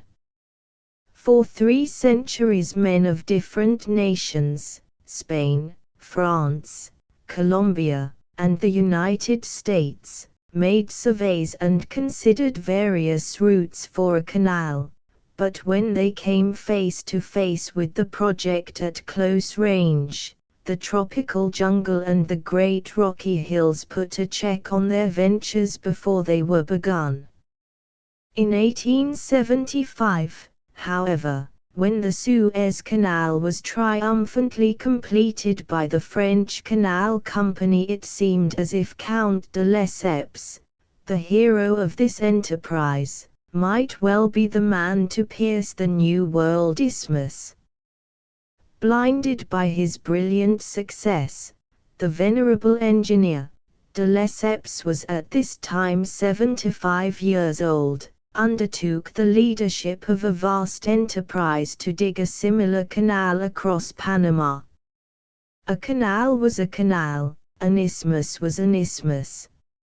Of course, the man who had made a way for ships through Suez could join the waters of the Atlantic and Pacific at Panama. No one seemed to realize that the digging of a ditch through 100 miles of level, sandy desert was an entirely different problem from cutting a waterway through solid rock and removing mountains, to say nothing of diverting into a new channel the flow of a turbulent river and reconciling the widely different tides of 2 oceans. Other engineers realized that the difficulties in the way of a sea-level ditch were stupendous and that the Lock Canal was the type for Panama. Trusting, however, in the careless plans of Lieutenant Lucien Napoleon Bonaparte of the French Navy, who did not cover in his hasty survey more than 2/3 of the territory through which the canal was to pass, Count de Lesseps estimated that the work could be completed for $120 million.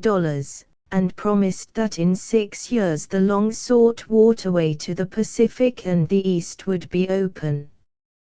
None could doubt that the tolls paid by ships which would no longer be compelled to round Cape Horn in order to reach the western coast of the continents of North and South America, the islands of the Pacific, and the rich trading centers of the Orient, would repay tenfold the people who supplied the money for the great enterprise.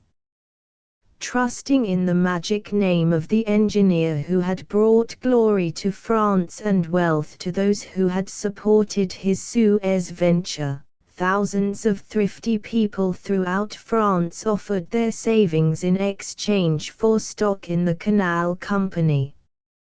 But the only persons who ever made any money out of the enterprise were the dishonest men in high positions who took advantage alike of the unsuspecting optimism of de Lesseps and the faith of the public in his fame. They drew large salaries and lived like princes, while, for want of proper management, the money expended for labor and machinery on the isthmus was for the most part thrown away. Many of the tools imported were suited to shoveling sand, not to removing rock. The matter of transportation for men and supplies seemed not to have been considered at all. And the engineers and workmen fell prey in large numbers to yellow fever and malaria, for at that time it was not known that the mosquito was responsible for the spread of these diseases. Even the splendid hospitals built by the French provided favorable breeding places for the carriers of the fever germs. The success of any large enterprise depends above everything else on the skillful handling of the problems of human engineering. For the quality of any work depends on the character of the workers. This means that a master of any great undertaking that involves the labor of many must first of all be a master of men. The successful engineer of the Panama Canal had not only to secure the loyalty and cooperation of all the workers of many races and prejudices, but also to provide comfortable houses, wholesome food, and healthful living conditions, alike for body and mind, of his army of workers. The French did not know the country in which they worked, the difficulties and dangers it presented. They did not know the men who worked for them, their needs and how to meet them.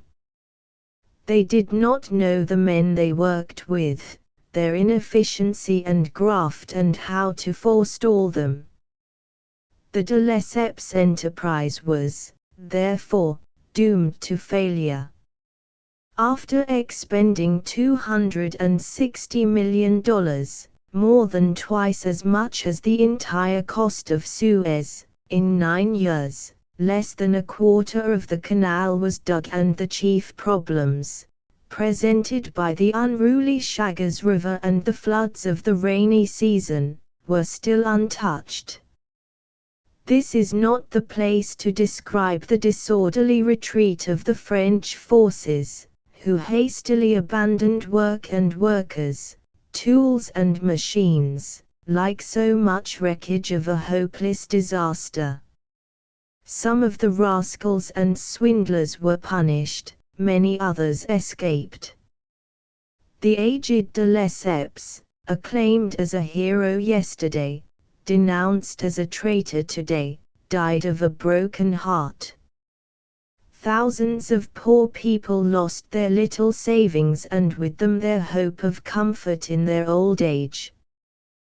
When the United States offered to pay $40 million for all that the French company had accomplished, and all that it possessed in the way of equipment, plans, and privileges, the stockholders were only too glad to close the bargain.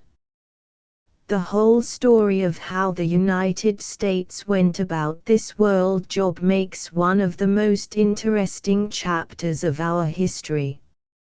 It is, however, another story. We cannot here go into the matter of how Panama became a republic independent of Colombia, and how the United States purchased for $10 million a strip of land 10 miles wide, 5 miles on either side of the canal, across the isthmus.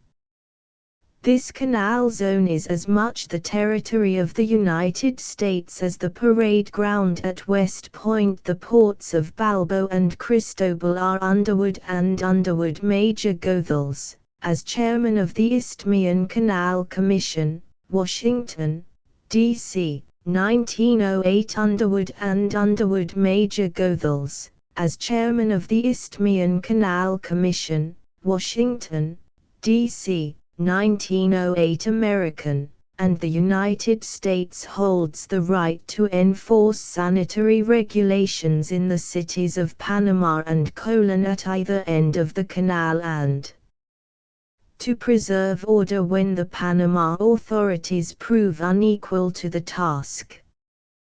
The shout went up from all over America, "Make the dirt fly! Show what the spirit of get there and Yankee grit can do."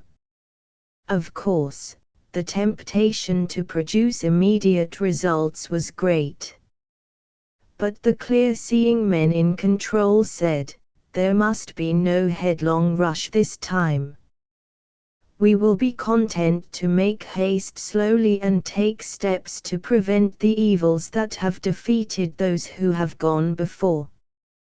We must clean the cities, drain the swamps, make clearings in the rank growth of the jungles. We must make a place even in the tropics where health and happy human living are possible. But the clean-up slogan was not able alone to conquer the specter of disease. Yellow fever still haunted the sanitary streets and byways. Only through the heroism of brave men who loved their neighbors better than themselves and who were willing to die that others might live was the secret learned. The experiments to which they gladly offered up their lives proved that the bite of a particular kind of mosquito was responsible for the spread of the disease, and that, if this insect could be destroyed, yellow fever would be destroyed with it. Colonel Gorgas, the chief sanitary officer, whose watchword was first prevent, then curb, and, when all else fails, cure, was the leader in the fight for healthful conditions on the isthmus. But all this time we have been talking much about the battleground and little about the general who led the forces to victory. It was clear that the time was ripe. The moment cried out for a man of power, one whose might as an engineer could command the forces of earth and ocean, and whose understanding of the even more difficult problems of human engineering would make him a true leader of men. In 1905 Mr. Taft, who was at that time Secretary of War, journeyed to Panama to see how the work was going forward and to plan for the fortifications of the canal. He took with him an officer of engineers, a tall, vigorous man of 47, with grey hair, a strong, youthful, bronzed face, and clear, direct, blue eyes. No trumpet sounded before Major Goethals to announce the man of the hour, the one whom destiny and experience had equipped for the great work. He studied every phase of the giant enterprise, and, when he returned to Washington, prepared a report that showed not only a thorough understanding of every detail, but also a broad comprehension of the problems of the whole. His recommendation of a lock canal was submitted by the Secretary of War to the President, and with it went Mr. Taft's recommendation of Major Goethals for the position of Chief Engineer. Experience had proved that divided authority and changes in policy through changes in management were serious drawbacks. If I can find an army officer equal to the job, he will have to fight the thing out to the finish, said President Roosevelt. He must manage the work on the spot, not from an office in Washington. He must be given full power to act and to control, and he must be a man big enough to realize that large authority means only large responsibility. After carefully considering Major Goethals' record and reports and then talking with the man himself, the President became convinced that he had found the right chief for the work and the army of workers. But when it was generally known that an army officer was to command at Panama, people shook their heads. The high-handed methods of the military will never succeed there, they said. Shoulder straps cannot do the work. On the occasion of Major Goethals' first appearance before his staff of engineers and other assistants, it was very clear that they looked upon the departure of their late chief, Mr. Stevens, with regret that became keener as they anticipated the formality and rigors of military control. When it was the new leader's turn to speak, they faced him silently. Major Goethals stood tall and firm like a true descendant of the good neck of old, but he looked them in the eyes frankly and pleasantly. There will be no militarism and no salutes in Panama, he said. I have left my uniform in mothballs at home, and with it I have left behind military duties and fashions. We are here to fight nature shoulder to shoulder. Your cause is my cause. We have common enemies, Kilbra Cut and the climate, and the completion of the canal will be our victory. I intend to be the commanding officer, but the chiefs of division will be the colonels, the foremen the captains, and no man who does his duty has aught to fear from militarism. Let us see how they went against the first enemy, Kilbra Cut, the channel that was to be made through the formidable peak in Darien known as Kilbra Mountain. It is only 7 o'clock, but the chief engineer, Colonel Goethals, now, is at the station ready to take the early train. Suppose we walk through the tunnel, he remarks. You know the dirt trains have right of way in Panama. We should hesitate to delay one even for the President of the United States or the Chair of all the Russias. At the end of the tunnel a car that looks like a limousine turned switch engine is waiting on a siding for the boss of the job. Painted light yellow, like the passenger cars of the Panama Railroad, it is known among the men as the Yellow Peril or the Brain Wagon. But if anyone expects, as a matter of course, to see the colonel in the Yellow Peril, he is as likely as not doomed to disappointment.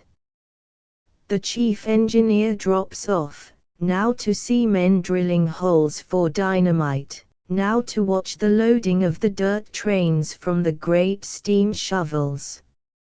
As we see the solid rock and rock-like earth of Kilbra, we realize that without dynamite the canal would be impossible. Let us watch for a moment the tearing down of the everlasting hill. Deafening machine drills pierce the rock or hard soil with holes from 3 to 30 or 40 feet in depth. These holes, which have been carefully arranged so as to ensure the greatest effect in an earthquaking, rock-breaking way, are filled with dynamite and then connected with an electric wire so that the pressure of a button will set off the entire charge. A rumble and then a roar, the earth trembles, heaves, then great masses of rock, mud, and water are hurled high in the air. A fraction of Kilbra larger than a 6 or 7-story building is frequently torn down by one of these explosions and the rock broken into pieces that can be seized by the steam shovels and loaded on the dump cars. It is interesting to see how, through an ingenious arrangement of the network of tracks, the loaded cars always go on the downgrade and only empty trains have to crawl up an incline. Much of the rock taken from the cut is used to build the Great Gatun Dam, that keeps the troublesome Chagres River from flooding the canal. The rest goes to the construction of breakwaters at the ends of the waterway or to the filling of swamps and valleys. The brain wagon is going along without the head. He is climbing blithely over the roughest sort of ground, now dodging on rushing dirt trains, now running to shelter with the powder men at the moment of blasting. A question here, a word there, and on he goes. It seems as if even the steam shovels know that there is a master hand at the helm and vie with one another to see which can take up the most earth at a bite. You would think any man would be completely played out after such constant jumping and climbing under the hot rays of a tropical sun, as the hours draw near to noon. But the colonel pulls up the long flight of steps that lead from the cut and remarks briskly, Nothing like a little exercise every morning to keep your health in this climate. There never was such a man for being on the job, exclaimed one of his foremen, admiringly. The only time the colonel isn't working is from 10 p.m. to 5 a.m., when he is asleep. No despotic monarch in his inherited kingdom ever had more absolute power than had the man of Panama. The men from the chiefs of divisions down to the last Jamaican Negro on the line realized that he was master of the business and that his orders sprang from a thorough understanding of conditions and a large grasp of the whole. He was a successful engineer, however, not only because he knew the forces of nature that they were working to conquer in Panama, but also the human nature he was working with.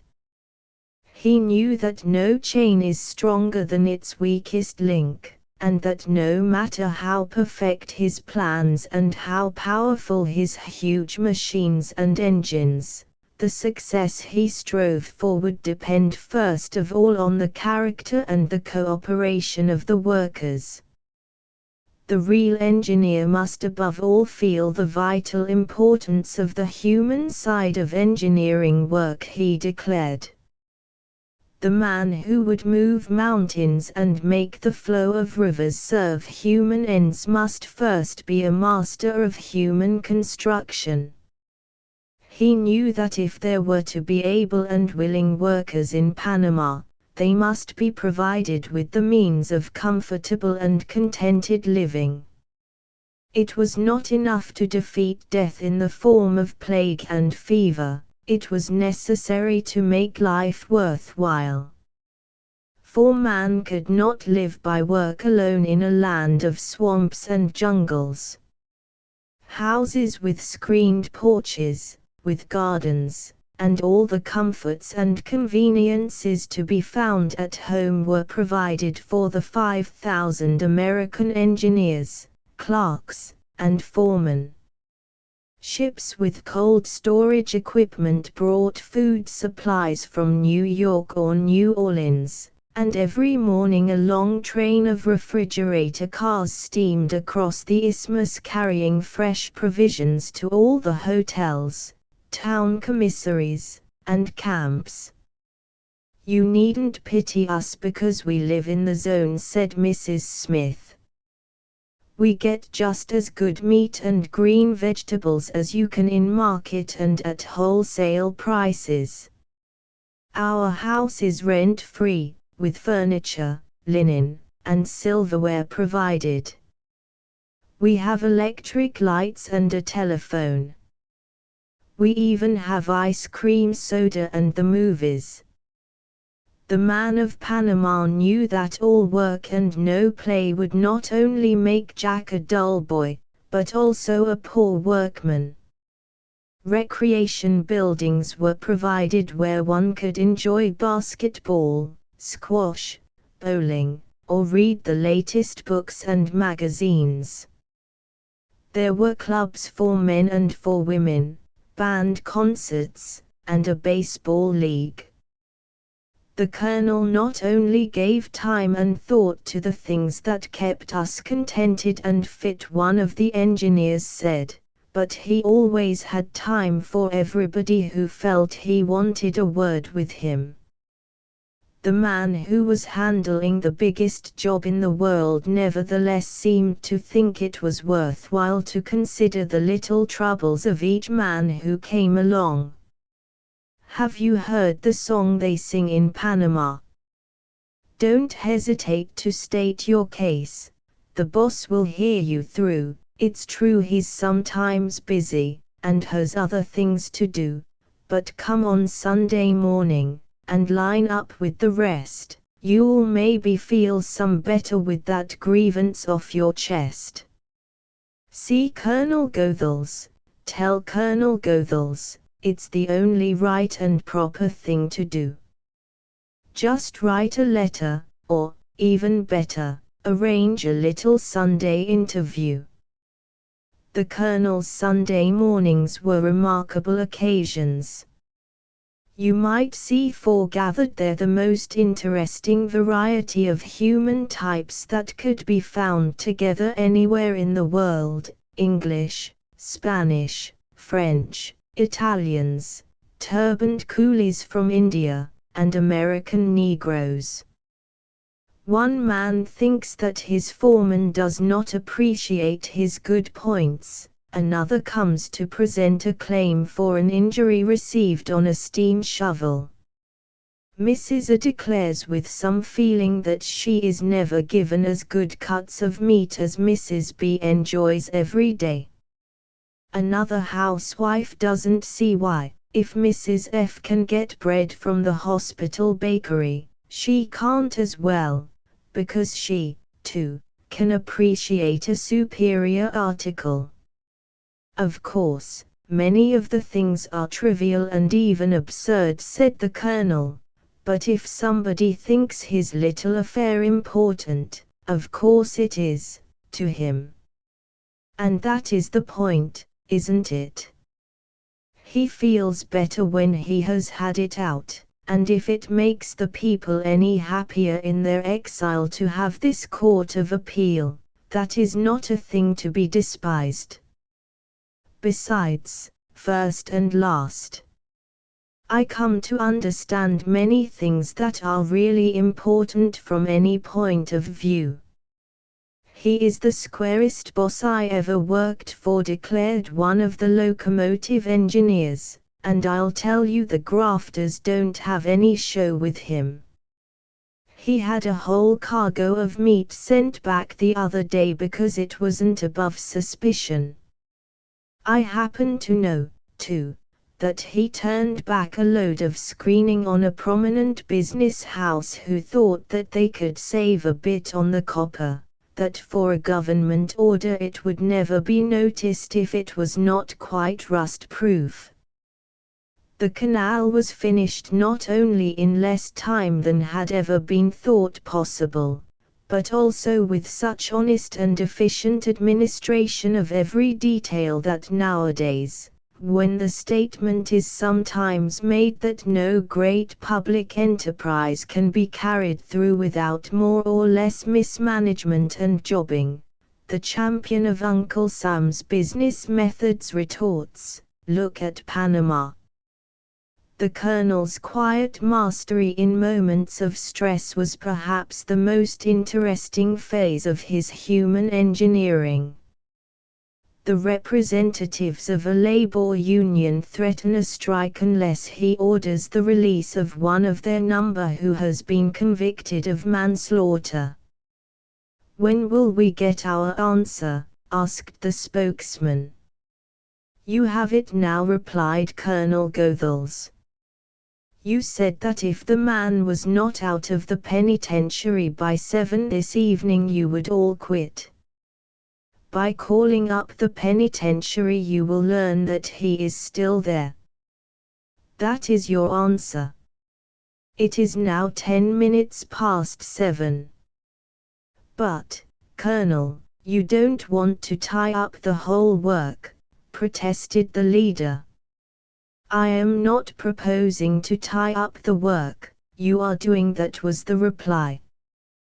"But, Colonel, why can't you pardon the man?" "I will take no action in response to a mob.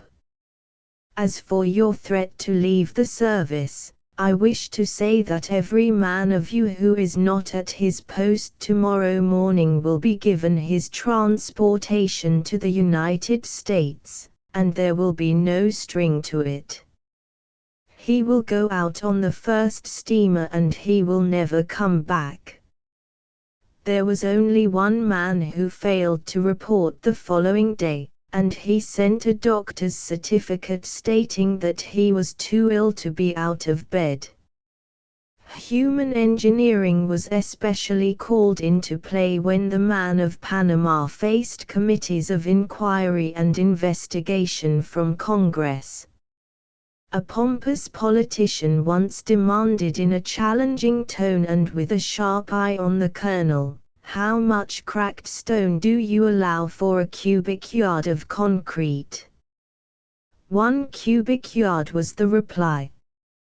You evidently do not understand my question, rejoined the investigator in the manner of one who is bent on convicting another through his own words. How much cracked stone do you allow for a cubic yard of concrete? 1 cubic yard.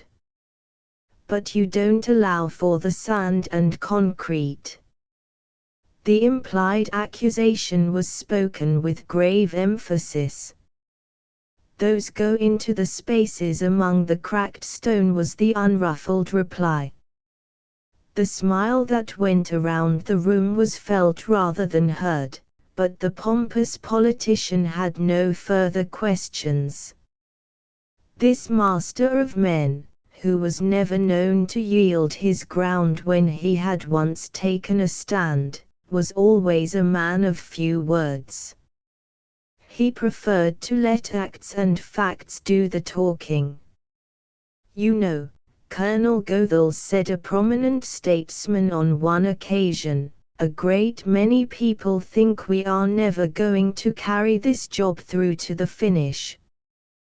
What would you say when diplomats of the leading powers come at you with questions and declare it will never be done? I wouldn't say anything, was the reply. On another occasion the boss of the job said, some day in September, 1913, I expect to go to Colon and take the Panama Railroad steamer and put her through the canal. If we get all the way across, I'll give it out to the newspapers. If we don't, I'll keep quiet about it. It was said of old that if one had faith enough he could move mountains. We cannot doubt that the man of Panama carried through his great work because he had faith, not a passive faith that hoped and waited, but an active faithfulness that worked in full confidence that destiny worked with him.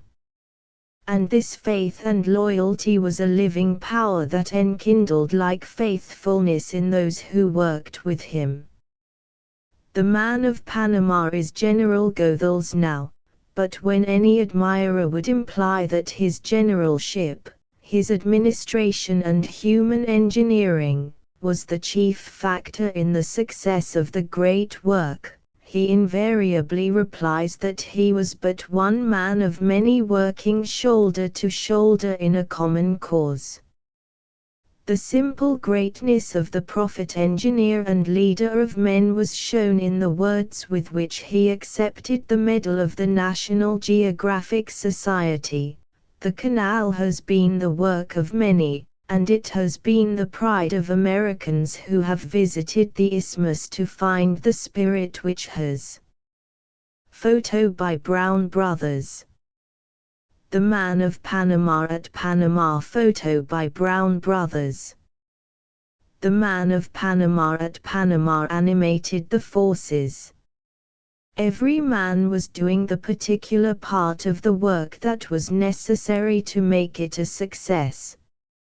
No chief of any enterprise ever commanded an army that was so loyal, so faithful, that gave its strength and its blood to the successful completion of its task as did the canal forces.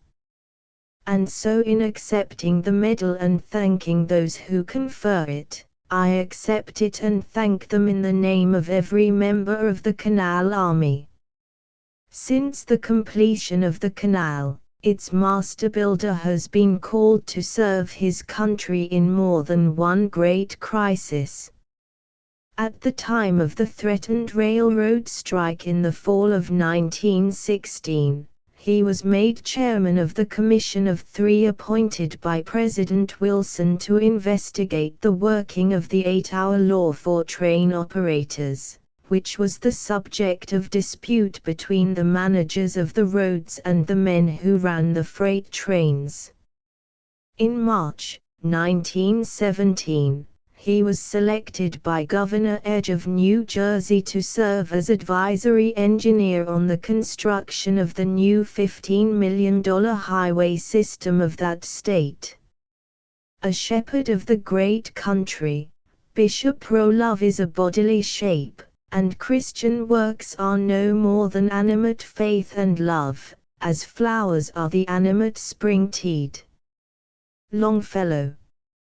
Have you heard the story of Orfeo, the mighty giant of Canaan, who made a vow never to serve any master but the most powerful of all the rulers of earth?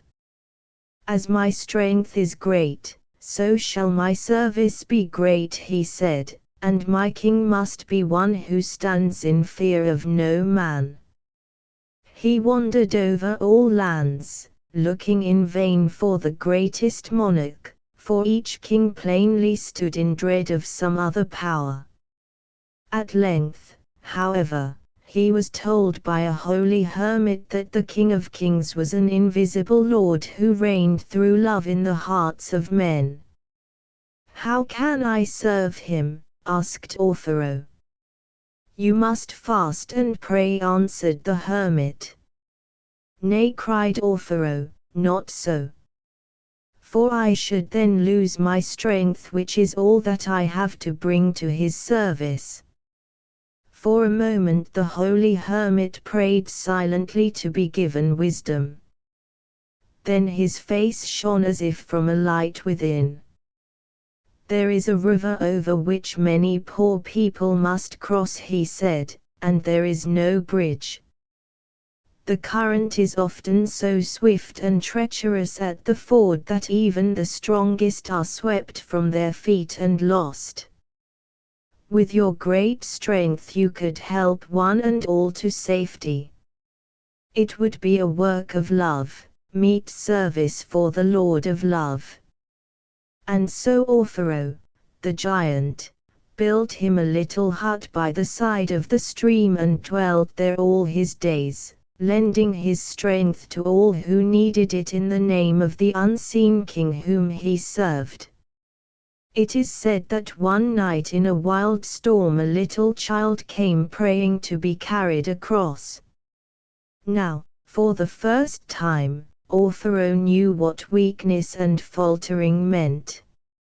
He staggered and all but fell in the foaming current.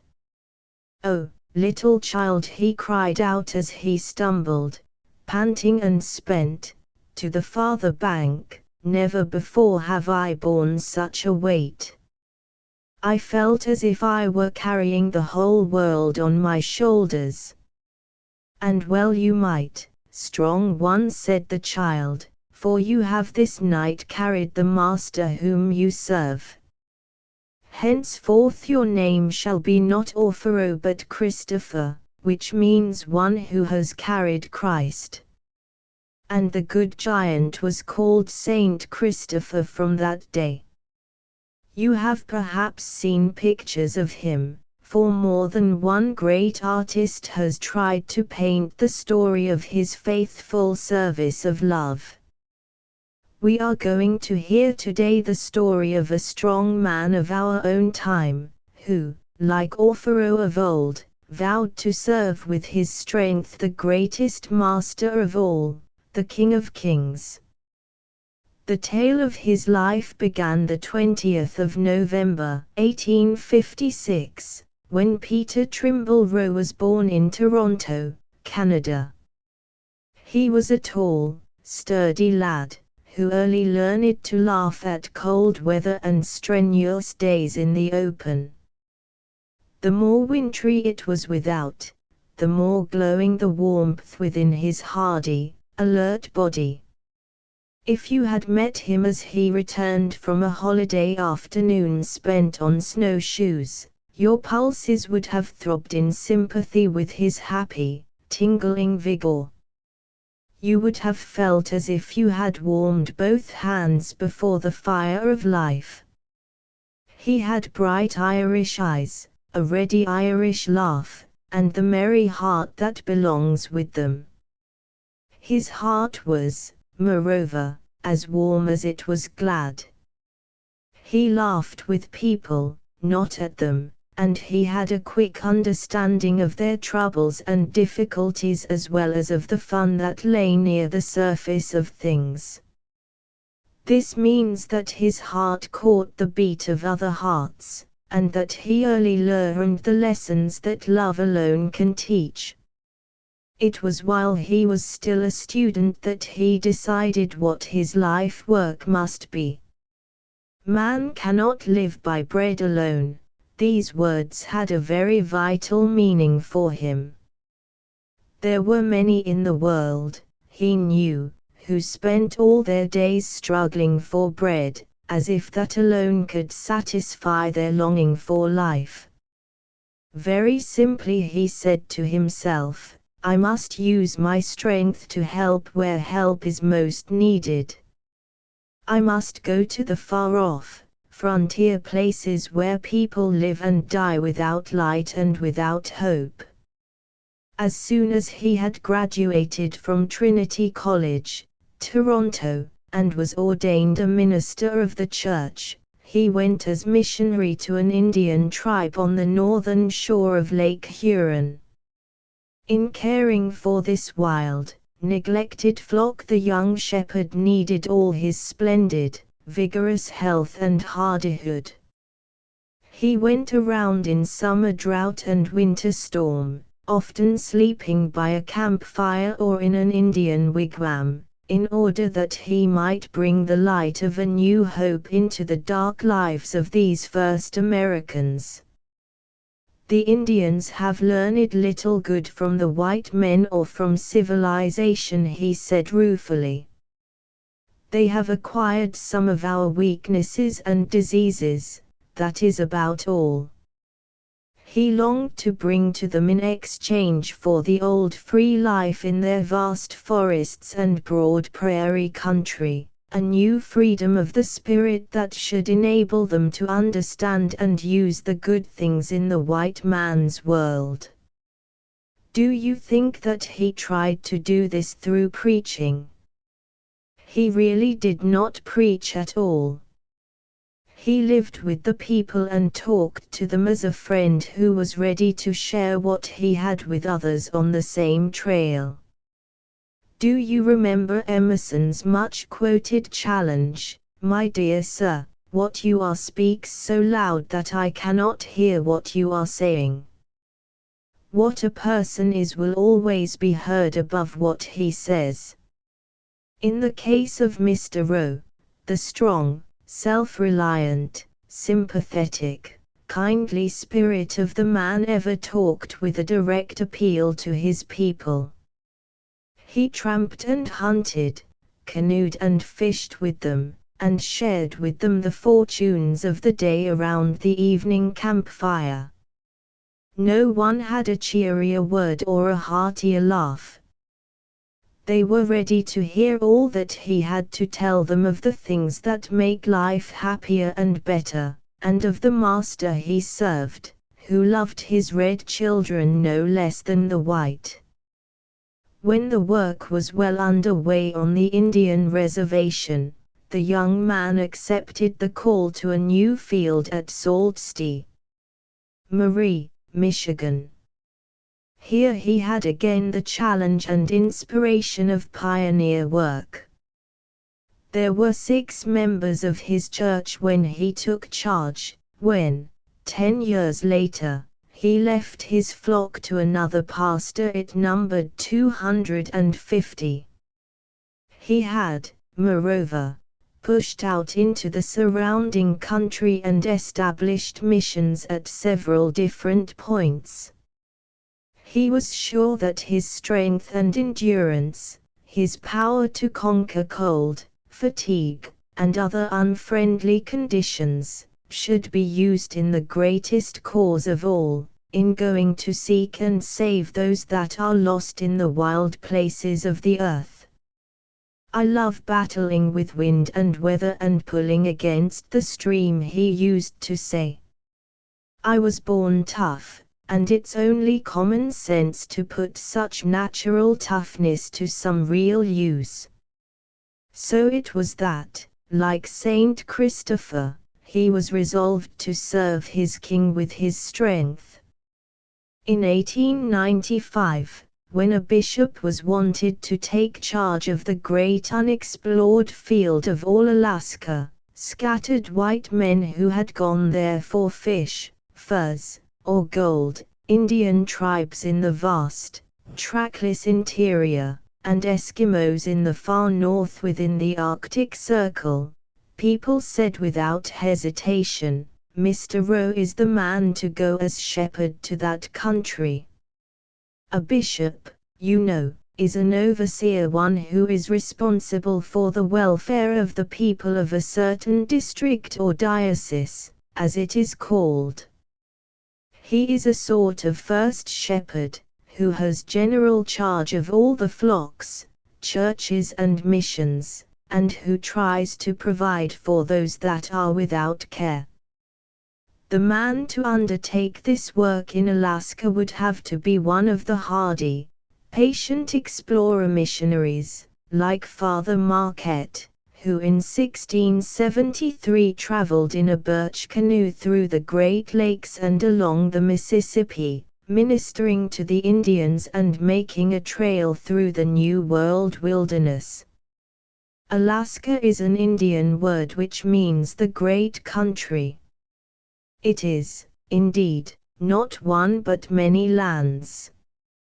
Most people think of it as a wild, snow-covered waste, whose Arctic climate has been braved by white men only for the sake of its salmon, seals, and later for the gold that was found hidden away in its frost-locked soil.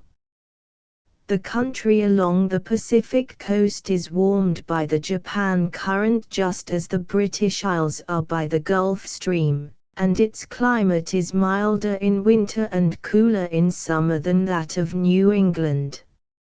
It is a land of wonderful, inspiring beauty, with lordly, snow-crowned mountain peaks, forests of enchanting greenness bordering clear, deep fjords, and fields bright with poppies, bluebells, wild roses, and other flowers of the most vivid coloring. The interior, through which flows the Yukon, that great highway of Alaska, is much colder, but it is only the northern portion reaching into the polar sea that has the frigid conditions that many people associate with the great country. When in early April, Bishop Rowe took the steamer from Seattle to Juneau, Alaska, he found that 200 of his fellow passengers were bound for the newly discovered gold fields. Many of them were fine, rugged fellows who loved strenuous endeavor better than easy, uneventful days. Some few of them were rolling stones of the sort that would make trouble anywhere. When I looked forward to what might be done for the lonely settlers and forlorn natives in Alaska, said Bishop Rowe, I did not at first realize that an important part of the work would be with the great army of gold seekers who suddenly find themselves in the midst of hardships, disappointments, and temptations that they have never known before. Of course, the men on board were anxious to learn everything they could about the great country. Each person who had been to Alaska before was surrounded by a group of eager questioners. It is the richest country on God's earth, declared a merchant. There are no such hauls of salmon and halibut anywhere else. Why, the fisheries alone are worth more in 1 year than the paltry sum of $7,200,000 that we paid Russia for Alaska. And think how the people in America made fun of Swede for urging the purchase.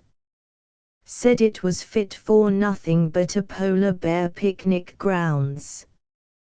Wasn't it hinted that the United States was paying Russia in that way for her friendship during the Civil War? by offering to take a frozen white elephant off her hands and giving her a few $1 million into the bargain, asked another. Yes, rejoined a man who was evidently a hunter, and we're just beginning to wake up to the bargain we have. I've been there before for the sport: bear, moose, caribou. You never knew such a happy hunting ground for the chap who goes in for big game. But now I'm for the gold fields. And, believe me, I've the start of you other fellows in knowing what I'm up against. There are no Pullman sleepers where we are going, let me tell you. We'll have to make our own trails over snow-covered mountains, across glaciers, and through canyons, but the prize is there, boys, for those who have the grit to win out. You talk about knowing Alaska, put in another, scornfully, and you see there nothing but fish, big game, and the chance to find some of the yellow dust that drives men mad. It's a fairer land than you have ever even dreamed of, with greener pines and nobler fjords than Norway can show, and mountains more sublime than the Alps. Do you know it's a country that will feed a people and give them homes where the air is fresh and fragrant with snow, sunshine, and flowers? You hunters and fishers and prospectors who go to Alaska just to make money and then run away to spend it, make me tired. You look upon that magnificent country, white man's country, if there ever was such, as nothing but so much loot. You fellows remind me of the story of the blind men and the elephant, said Bishop Rowe, with his hearty laugh. You remember how one felt a tusk and said the creature was just like a spear, while the one who touched the side said it was a wall, and the last beggar who chanced to get hold of the tail said it was like a rope. There is evidently more than one Alaska, and each one knows only the country that he has seen. We shall soon see for ourselves what we shall see. Of all the men who landed at Juneau, Bishop Rowe was in a sense the only real Alaskan, for he alone intended to make his home in the country. Even the man who had called it white man's country was going there in the character of tourist reporter to take away impressions of its marvelous scenery, its inspiring contrasts of gleaming, snow-capped peaks and emerald watersides vivid with many-colored blossoms, its picturesque Indian villages with their grotesque totem poles, its gold diggings with their soldiers of fortune. Everybody was busy getting together the necessary outfit for the journey on the trail across the Coast Range to the Yukon, along which the adventurers made their way to Circle courtesy of Reverend C.E. Buttigieg, Bishop Peter T. Rowe courtesy of Reverend C.E. Buttigieg, Bishop Peter T. Rowe City, a mining center 850 miles from Juneau. On the 22nd of April, the bishop, with one companion, left the seaport for his first journey in the land of his adoption. Sometimes he was climbing steep mountains where he had to dig out with his stick a foothold for each step. Sometimes he was walking through narrow canyons not more than 12 or 14 feet in width, where overhanging rocks and snow slides threatened to crush him. Sometimes he was creeping along the edge of cliffs so high and sheer that he dared not trust himself to look down. Sometimes he was treading warily over the frozen crust of a stream whose waters seethed and roared ominously beneath the icy bridge. As he pushed on, hauling his heavy sled, it weighed, with the camping outfit and provisions, 450 pounds. You can imagine that he had an appetite for his dinner of toasted bacon and steaming beans. Sometimes his gun would bring down a wild duck to vary this hearty fare. He knew what it was, however, to be too tired to eat or sleep. That was when he was felling trees and whipsawing the logs into boards for a boat. The men who had promised to furnish him with transportation as soon as the ice was broken up had not kept their agreement, and he faced the open season with no means of continuing his journey. "If you'll just camp here with us fellows for a spell," comrade said the men in whose company he found himself at Carabao Crossing, "we'll all pitch in and give you a day's help when we've got our own lumber sawed." Then the good-natured miners had a shock of genuine surprise. The preacher whom they proposed to pull out of his difficulty proved that he was neither a tenderfoot nor a shirker. "I think I'll see what I can do for myself before I ask you men to come to the rescue," he said. The blows of his axe resounded merrily as he put himself to his task.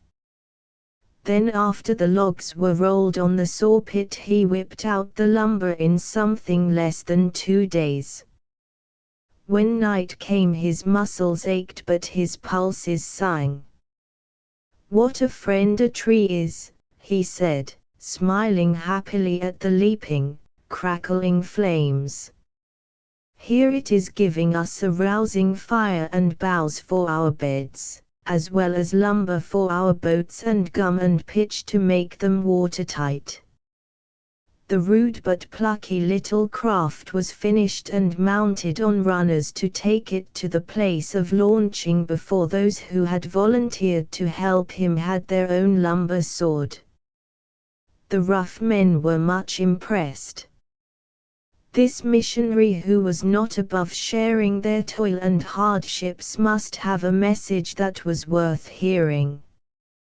They gathered about him with respectful attention when he said, "We're hundreds of miles from a church here, but that doesn't mean that we don't feel the need of one, does it? Let's have a service together about the campfire before we go on our way." The firelight shone on softened faces and earnest eyes as the gold seekers sat gazing up at the man who spoke to them simply and fearlessly of the treasures of the Spirit which he that seeks will be sure to find. "You men have given up comfort and friends and risked life itself to find your golden treasure," he said. "Some of you may win the prize you seek. Many more may be doomed to disappointment. Will you not take with you something that will make you strong to bear either the temptations of success or the trials of failure? It is yours for the asking, only reach out your hand and you will touch it. 'Tis heaven alone that is given away, 'tis only God may be had for the asking." As Bishop Rowe talked, his hearers seemed to lean on his words as naturally as one leans on a trusty staff when the way is rough and steep.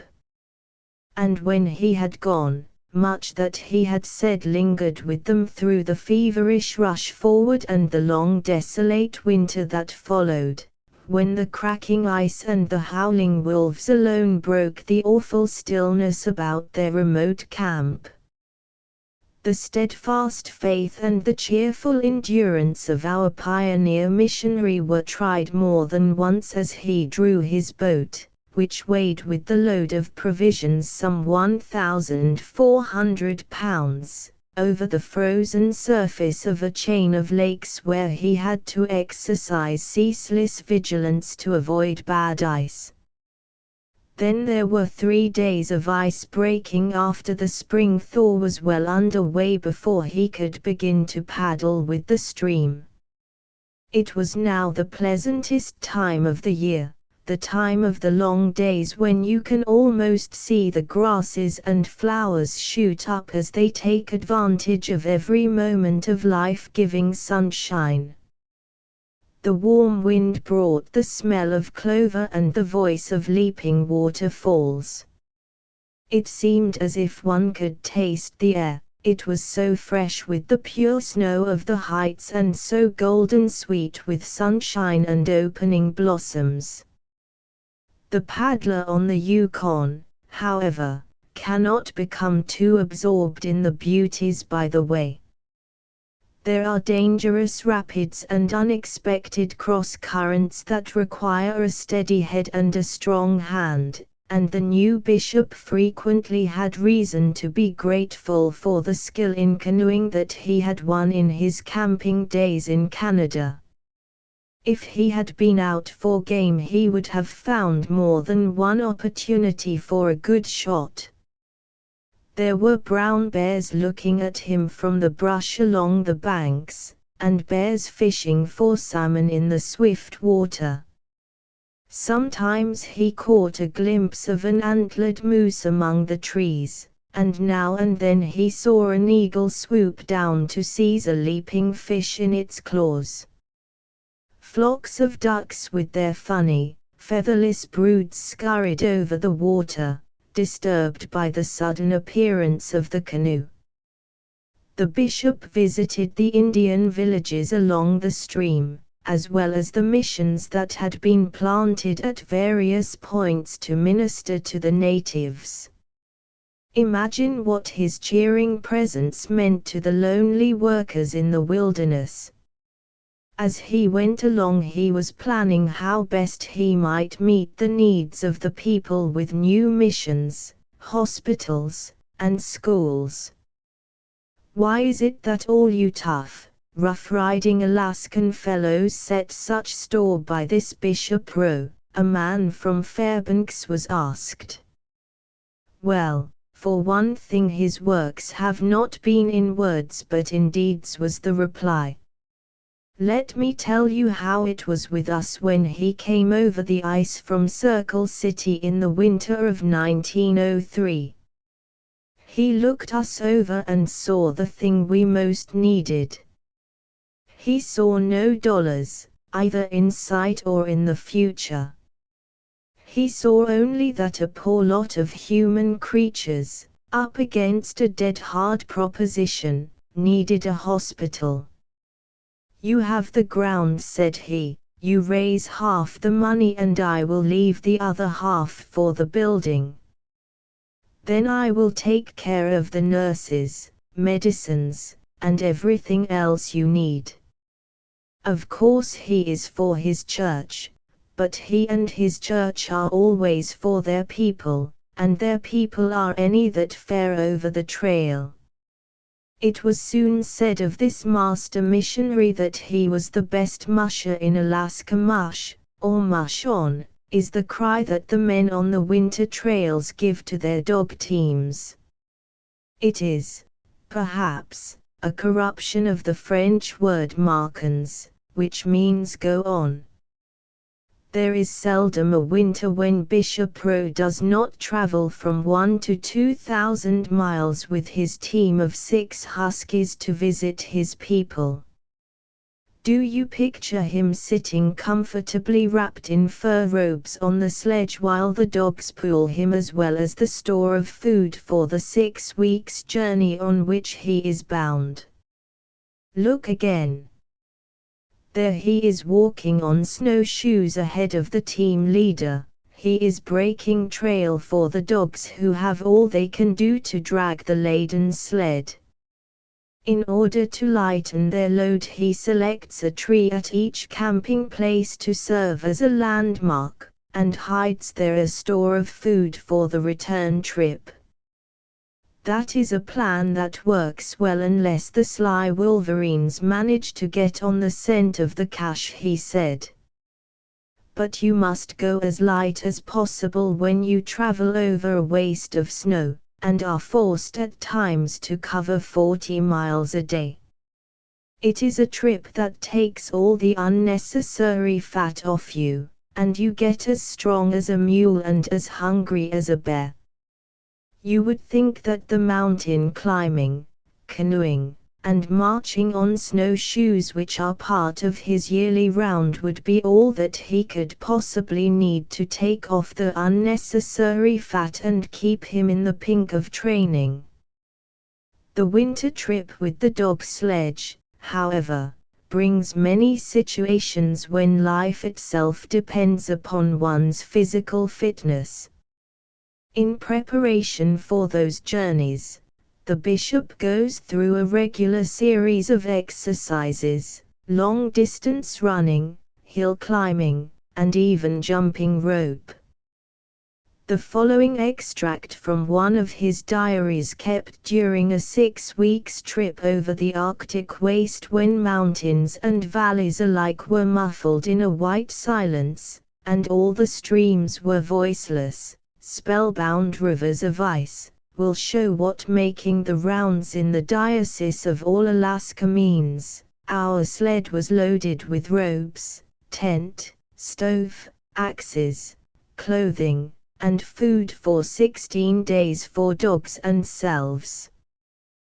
Wind blew the snow like shot in our faces. I kept ahead of the dogs, leading them, finding the way. We had to cross the wide river.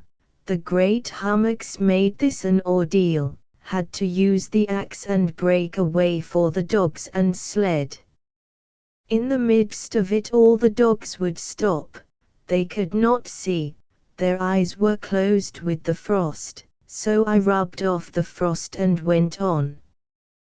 The time came when the dogs could no longer face the storm.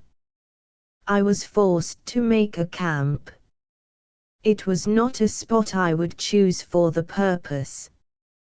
The bank of the river was precipitous, high, rocky, yet there was wood. I climbed 100 feet and picked out a spot and made a campfire. Then returned to the sled, unharnessed the dogs, got a lifeline, went up and tied it to a tree by the fire. By means of this we got up our robes and sufficient food. Here, after something to eat, we made a bed in the snow. It was a night of shivers. Froze our faces. After a sleepless night we were up before daybreak. It was still blowing a gale, had some breakfast, tried to hitch the dogs, but they would not face the storm, so I resigned myself to the situation and remained in camp. It was my birthday, too. I kept busy chopping wood for the fire. In carrying a heavy log down the side of the mountain, I tripped, fell many feet, and injured shoulder slightly.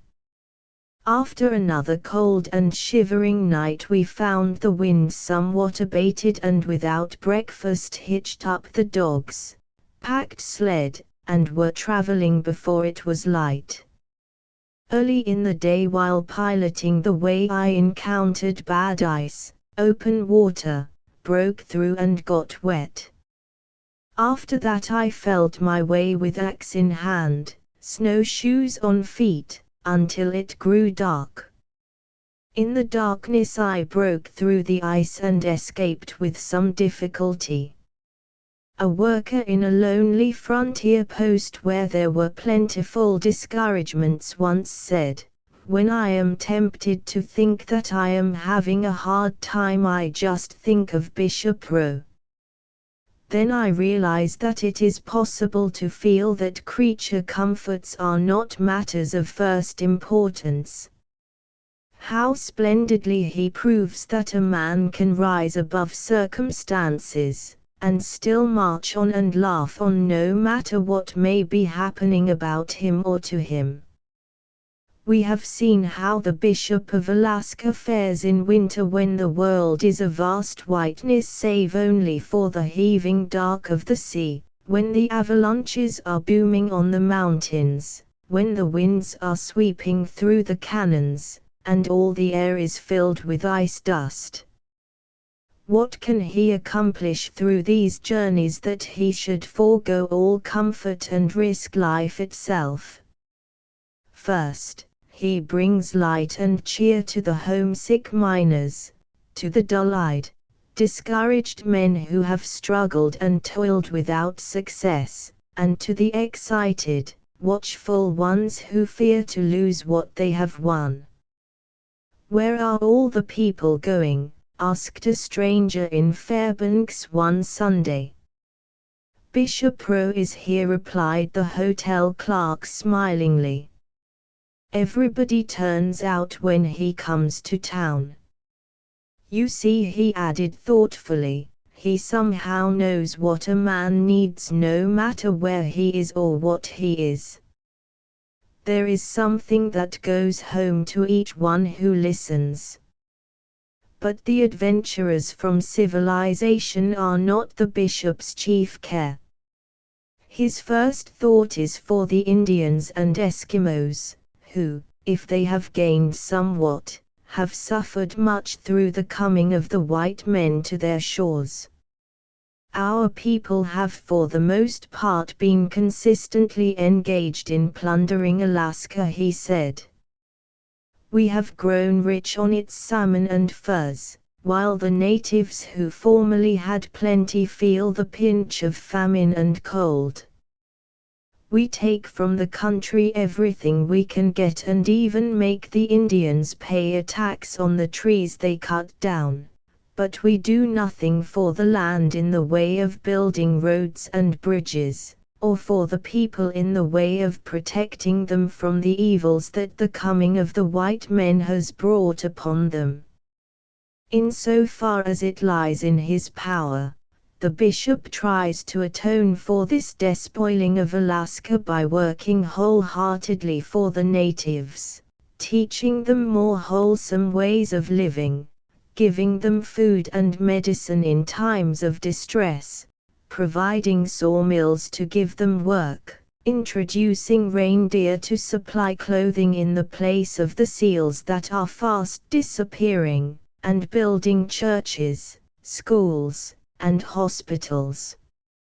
He has, besides, gone to Washington and described to the President and the lawmakers the pitiable state of the Alaskan Indians, and pleaded for reservations where they could first of all be taught how to maintain health under the new conditions of life that have been forced upon them, and then given suitable industrial training and the chance of earning a livelihood. The laws that have been passed to secure fair play for the original Alaskans have been won largely through the persistent and effective championship of Bishop Rowe. See him as he journeys down the Yukon in a scow loaded with lumber for a mission building. He has with him just one helper and 3 little Indian children whom he is taking to a school at Anvik. At night he is at the bow, watching to guard against the dangers of the stream. Sometimes the children wake up and cry when a great slide from the bank, tons on tons of rock and earth, shoots into the river with a terrific boom. Sometimes, when the hooting of an owl or the wail of a wild beast pierces the stillness, they huddle together, too frightened to make a sound. Then the good bishop stoops over and pats them on the head kindly, saying a comforting word or two which reminds them that nothing can possibly harm them while he is near. A storm of rain and wind that lasts all night and all the next day drenches them through and through. The children, who are wet and cold, creep close to their friend. Eat, my father," they say, looking up at him pitifully. In a flash he remembers that not far off is a deserted log cabin which he chanced to find on a previous journey. Making a landing, they follow him along the bank and at nightfall reach the blessed shelter. Here they build a rousing fire and dry their clothes. As they sit about the blazing logs, they fancy that all the sunbeams that had shone upon the growing tree are dancing merrily in the flames. The next morning the sun comes out as if to make up for all the stormy days and nights that have ever vexed weary travelers, and they go on their way with renewed courage. The two qualities most needed in Alaska, said Bishop Rowe, are an instinct for finding one's way, and bulldog grit. He certainly has these two requisites, as well as animate faith and love. Wherever he goes, to remote Indian villages or Eskimo igloos, to deserted mining centers whose numbers have dwindled from thousands to a forlorn score, to thriving cities like Sitka, Nome, and Fairbanks, which have electric lights, telephones, and many of the luxuries as well as the comforts of civilization, he brings a message of hope. To those who hunger without knowing what they lack, he brings the bread of life, the glad tidings of a God of love. In 1907, it was decided to transfer Bishop Rowe from his frontier post to Colorado. You have served faithfully where the laborers are few and the hardships are many, it was said. You must now guard your powers for a long life of service. I appreciate with deep gratitude the kindness, replied the missionary bishop, but I feel that in view of present conditions I must decline the honor of the transfer and continue in Alaska, God helping me. So the shepherd of the great country is faithful to his charge and his flock, asking not a lighter task but rather greater strength for the work that is his. Like the giant saint of the legend, he serves with his might the unseen king who reigns through love in the hearts of men. A hero of flight, Samuel Pierpont Langley. A tool is but the extension of a man's hand, and a machine is but a complex tool. And he that invents a machine augments the power of man and the well-being of mankind. Henry Ward Beecher. A boy was lying on his back in a clover-sweet pasture, looking up dreamily at the white clouds that were drifting about on the calm blue sea of the sky.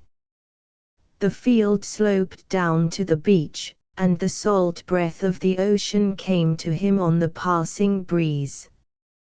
All at once his eye was caught by something that made him start up suddenly, all alert attention. It was a seagull rising into the air, its wings flashing white in the bright sunshine. "How does he do it?" he said aloud. "How is it that he can float about like that without any effort? It is just when he begins to mount into the air that he flaps his wings, now he is hardly moving them at all. He seems to be held up by the air just as a kite is." This was not the first time that young Samuel Langley had watched the flight of the seagulls. And the sight of a hawk circling above the treetops could always set him a-staring. There must be something about the air that makes it easy, he pondered. The birds know the secret, but I can't even guess it. That night at dinner the boy was more than usually thoughtful.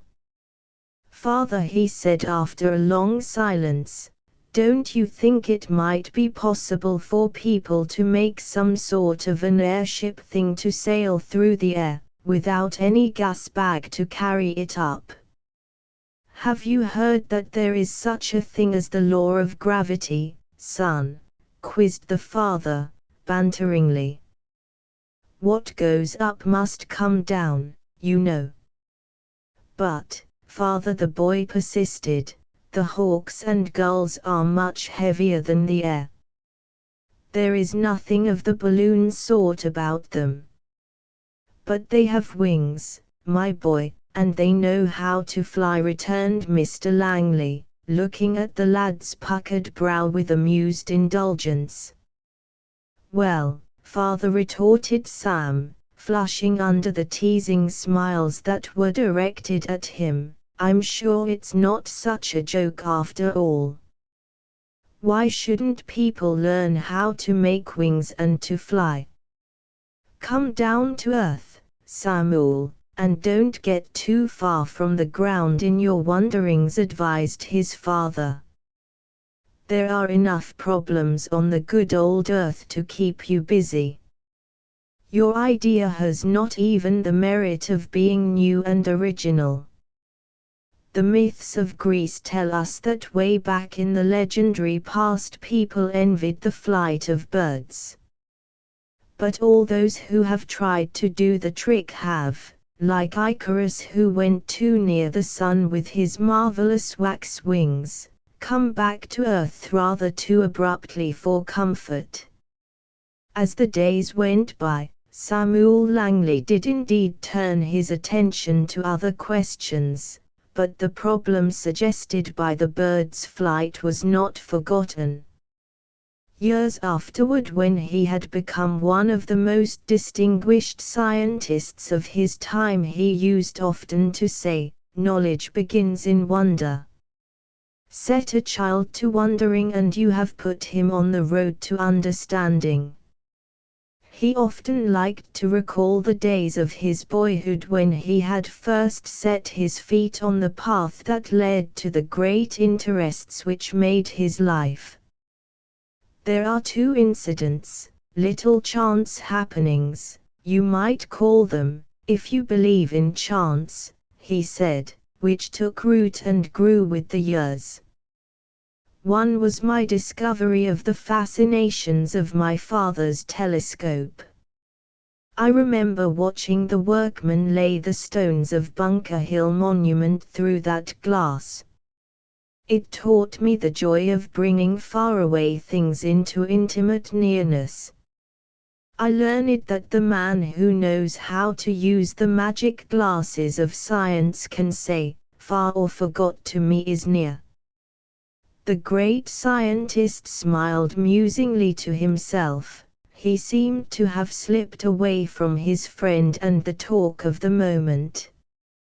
Was he back in his boyhood when he first looked at the moon's face through his magic glass, or was he pondering over some new problem concerning sunspots which was puzzling learned astronomers the world over? What was the other incident you spoke of, Professor? Reminded his companion timidly, for it was not easy to get Dr. Langley to speak about himself, and the spell of this rare hour might easily be broken. What is it? Oh, yes, he went on, picking up the thread. The other epoch-making time of my young life was the lazy hour when I lay stretched out in an open field watching the flight of the hawks and gulls circling overhead. I noted that their wings were motionless except when they turned them at a different angle to meet a new current of wind. I began then dimly to suspect that the invisible ocean of the air was an unknown realm of marvelous possibilities. It may be that that idle holiday afternoon had more to do with the serious work of the after years than the plodding hours devoted to Latin grammar. Samuel Langley had a mind of the wondering, not the wandering, sort. Everything that he saw set him to questioning, comparing, and reasoning. When he noticed the curious way in which nature has made many creatures so like the place in which they live that they can easily hide from their enemies, he said to himself, "It is strange that the insects which live in trees are green, while those that live on the ground are brown." It must be that the ones who were not so luckily colored were quickly picked off, and that only those that can hide in this clever way are able to hold their own. When he noticed that brightly colored flowers were not so fragrant as white ones, he said, "The sweet blossoms don't need gay colors to attract their insect friends." When he saw early spring vegetables growing in a hotbed, he said, "How does that loose covering keep them warm? There must be something that makes heat under there." Years later he said, "I believe the questions that I kept putting to myself every time I went by a certain garden not far from our house marked the starting point of my investigations into the work of the sun's rays in heating the earth." The day came when the idea flashed upon me that the air surrounding our planet acts just like a hotbed, conserving enough warmth to make possible the conditions of life we require. Everything in Samuel Langley's world, animals, plants, rocks, air, and water, had its wonder story and its challenge. There was always some question to be puzzled over. Science was not, however, the only passion of his early years. His delight in beauty was just as keen as his thirst for knowledge. He noted with loving appreciation the changing lights and shades of nature's face. He had an eye for the look of things, which means that he had something of a gift for drawing.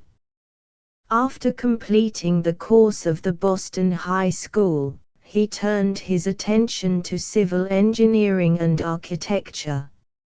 "I did not go to college because I had to think about paying my own way through life," he said, "and I argued that a chap who was fond of mathematics and drawing should be able to do some good work in the way of building even if he did not succeed in laying the foundation of either fame or fortune. Besides, it seemed to me that while doing work that was not uninteresting, I should be near the things that were already part of my life. There would be chance and encouragement for further scientific study." Going to Chicago when he was 23 years of age, Mr. Langley worked for 7 years in his chosen profession, gaining in addition to a comfortable income, practical business experience and unusual skill in drafting. All this time his interest in scientific problems was pulling him away from the beaten path of practical achievement. His intellect was of the hardy, pioneer sort that longs to press on where man has never ventured, to make new paths, not to follow in the footsteps of others. In 1864 the young scientist of 30 years determined upon a bold move.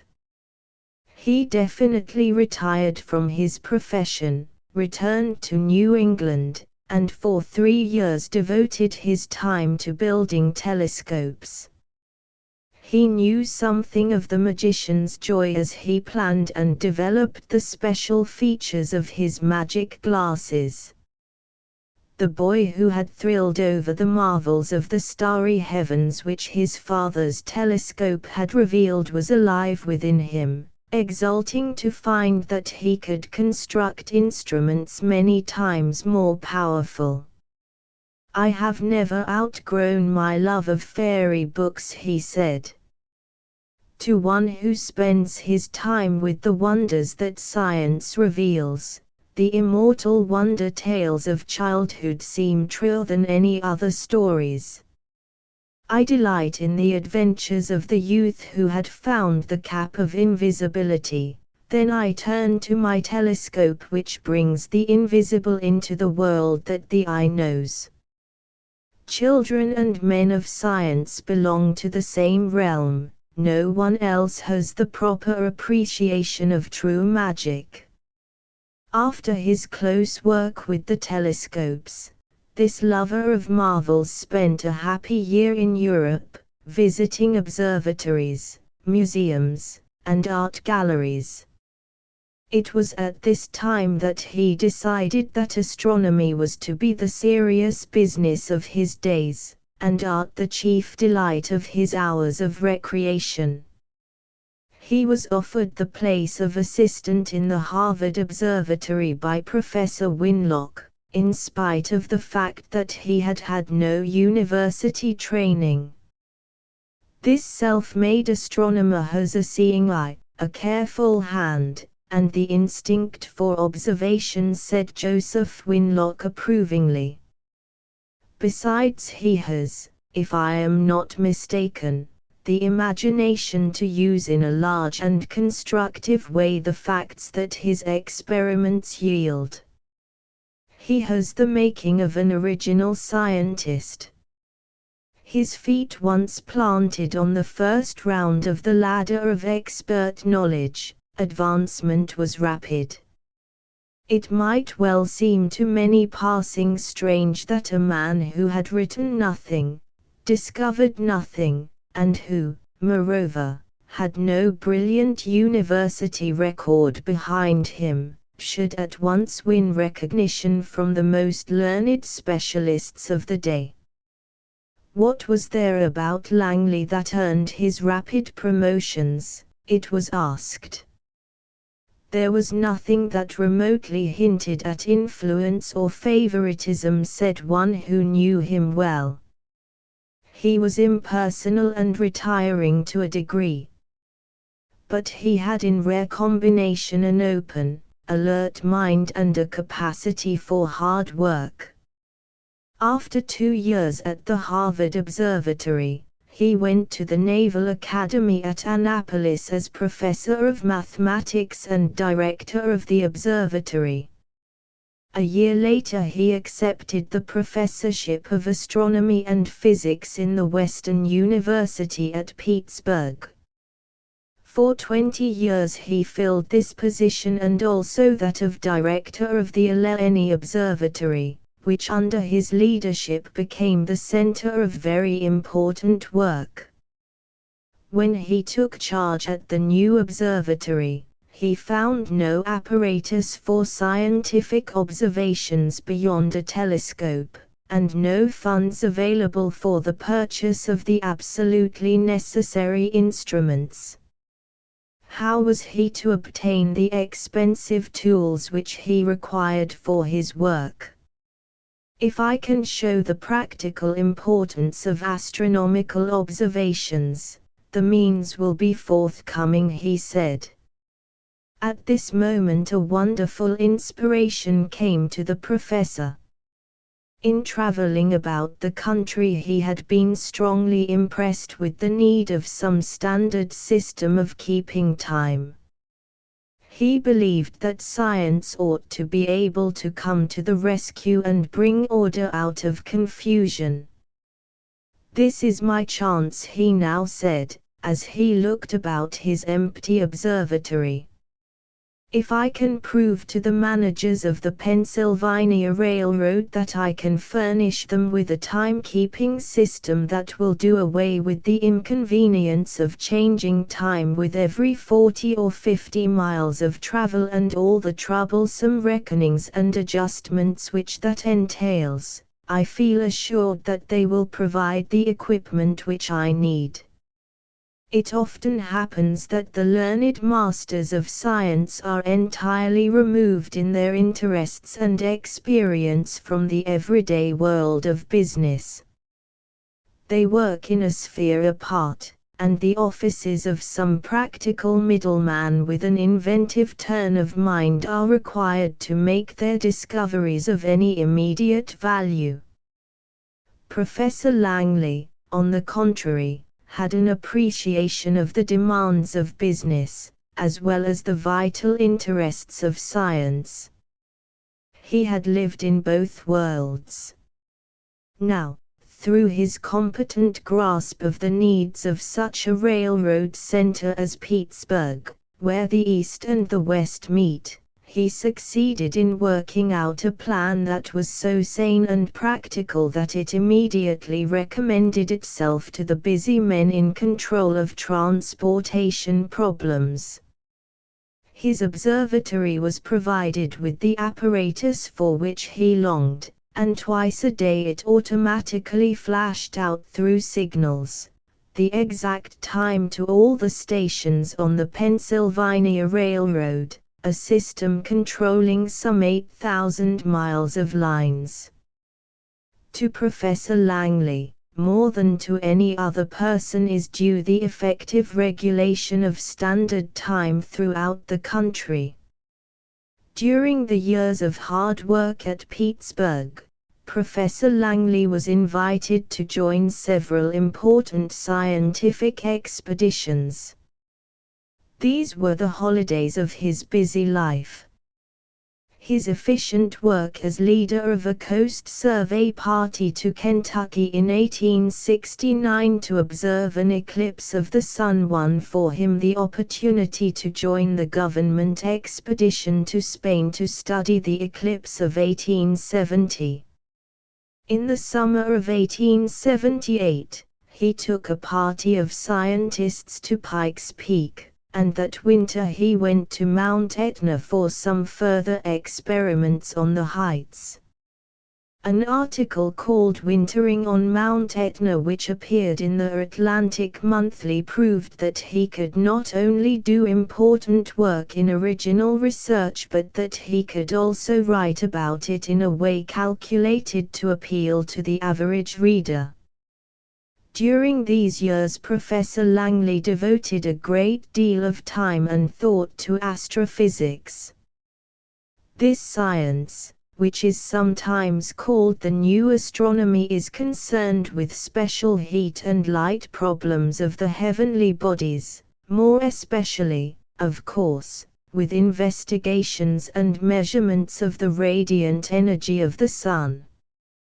To carry on his experiments he invented a wonderful electrical instrument called the bolometer, which is so delicately constructed for measuring heat that when one draws near to look at it the warmth of his face has a perceptible effect. Professor Langley's tests proved that the lantern of the firefly gives a cheaper form of light than is to be found anywhere else. Here nature has demonstrated the possibility of providing illumination with no waste of energy in heat or in any other way. All the force goes into the light, while man's devices for defeating darkness waste as much as 99% of the energy consumed. The Pittsburgh years were rich in the joy of work well done, but they gave little of the inspiration and stimulus that comes from congenial companionship. For the most part, he had to content himself with the society of his book friends. The number of his solitary hours may be to a certain extent measured by the astonishing range of his reading. "Why, Mr. Langley, I do believe you have read every book that ever was written," said an admiring young lady on one occasion. Courtesy of the Smithsonian Institute. Samuel Pierpont Langley. Courtesy of the Smithsonian Institute. Samuel Pierpont Langley. "Oh, no," he replied dryly, with the hint of a twinkle in his eyes. "There are 6 that I have not read, as yet." In 1886, when he was offered the position of Assistant Secretary of the Smithsonian Institution at Washington, he accepted without hesitation, because he felt that he would have a chance for association with his brother scientists. The next year, when he had succeeded Professor Baird as head of the institution, he at once inaugurated a change in the character of its publications. If the Smithsonian is to live up to the ideal of its founder in increasing knowledge among men, the written accounts of its work must be plain and interesting enough to appeal to people of ordinary education and intelligence, he said. It was largely due to his efforts that the National Zoological Park was created. We must have not only live books but live specimens, he said. The stuffed and mounted creatures are well enough in their way, but they have monopolized too much attention. For a while there was a small zoo housed in cages and kennels almost under the eaves of the Smithsonian offices, until sufficient interest could be aroused in Congress to secure a tract of land along Rock Creek for a national park. Here at last Professor Langley realized his dream of a pleasure ground for the people, where there might be preserved in places like their natural haunts, on hillsides, in rocky caves, or along streams, specimens of the animal life of the world, which is in a large measure disappearing before the advance of man. Remembering how his interest in scientific problems had begun in his childhood when he had stopped to wonder about the things that attracted his attention, Professor Langley fitted up a place in the Smithsonian especially for children. Opposite the front door, in a room bright with sunshine, singing birds, and aquariums of darting goldfish, he put the sort of things that all boys and girls would like to see. There you may see the largest and smallest birds in the world, the largest and smallest eggs, and specimens of the birds that all children meet in their storybooks, such as the raven, rook, magpie, skylark, starling, and nightingale. There, too, are all sorts of curious nests, eggs of water birds that look like pebbles, insects that exactly mimic twigs or leaves, and so can hide in the most wonderful way, beautiful butterflies and hummingbirds, and shells, coral, and all kinds of curious creatures from the bottom of the sea. It is said that once a lady who sat next Professor Langley at a dinner party and found him apparently uninterested in all her attempts at conversation, suddenly asked, "Is there anything at all, Mr. Wiseman, which you really care to talk about?" The professor roused himself from his fit of abstraction with a start. Then he smiled and said, "Yes, two things, children and fairy tales." It was the lady's turn to look surprised and smile. "Now I understand how you were able to make that children's room so exactly what it should be," she said. "Only someone who understood wonder and loved the wonderful could have done it." While Professor Langley was working in this way to make the institution of which he was head a greater power for teaching and inspiration in the lives of the people, he was not relaxing any of his own efforts as a scientific investigator. An astrophysical observatory was founded and there he went on with his special studies and experiments in regard to the properties of sunlight. When people wanted to know the practical value of his minute observations, he used to say, "All truth works for man if you give it time, the application is never far to seek." The expert knowledge of today becomes the inventor's tool tomorrow. But while he was working over the problems of sunspots, and making drawings of the surface of the sun that bear witness to his patience no less than to his skill, he became vitally interested in the subject of mechanical flight.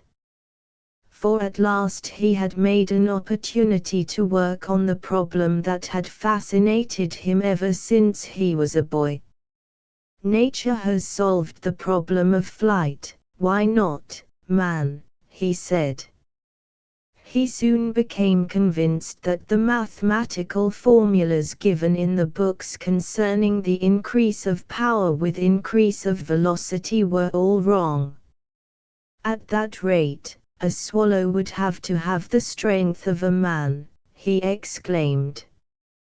He devised a sort of whirling table with surfaces like wings to test with exactness just how much horsepower was required to hold up a surface of a certain weight while moving rapidly through the air, and by this means discovered and demonstrated the fundamental law of flight, known as Langley's law, which tells us that the faster a body travels through the air, the less is the energy required to keep it afloat.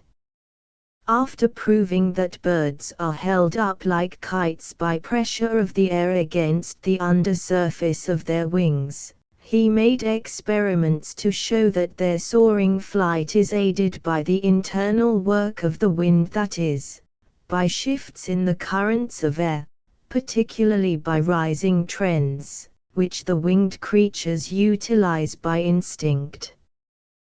Watch a hawk as it circles through the air, dipping its wings now at this angle, now at that, and you will realize that the wind is his true and tried ally.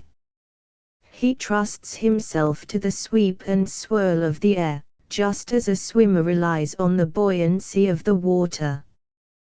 Having demonstrated so much through experiments with his whirling table, Dr. Langley determined to construct a real flying machine, with wide-spreading planes to sustain it in the air while it was driven along by a steam engine which furnished power to the propellers. This machine, which he called an aerodrome, was put to the test on the 6th of May, 1896. Dr. Alexander Graham Bell, who was present at the trial and who took pictures of the machine in midair, declared, "No one who witnessed the extraordinary spectacle of a steam engine flying with wings in the air, like a great soaring bird, could doubt for one moment the practicability of mechanical flight." Now that he had succeeded in solving the problem from the scientific standpoint, Professor Langley wished to leave the task of developing the idea in a practical, commercial way to others.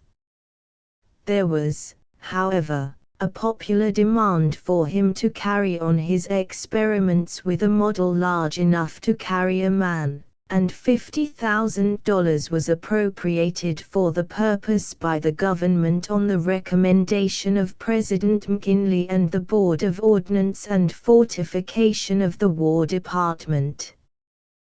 Professor Langley constructed the giant bird machine and selected a secluded spot near Quantico on the Potomac below Washington for the trial. The place was not remote enough, however, to escape the watchful enterprise of the newspaper reporters. A number of them flocked to the spot and actually camped out near the scene.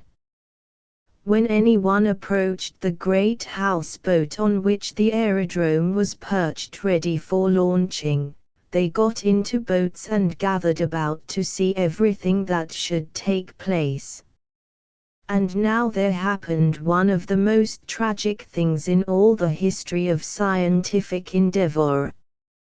After vainly waiting for a moment of comparative privacy for his tests, Dr. Langley decided that delay was no longer possible, and in the presence of a cloud of unfriendly witnesses, who had been irritated by the failure of the perverse scientists to furnish scoops for their papers, essayed the first flight. A rocket shot up in the air as a signal to the inventor's assistants to stand by to give aid in case of mishap. There was a sound as of the whirring of many mighty wings when the huge launching spring shot the aerodrome off from its resting place on the houseboat. For a moment the enormous bird thing was in the air, then, instead of rising and soaring, it floundered helplessly and fell into the water. There had been a defect in the launching, and the machine did not have a chance to show what it could do. This so-called trial was really no test at all. The reporters, however, had an opportunity to show what they could do. The next day all the newspapers of the country printed long articles describing the spectacular failure of the man of learning who had left the safe and sane ways of scientific investigation to attempt the impossible. Langley's folly they called the poor aerodrome. Men read the story at their breakfast tables and said with a laugh, "Langley's folly indeed." For the choicest sort of foolishness you have to go to these fellows with the three-decker brains. There was such a popular hue and cry that Congress refused to allow any more money to be used on the flying machine venture. In vain did the men who were really in a position to know and judge, like Professor Bell and other scientists, say that the seeming failure had meant nothing at all but an unfortunate accident at the moment of launching.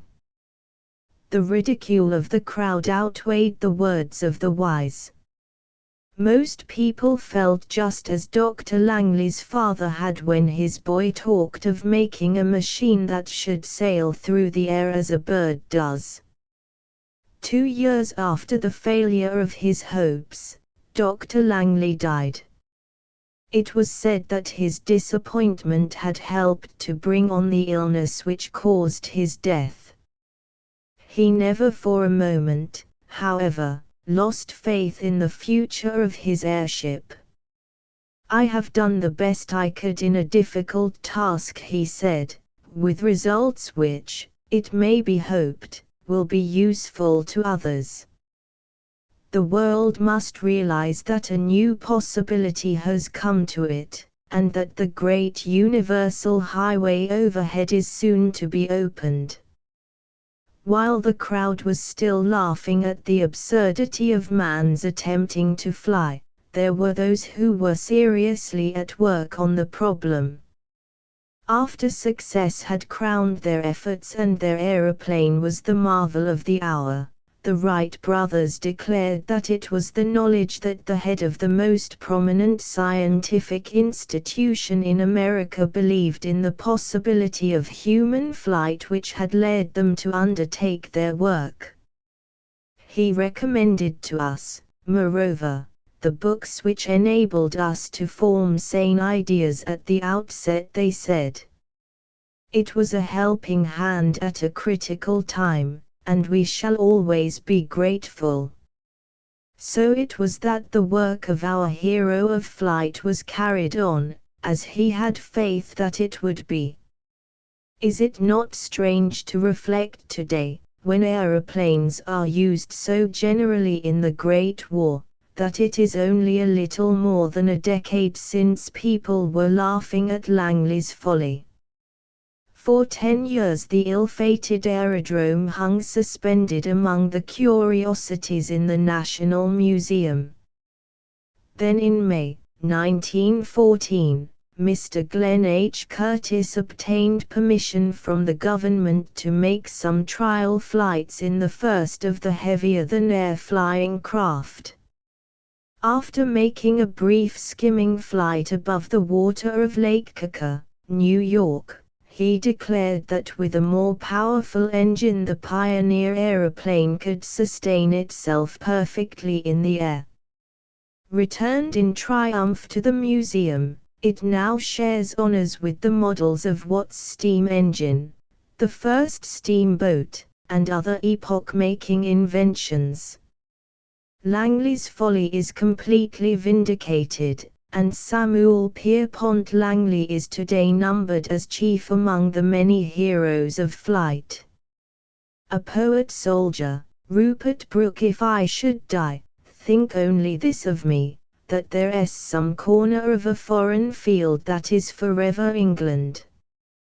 There shall be in that rich earth a richer dust concealed, a dust whom England bore, shaped, made aware, gave, once, her flowers to love, her ways to roam, a body of England's, breathing English air, washed by the rivers, blessed by sons of home.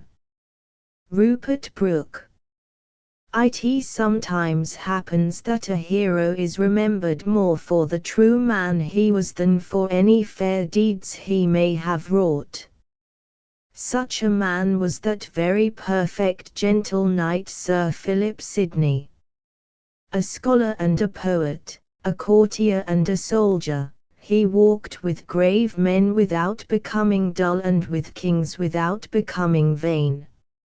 In the spacious times of great Elizabeth, when brave men like Grenville, Drake, and Raleigh were finding a new world overseas for England, and rare souls like those of the Mermaid Tavern, Ben Jonson, Christopher Marlowe, and best Shakespeare himself, were building up a mighty kingdom of the mind and heart, Sir Philip Sidney was a bright figure in the realms of high adventure and of song.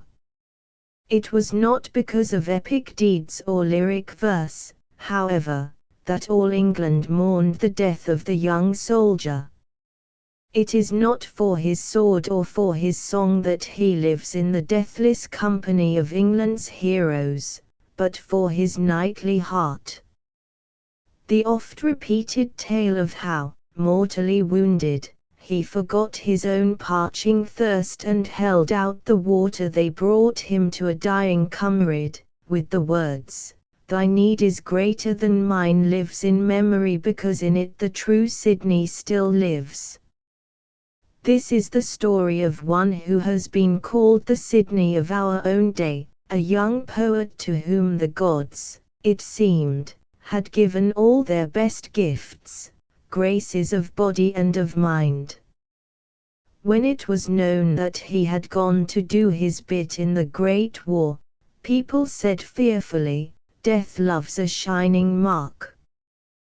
When news came that he was dead, it seemed as if the shadow of loss could never be lightened. Yet it is not for the song of the poet or the sacrifice of the soldier that he will be remembered, but for something rare and beautiful in the man himself that won the hearts of all who knew him. They said of Rupert Brooke, "He is the ideal youth of England, of merry England."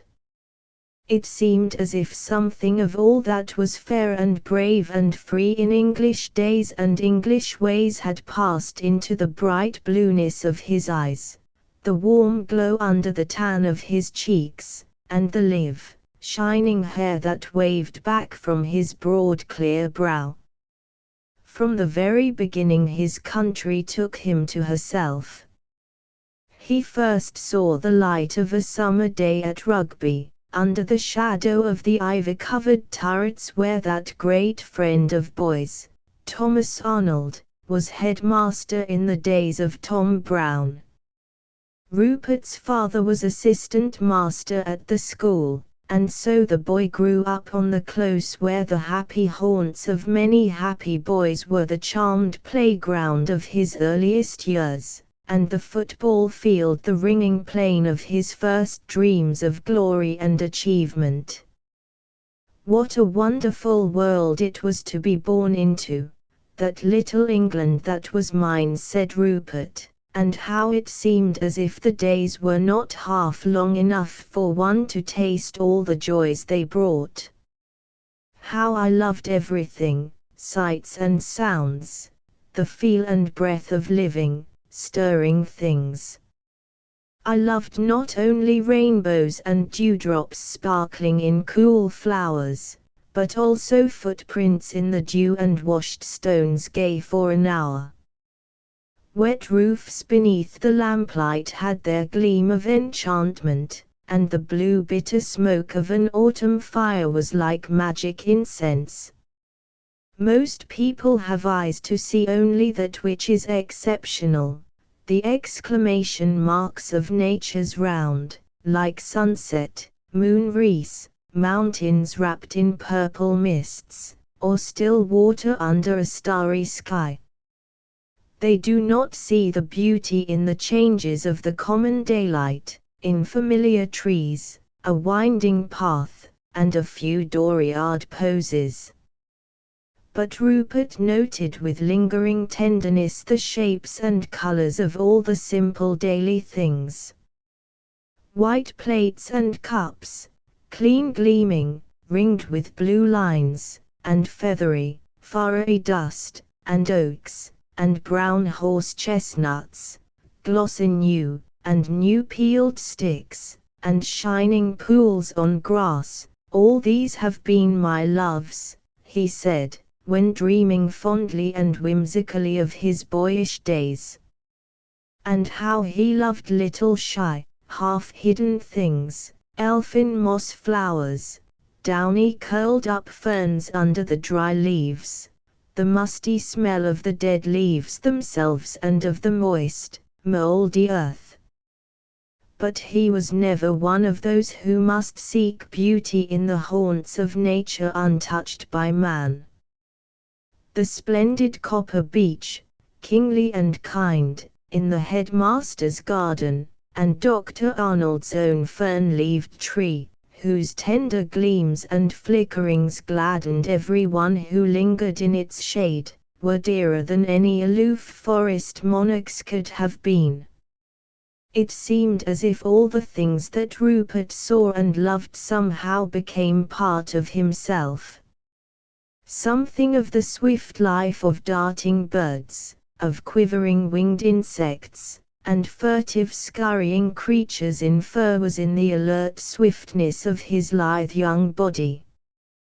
One found oneself thinking of fair fields under a bright sky, of hedgerows abloom, of all the singing, golden warmth that makes an English summer sweet, in looking into the glowing beauty of the boy's eager face. Rupert can't be spoiled or he would have been long ago, said one of the rugby boys. He never stops to bother about what people say of him. Of course a chap who can play football and carry off school honours at the same time has something better to think about. It was true that young Brooke found his world full of many absorbing things. He was already entering upon the poet's kingdom. Words, he found, could work mighty spells. All the rich pageantry of the days of knights and crusaders passed before him as a few verses sounded in his ears. Another line, and he saw magic casements, opening on the foam of perilous seas, in faery lands forlorn. How splendid it would be to make fine, thrilling things live in words. He knew, though, that he could never live in the past or in the dream pictures that fancy painted. His life was in the real things of the present, and his song must be of the life he knew and felt. Would he ever be able to find singing words for all the singing life about him and within? Sometimes he all but gave up the trial. How foolish to bother about writing poems when one might live them. A rush, a fine scrimmage, a chance for the goal, life in doing, that was better than any printed page. As he played on the 11 for rugby, it seemed as if mind and body were one. Life was strength and swiftness, and victory after effort. But the young athlete, who knew the joy of playing and winning for his school, swept on by the cheers of his comrades, knew too the joy in the play of the mind, urged on by the secret longing of his heart. This inner athlete rejoiced as a strong man to run a race when he wrote his prize poem, The Bastille. He laughed to himself to think of how he had gone to the traditions of an old French prison for inspiration for the finest, freest verse he had yet made. It was plain now that he must be a poet. The things he loved should find an immortal life in his song. His successes at cricket and football could not compare with this triumph. There was no power like the mastery of the mind. Going from Rugby to Cambridge, he soon won an enviable reputation as a man of parts and a poet of much promise. His keen appreciative mind, his ready wit and personal charm, made him a favorite with the best men of the university. "I do not see why he need be a poet," said Henry James, the American novelist and critic, who lived for many years in England. "Anyone who can give such all-around satisfaction as a human being should not be encouraged to specialize. Surely one who can be so much that makes life more worthwhile for everyone who knows him, ought not to have to struggle to do things." Rupert had other friends of this mind, but as the months went by and the youth grew to the full stature of his manhood, the longing to win fuller power as a poet grew with him. More than ever it seemed the one gift he would have. Not as others had sung, but a new song for a new age would he sing. He could never be merely an idle singer of an empty day. In the meantime he carried off the prize of a fellowship at King's College, which gave him means to go on with his study and writing. Just as scholarship helps a student with his college expenses, so a fellowship gives a graduate an income to enable him to carry forward some special work for which he has proved particular fitness, and which bids fair to be of value to the world. The fellowship allowed Rupert Brooke to study where he would. He spent a year in Germany, in Munich and Berlin, but he learned there, above everything else, a new appreciation of his own England. In his charming, whimsical poem Grantchester, written in Berlin in May 1912, he pictures his home by the River Cam in lilac time, and nothing in the perfectly regulated, efficient German world that surrounds him can compare with that place his heart knows. There the dews are soft beneath a morn of gold. Here tulips bloom as they are told, unkempt about those hedges blows an English unofficial rose. I will pack, and take a train, and get me to England once again. For England's the one land, I know, where men with splendid hearts may go, and Cambridgeshire, of all England, the shire for men who understand, and of that district I prefer the lovely hamlet Grantchester. Once again at home in the cosy vicarage at Grantchester, when he tired of his book-littered study he could walk through the shadowy green tunnel that the great chestnut trees made beside the river and dream of the poems that he would some day have power to call into being. More than anything else he loved to swim in the laving waters of Byron's pool at night or in the magic half-light of dawn. Then it seemed as if the past and the present were one, and as if the shades of those other poets who had found refreshment and inspiration near that same fair stream came again to linger lovingly by its waters. Still in the dawn-lit waters cool his ghostly lordship swims his pool, and tries the strokes, essays the tricks, long learnt on Hellespont, or Styx. Dan Chaucer hears his river still chatter beneath a phantom mill. Tennyson notes, with studious eye, how Cambridge waters hurry by.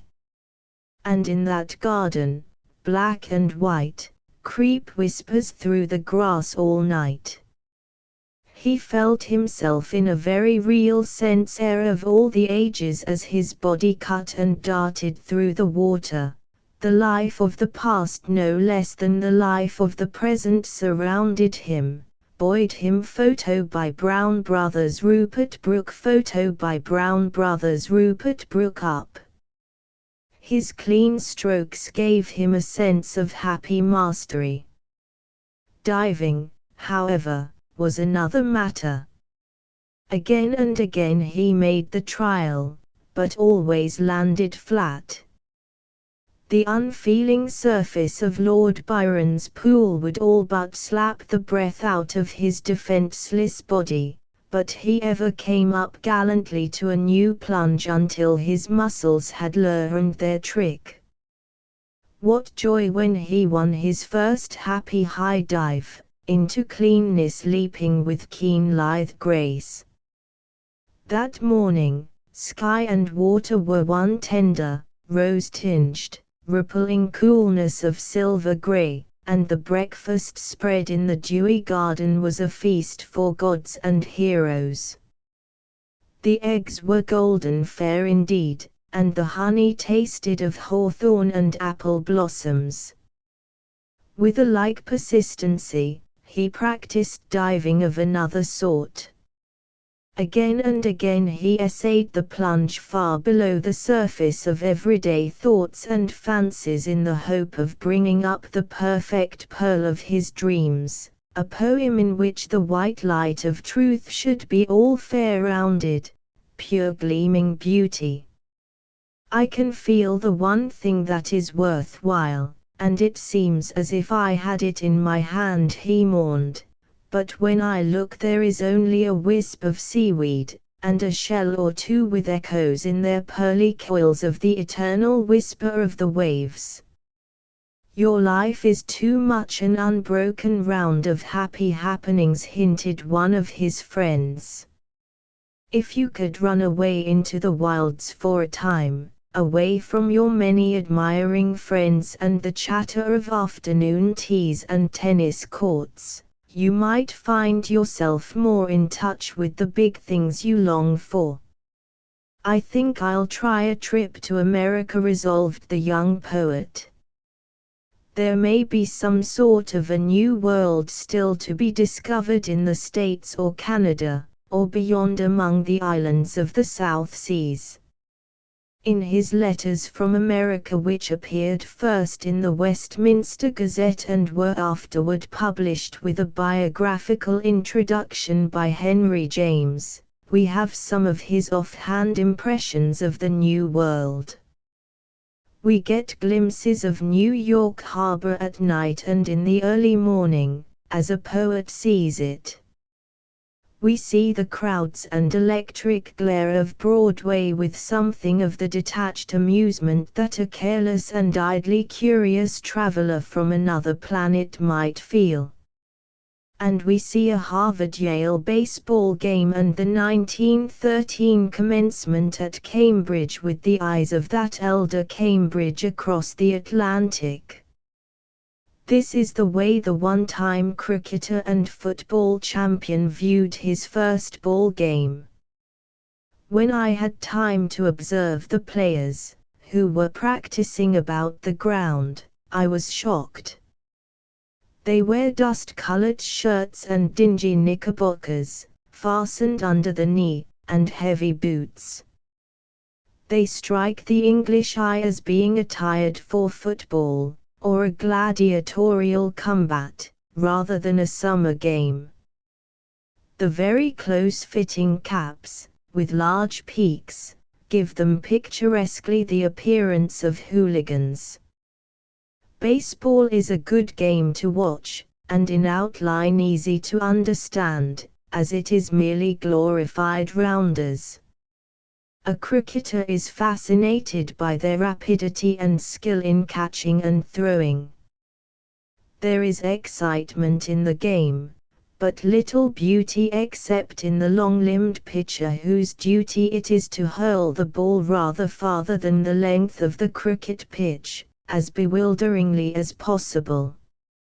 In his efforts to combine speed, mystery, and curve, he gets into attitudes of a very novel and fantastic, but quite obvious, beauty. One queer feature of this sport is that unoccupied members of the batting side, fielders, and even spectators, are accustomed to join in vocally. You have the spectacle of the representatives of the universities endeavoring to frustrate or unnerve their opponents, at moments of excitement, by cries of derision and mockery, or heartening their own supporters and performers with exclamations of "Now, Joe," or "He's got them," or "He's the boy." At the crises in the fortunes of the game, the spectators take a collective and important part. The athletic committee appoints a cheerleader for the occasion.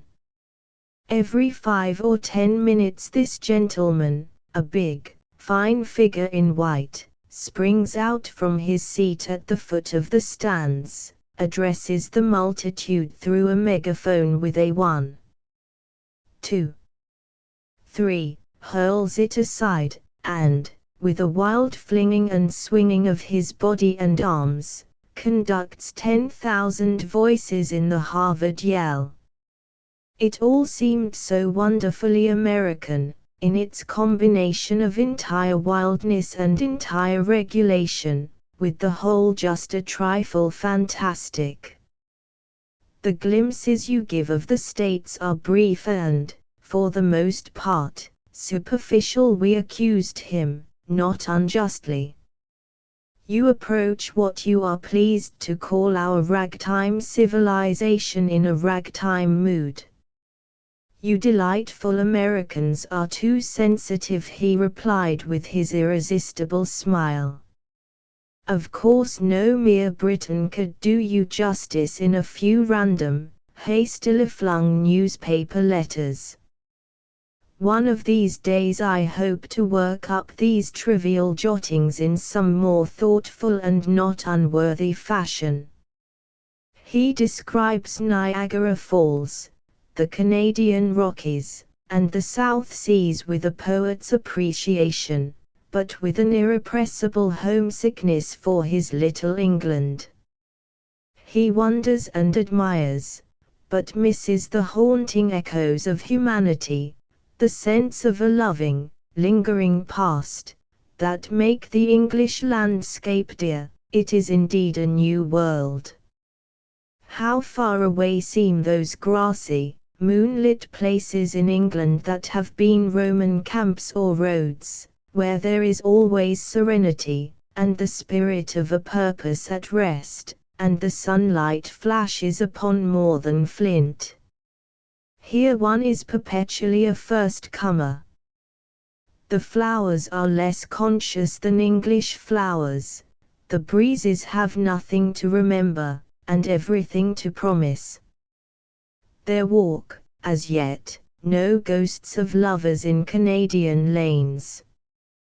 There is nothing lurking in the heart of the shadows, and no human mystery in the colors, and neither the same joy nor the kind of peace in dawn and sunset that older lands know. In the perfect lazy content of the South Pacific Isles, that are, he says, compound of all legendary heavens, Rupert Brooke led a blissful, lotus-eating existence. Nowhere had he even imagined such serene bodily well-being as he found darting, floating, and dreaming through the irised waves, lulled by the faint thunder of the surf on the distant reef. It seemed, too, that this must be the seventh heaven of song. If swimming and poetry had been all, home and friends might have called in vain. But the young poet's love of England was proof against every beguiling lure.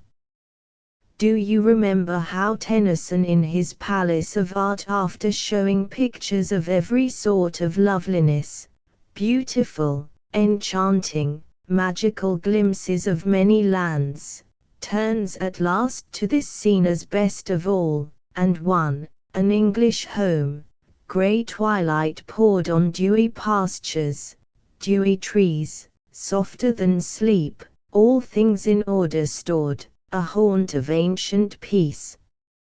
Even so Rupert Brooke, from his South Sea paradise, longed for the ancient peace of the old vicarage by the River Cam.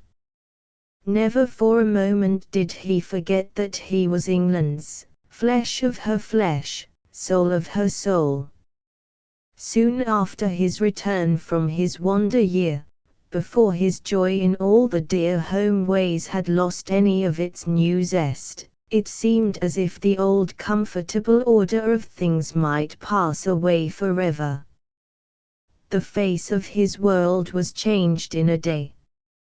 From a brand fired somehow, somewhere, in the mysterious Balkans, all Europe was suddenly ablaze.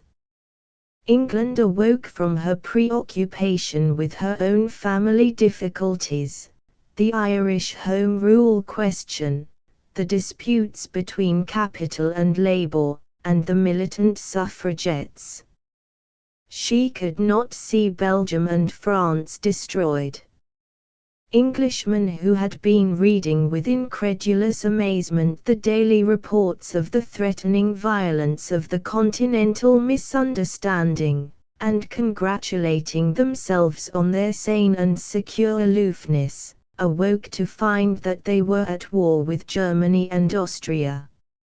Rupert Brooke was camping out that fateful August of 1914 in a place remote from newspapers with their rumors of war. Away on a sailing trip, he heard no news of any sort for the space of 4 days. Then on his return, as he stepped out on the beach with singing pulses and the happy tang of the salt spray on his lips, a telegram was put in his hands: "We're at war with Germany. England has joined France and Russia," it read. It was as if all the winds of heaven had passed in a moment into a dreadful, breathless calm.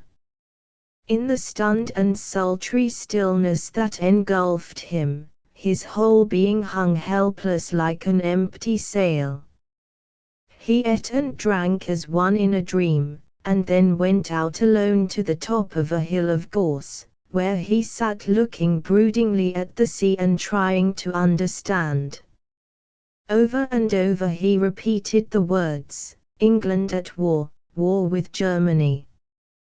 Germany, scraps of memories, pleasant, appealing, and humorous, floated by like bits of remembered tunes.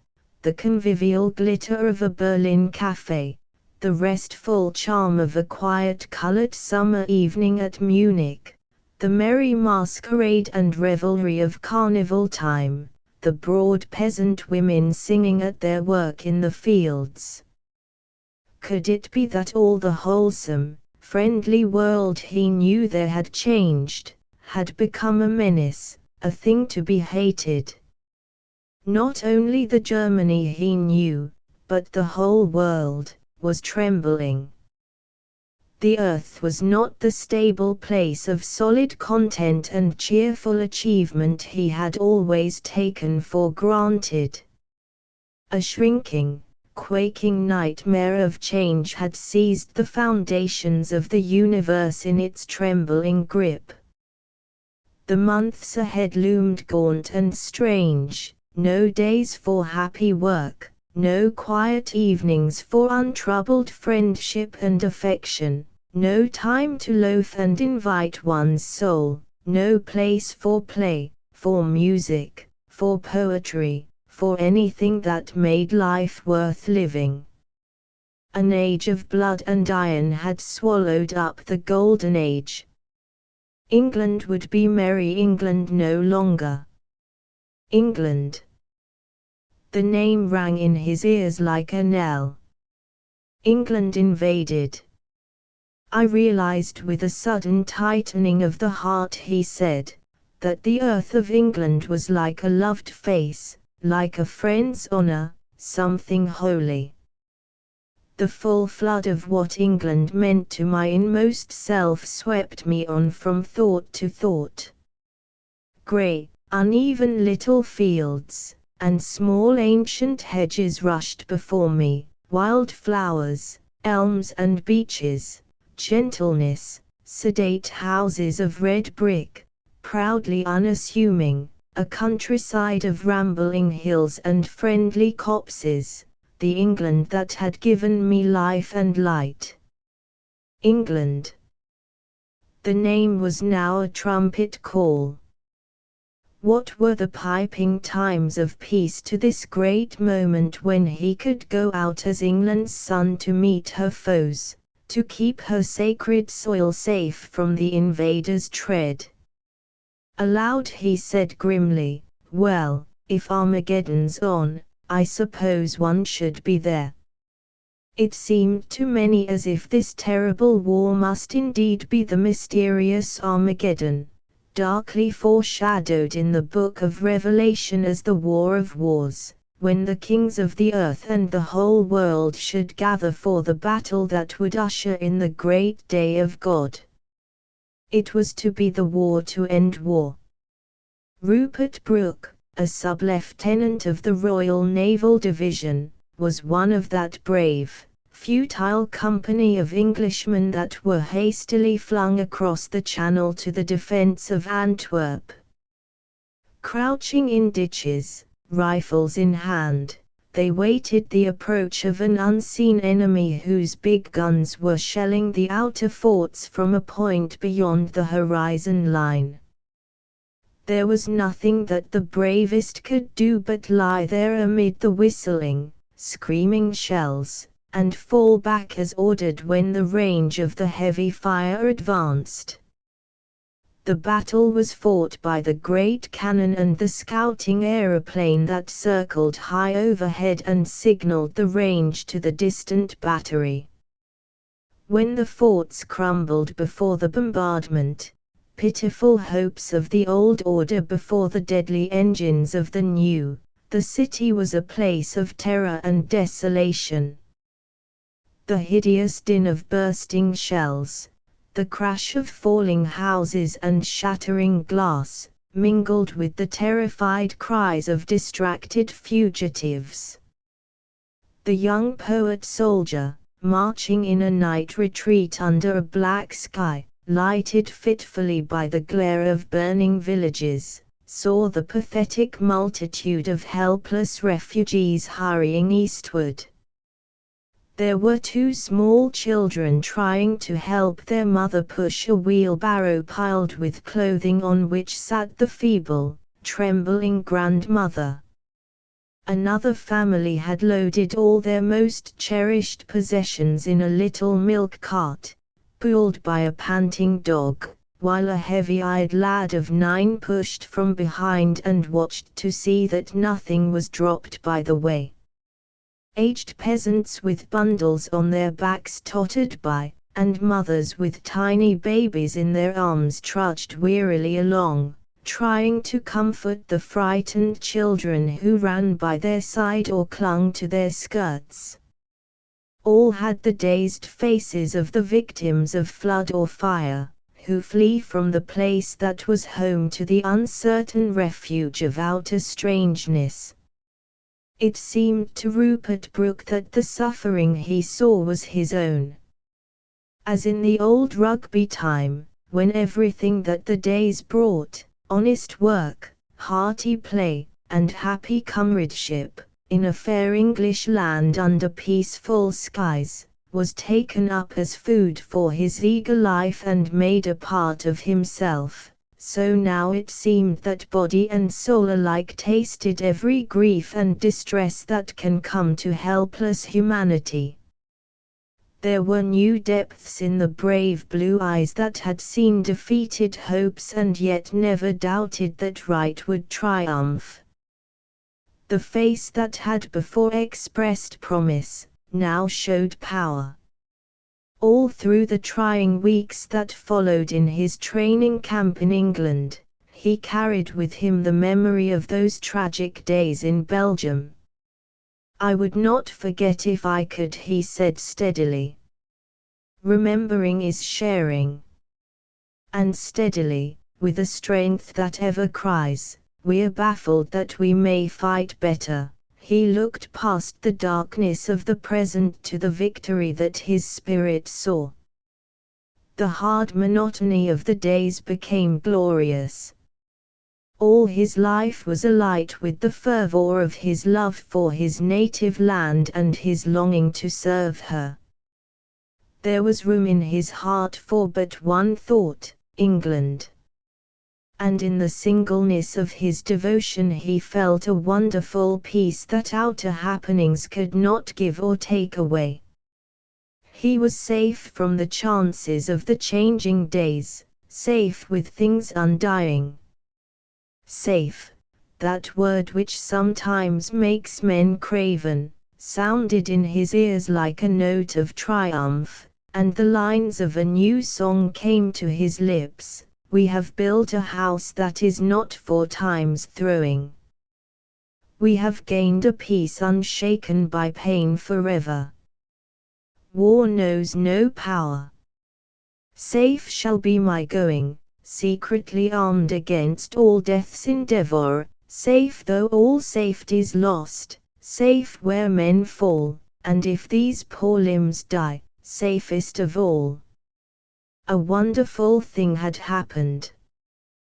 The young soldier who had lost many things those first weeks of the war, carefree days and nights, the joy and bright confidence of youth, had found his man's soul. And the maker of verses had become a true poet. In losing his life he had found it, and found, too, the one gift he had long sought in vain. Rupert Brooke had learned to see life steadily and see it whole. The 5 1914 sonnets have the wise simplicity, the deep feeling, and the large vision that belong to great poetry. When the poet-soldier embarked with the troops that were sent on the ill-starred Dardanelles campaign, he had the joy of knowing that whatever might befall, something of his inmost life would live forever in immortal verse to stir the hearts of living men. He never reached Gallipoli. On the 23rd of April, 1915, the day of Saint Michael and Saint George, he died, not in battle, but of illness on a French hospital ship. Early in April he had suffered a sunstroke, but had apparently recovered. Then it was known that he was the victim of blood poisoning. Death loves a shining mark, and whom the gods love. The unspoken words gripped the hearts of his comrades with chill fear, yet it seemed unbelievable that this radiant young life should be snuffed out. The poet, himself, had a definite premonition of the end. During the days of fever, his mind found now and again a cool peace in the memories of the past. He was a rugby boy again. Now he sat in the chapel, looking at the light as it fell, jeweled green, blue, and ruby red, through the stained glass window of the Wise Men, that Dr. Arnold had brought from an old church at Ercot, near Louvain. Louvain, Belgium. He could not lie there quietly, his country needed him. He moved suddenly as if about to rise, and a nurse bent over him anxiously. But, once more he was at rugby, standing before the statue of the author of Tom Brown and spelling out its inscription as he had when a child, "Watch ye. Stand fast in the faith. Quit ye like men. Be strong." Again he was on the porch leading to the quadrangle where the boys were assembled for house singing. How the Floriat, Floriat, Floriat, rugby rang out. Was it not getting very dark? He could scarcely see the white figure of the nurse. Perhaps there was going to be a storm. He remembered a hurricane at Rugby when he was only 8 years old, the big storm they always called it. Many of the fine elms were laid low, among others the one survivor of Tom Brown's 3 trees. Think of all the years of sun and wind that have been made into the magnificent strength of that tree someone had mourned. And now see it snapped like a straw before the fury of a single hour. Perhaps it's happier to go like a warrior in battle, than just to grow old and die little by little, the boy had said. He had somehow dimly felt that the splendid spirit of the tree, the life that ever flickered golden green in the sunlight and danced in joyous abandon in the May breeze, had fared forth on the wings of the wind, a part of the brave spirit of things that deathless goes on forever from change to change.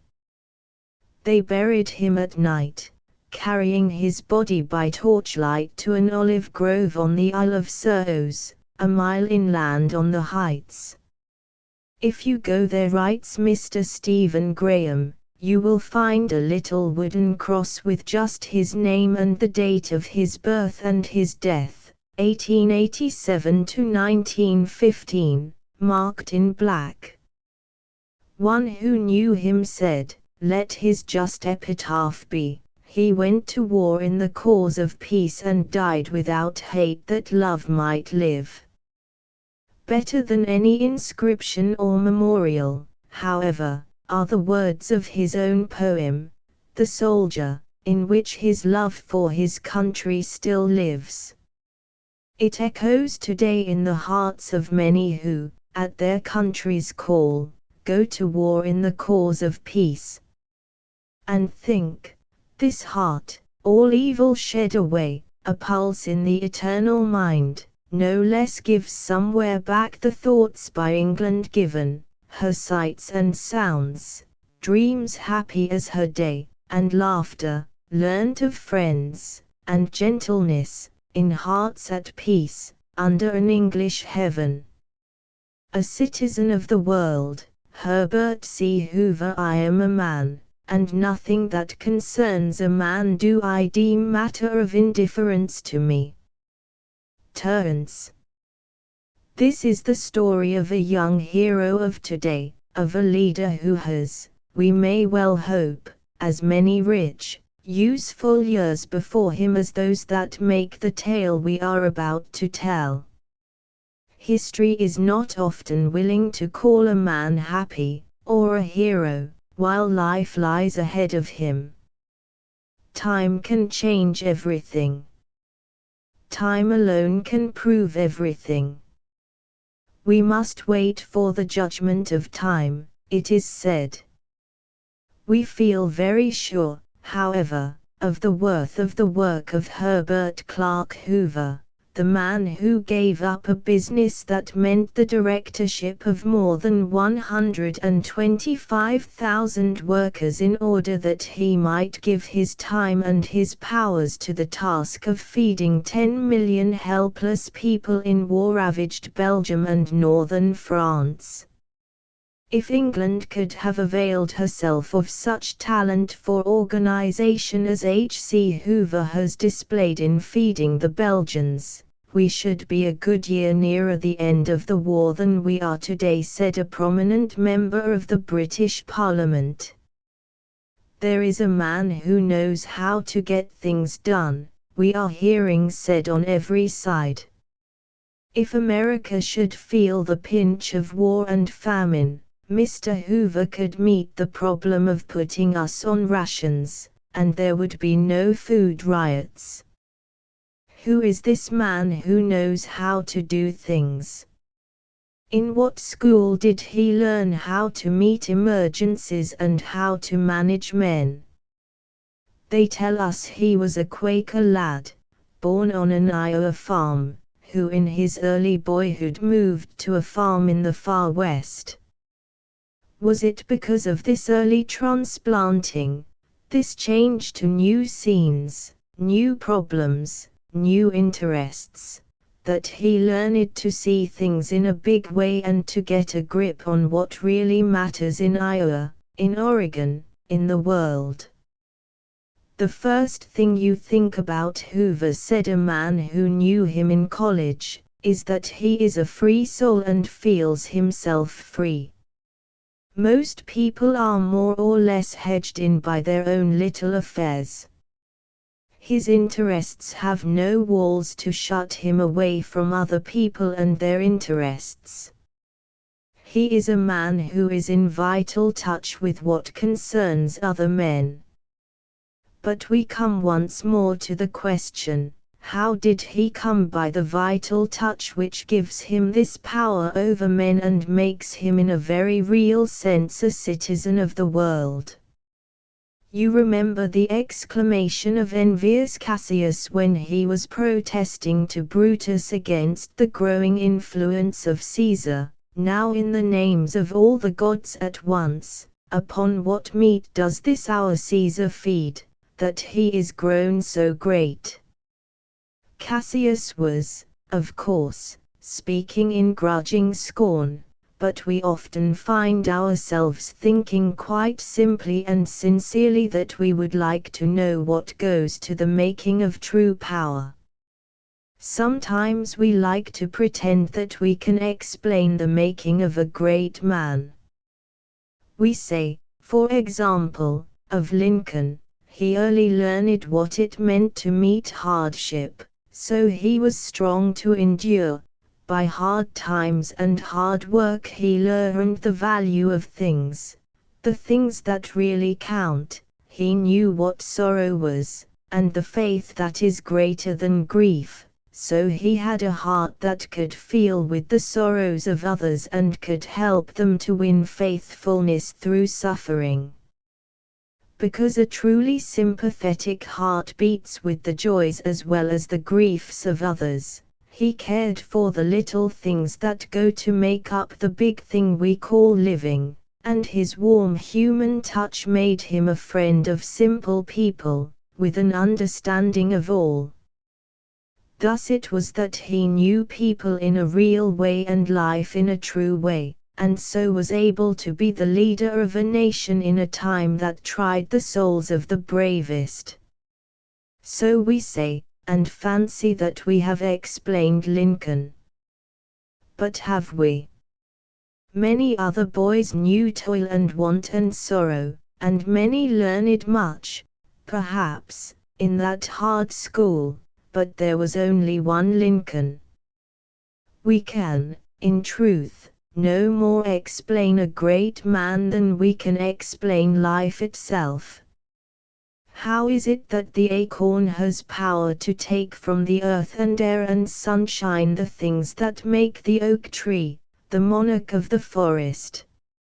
How is it that of all the oaks in the woods of the world there are no two exactly alike? How is it that among all the children in a family, in a school, in a nation, there are no two really alike? Underwood and Underwood Herbert C. Hoover. Underwood and Underwood Herbert C. Hoover. A boy I knew once put the puzzle in this way: you would think that twins would be more truly twins than they are. But when they seem most twinsy, they're somehow different, after all. All that we can say is that each child is himself alone, and that as the days go by the things he sees and hears, the things he thinks about and loves, the things he dreams and the things he does, are somehow made a part of him just as the soil and sunshine are made into the tree. What was it in the Iowa farm life that became a part of the Quaker boy, Herbert Hoover? He learned to look life in the face, simply and frankly. Hard work, resolute wrestling with the brown earth, made his muscles firm and his nerves steady. The passing of the days and the seasons, the coming of the rain, the dew, and the frost, and the sweep of the storm, awoke in his spirit a love of nature and a delight in nature's laws. All's love, yet all's law, whispered the wind as it passed over the fields of bending grain. Since all was law, one might, by studying the ways of seed and soil and weather, win a larger harvest than the steadiest toil, unaided by reason and resource, could coax from the long furrows. It was clear that thinking and planning brought a liberal increase to the yield of each acre. The might of man was not in muscle but in mind. Then came the move to Oregon. How the Golden West opened up a whole vista of new ideas. How many kinds of interesting people there were in the world. He longed to go to college where one could get a bird's-eye view of the whole field of what life had to offer before settling down to work in his own particular little garden patch. I don't want to go to a Quaker school, or a college founded by any other special sect, he said. I want to go where I will have a chance to see and judge everything fairly, without prejudice for or against any one line of thought. The way of the Friends is a liberal enough way for a son of mine, or for any God-fearing person, was his guardian's reply. Thee must not expect thy people to send thee to a place of worldly fashions and ideas. It looks as if I should have to send myself, then said the young man, with a smile in his clear eyes, but with his chin looking even more determined than was its usual firm habit. When Leland Stanford Junior University opened its doors in 1891, Herbert C. Hoover was one of those applying for admission. The first student to register for the engineering course, he was the distinguished nucleus of the Department of Geology and Mining. The first problem young Hoover had to solve at college, however, was the way of meeting his living expenses. What chances are there for a chap to earn money here? He asked. The only job that seems to be lying about loose is that of serving in the dining rooms, he was told. Student waiters are always in demand. The young Quaker looked as if he had been offered an unripe persimmon. I suppose it's true that they also serve who only stand and wait, he drawled whimsically, but somehow I can't quite see myself in the part. And anyway, he added reflectively, I don't know that I need depend on a job that is lying about loose. I shouldn't wonder if I'd have to look out for an opening that hasn't been offered to every passerby and become shop-worn. He had not been many days at the university before he discovered a need and an opportunity. There was no college laundry. I think that the person who undertakes to organize the clean linen business in this academic settlement will also serve, and he won't have to wait for his reward, he said to himself. The really successful man of business is one who can at the same time create a demand and provide the means of meeting it. The college community awoke one morning to the realization that it needed above everything else efficient laundry service. and it seemed that an alert young student of mining engineering was managing the business.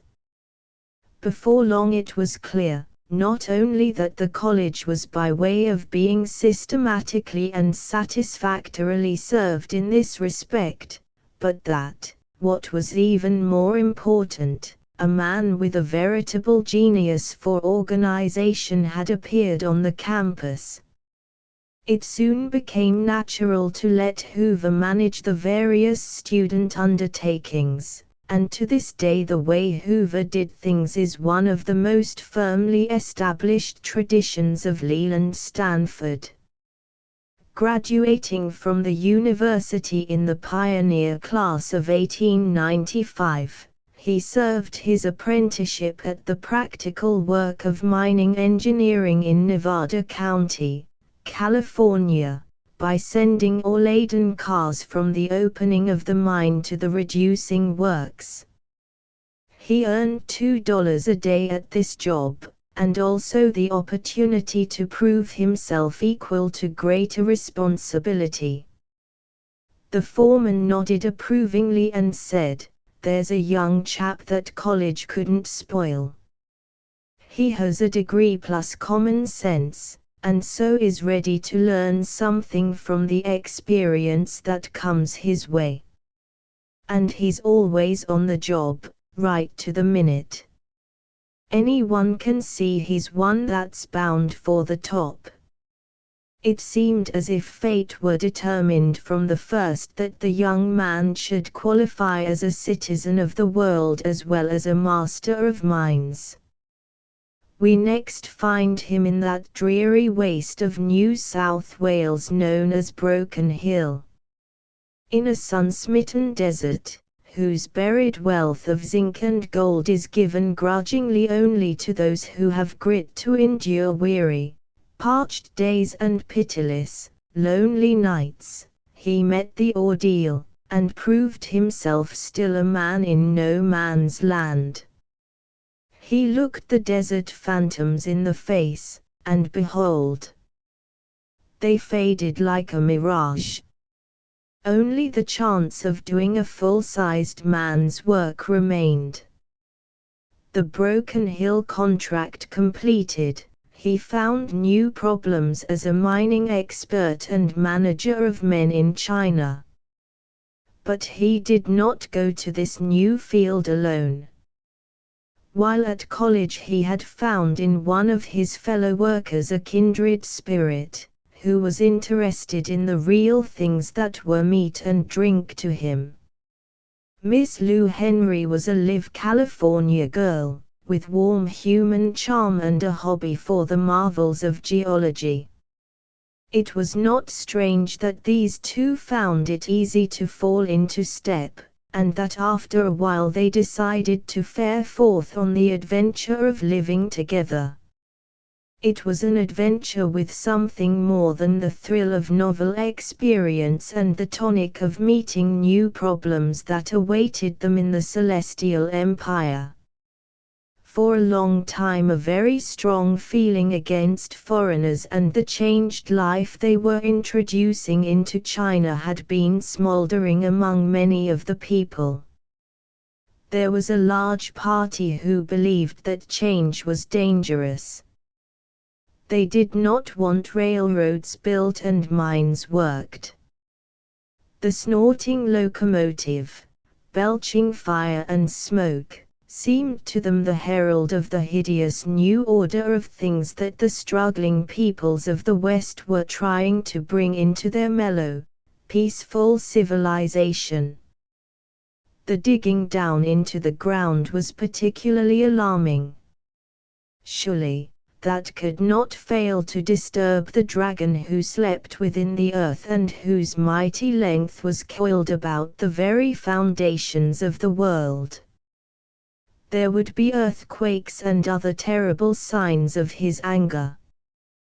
The Boxer Society, whose name meant the Fist of Righteous Harmony and whose slogan was "Down with all foreigners," became very powerful.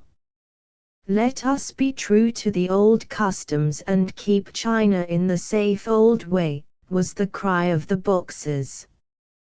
The righteous harmony meant China first and China for the Chinese, the fist meant death to intruders.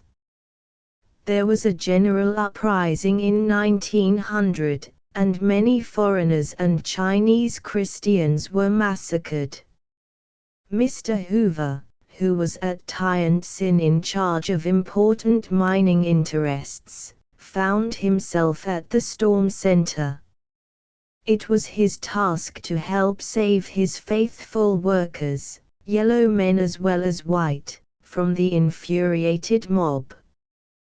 There was a time when it looked as if the rising tide of rebellion would sweep away all that opposed it before reinforcements from the Western nations could arrive. And when the troops did pour into Peking and Tianjin to rescue the besieged foreigners, another lawless period succeeded. Mr. Hoover found it almost as hard to protect property and innocent Chinese from soldiers, thirsty for loot, as it had been to hold the desperate boxers at bay. The victorious troops as well as the vanquished fanatics seemed to have eaten on the insane route that takes the reason prisoner. The master of mines had a chance to prove himself now a master of men. He succeeded in safeguarding the interests of his company, and somehow he managed to keep his faith in people in spite of the war madness. He never doubted that the wave of unreason and cruelty would pass, like the blackness of a storm.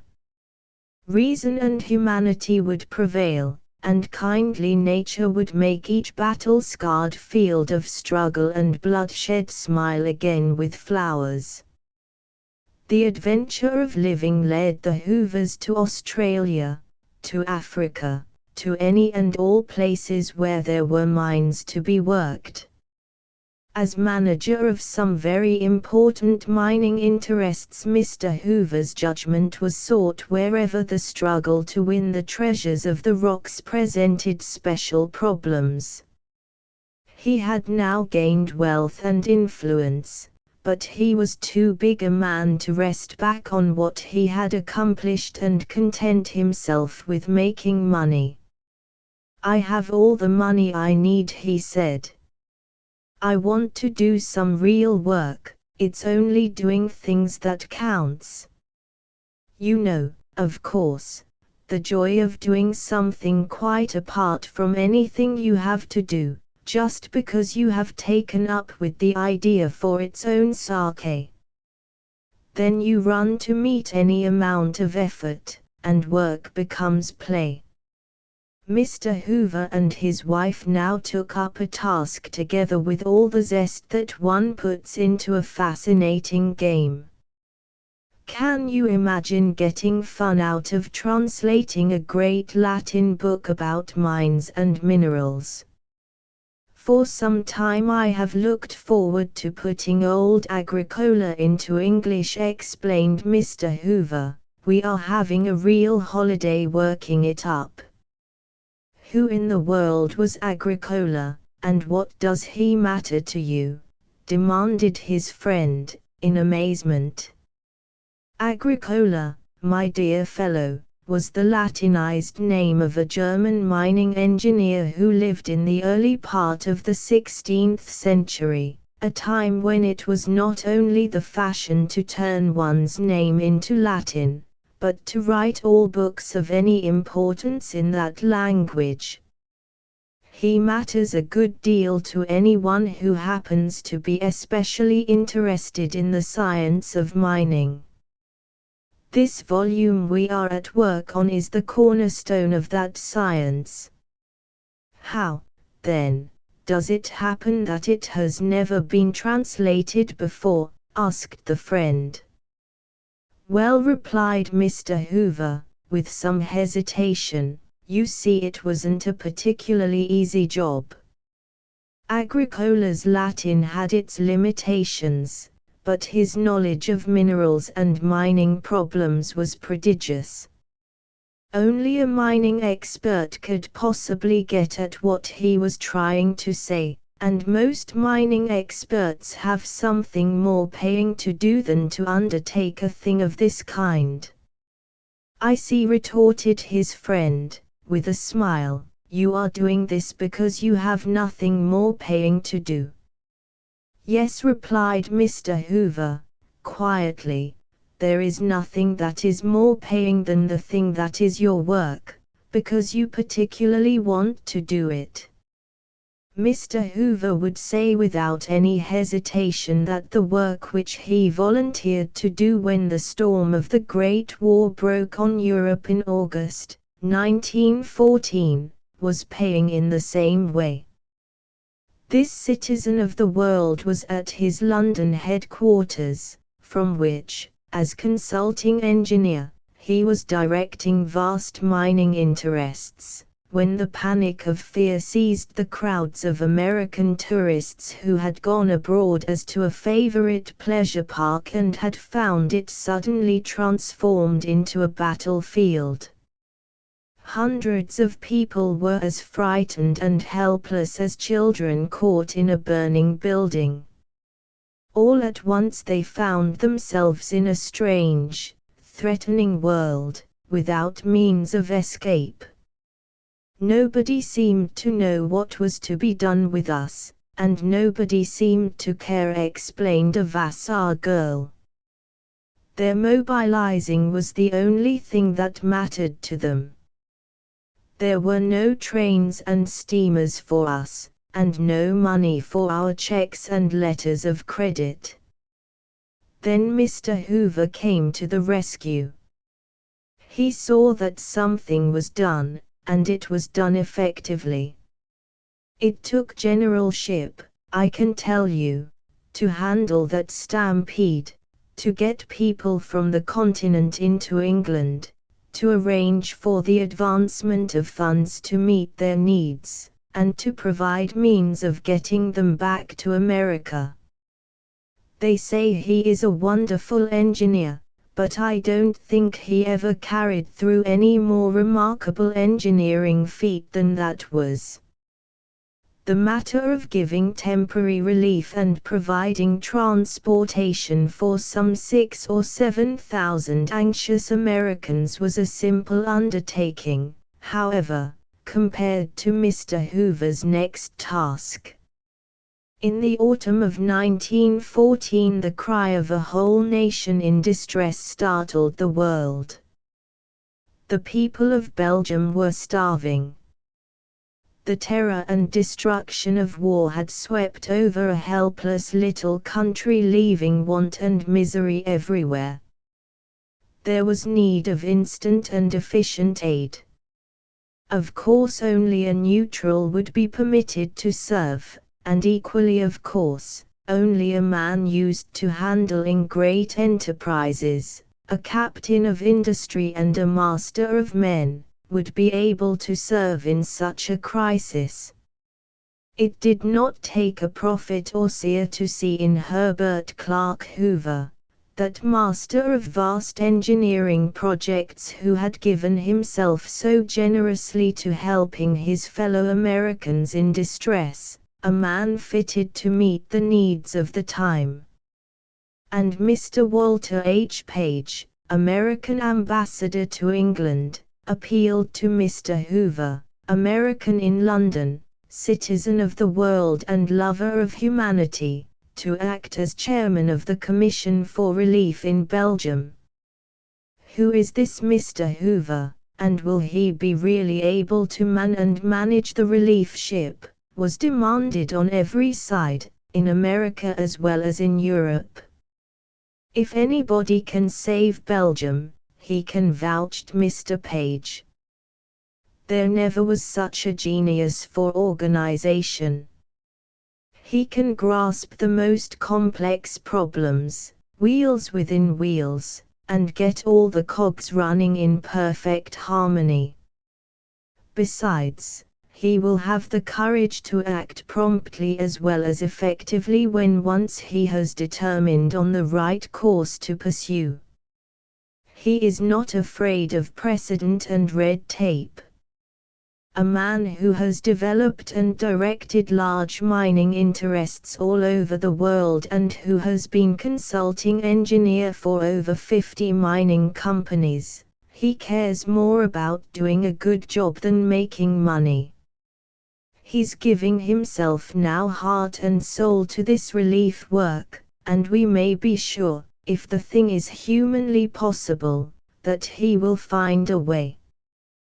Can you picture to yourself the plight of Belgium after the cruel war machine had mowed down all industries and trade and had swept the fields bare of crops and farm animals? Think of a country, about the size of the state of Maryland, so closely dotted with towns and villages that there were more than 8 million people living there, as many people as there are in all our great western states on the Pacific side of the Rocky Mountains. This smallest country of Europe was the most densely settled and the most prosperous. The Belgians were a nation of skilled workers. Many were makers of cloth and lace. The linen, woolen, and delicate cotton fabrics woven in Belgium were as famous as Brussels carpets and Brussels lace. Since it was a land particularly rich in coal, manufacturing of all sorts was very profitable.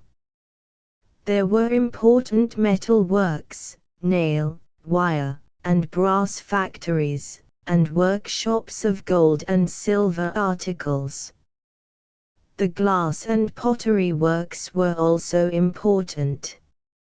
Little Belgium was a veritable hive of busy workers, whose products were sent all over the world.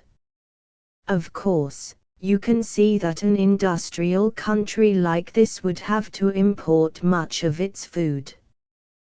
The small farms and market gardens could not at best supply the needs of the people for more than 3 or 4 months of the year. Just as our big cities must depend on importing provisions from the country, so Belgium depended on buying foodstuffs from agricultural communities in exchange for her manufactured articles. Now can you realize what happened when the war came? There was no longer any chance for the people to make and sell their goods. All the mills and metal works were stopped. The conquerors seized all the mines and metals. Everything that could serve Germany in any way was shipped to that country. The railroads, of course, were in the hands of the Germans, and so each town and village was cut off from communication with the rest of the world.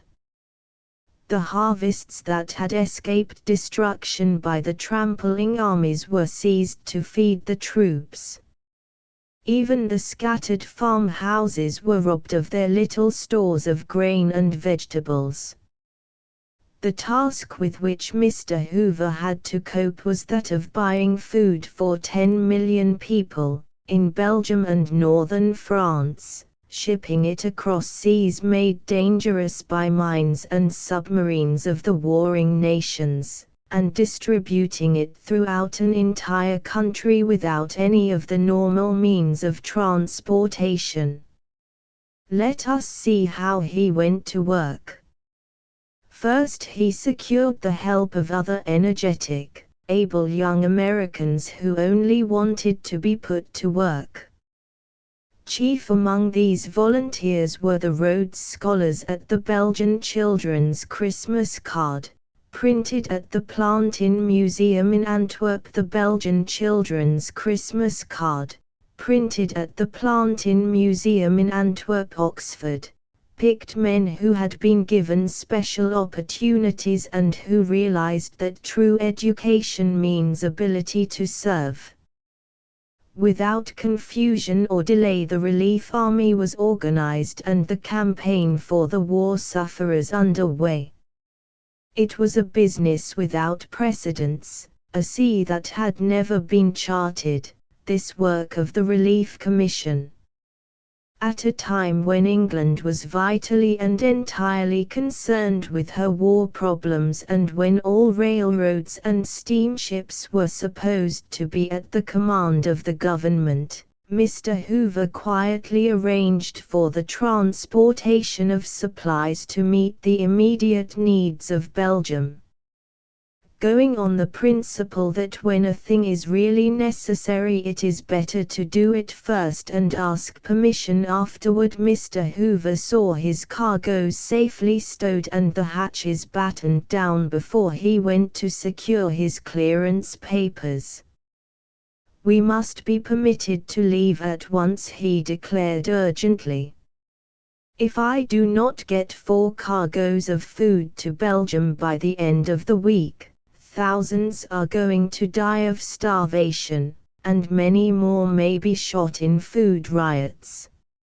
"Out of the question," replied the cabinet minister, positively. "There is no time, in the first place, and if there were, there are no good wagons to be spared by the railways, no dock hands, and no steamers. Besides, the channel is closed to merchant ships for a week to allow the passage of army transports." "I have managed to get all these things," Hoover interposed, "and am now through with them all except the steamers. This wire tells me that these are loaded and ready to sail, and I have come to you to arrange for their clearance." The distinguished official looked at Hoover aghast. "There have been men sent to the Tower for less than you have done, young man," he exclaimed. "If it was for anything but Belgium relief, if it was anybody but you, I should hate to think of what might happen. As it is, I suppose I must congratulate you on a jolly clever coup. I'll see about the clearance papers at once." First and last, the chief obstacles with which the Relief Commission had to deal were due to the suspicions of the 2 great antagonists, England and Germany, each of whom was bent on preventing the other from securing the slightest advantage from the least chance or mischance. Now it was the British Foreign Office which sent a long communication, fairly swathed in red tape, suggesting changes in relief methods, which, if carried out, would have held up the food of 7 million people for 2 days. In this stress Mr. Hoover dispensed with the services of a clerk and wrote the following letter, which served to lighten a dark day at the Foreign Office, in his own hand. "Dear Blank, it strikes me that trying to feed the Belgians is like trying to feed a hungry little kitten by means of a 40-foot bamboo pole," said Kitten confined in a barred cage occupied by 2 hungry lions. "Yours sincerely, Herbert C. Hoover." In April 1915, a German submarine, in its zeal to nip England, torpedoed one of the Commission's food ships, and somewhat later an aeroplane tried to drop bombs on another. Mr. Hoover at once paid a flying visit to Berlin. He was assured that Germany regretted the incident and that it would not happen again. "Thanks," said Hoover. "Perhaps Your Excellency has heard about the man who was bitten by a bad-tempered dog. He went to the owner to have the dog muzzled." "But the dog won't bite you," insisted the owner. "You know he won't bite me, and I know he won't bite me," said the injured man, doubtfully, "but the question is, does the dog know?" "Herr Hoover," said the high official, "pardon me if I leave you for a moment. I am going at once to let the dog know." Another incident which throws light on the character and influence of our citizen of the world was related by Mr. Lloyd George, the first man of England, to a group of friends at the Liberal Club. Here is the story in the great Welshman's own words. "Mr. Hoover," I said, "I find I am quite unable to grant your request in the matter of Belgian exchange, and I have asked you to come here that I might explain why." Without waiting for me to go on, my boyish-looking caller began speaking. For 15 minutes he spoke without a break, just about the clearest utterance I have ever heard on any subject. He used not a word too much, nor yet a word too few. By the time he had finished I had come to realize not only the importance of his contentions, but, what was more to the point, the practicability of granting his request. So I did the only thing possible under the circumstances, told him I had never understood the question before, thanked him for helping me to understand it, and saw that things were arranged as he wanted them. As Mr. Lloyd George was impressed by the quiet efficiency of his boyish-looking caller, so the whole world was impressed by the masterly system with which the great work was carried forward. Wheat was bought by the shipload in Argentina, transported to Belgium, where it was milled and made into bread, and then sold for less than the price in London. The details of distribution were so handled as to remove all chance for waste and dishonesty, and finally, the cost of the work itself, the total expense of the Relief Commission, was less than 0.5% of the money expended. Many of the Belgians were, of course, able to pay for their food. They had property or securities on which money could be raised.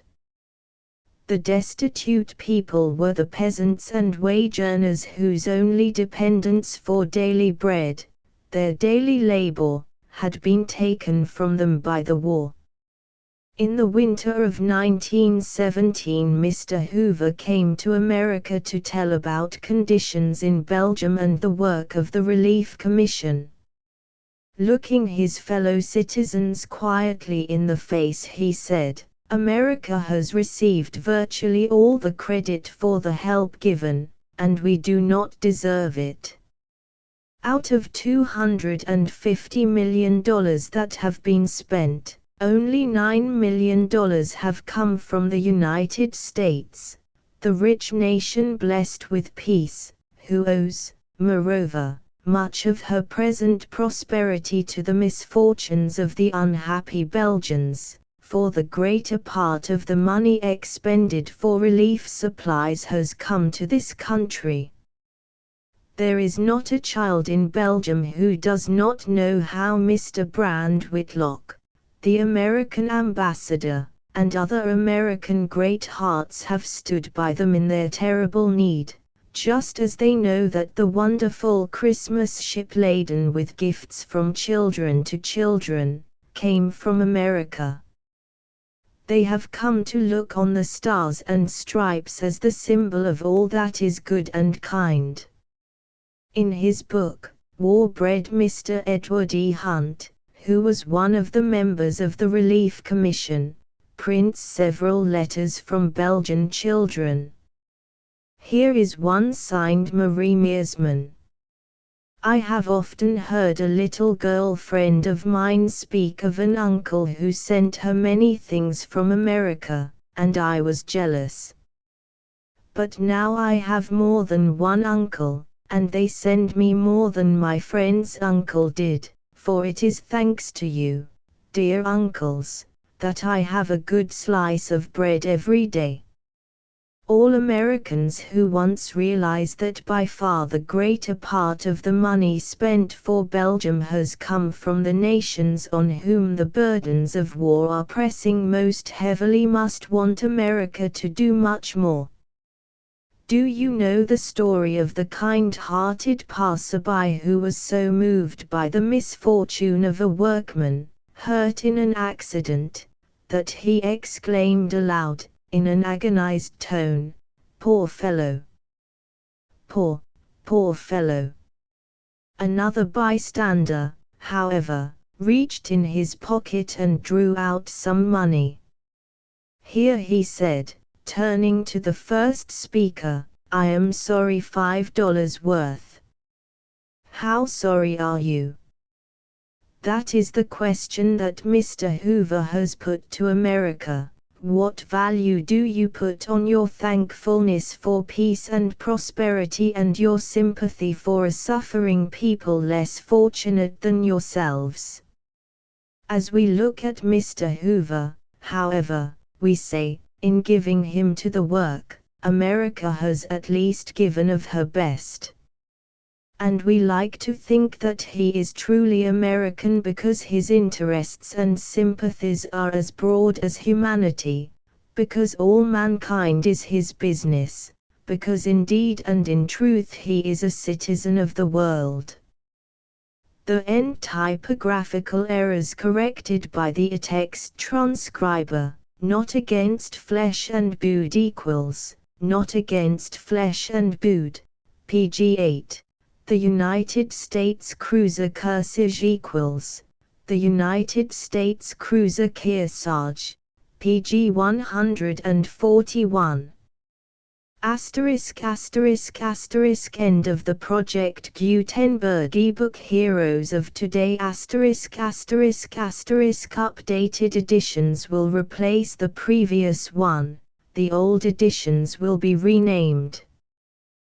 Creating the works from print editions not protected by U.S. copyright law means that no one owns a United States copyright in these works, so the Foundation, and you, can copy and distribute it in the United States without permission and without paying copyright royalties. Special rules, set forth in the general terms of use part of this license, apply to copying and distributing Project Gutenberg trademark symbol electronic works to protect the Project Gutenberg trademark symbol concept and trademark. Project Gutenberg is a registered trademark, and may not be used if you charge for an ebook, except by following the terms of the trademark license, including paying royalties for use of the Project Gutenberg trademark. If you do not charge anything for copies of this ebook, complying with the trademark license is very easy. You may use this ebook for nearly any purpose such as creation of derivative works, reports, performances and research.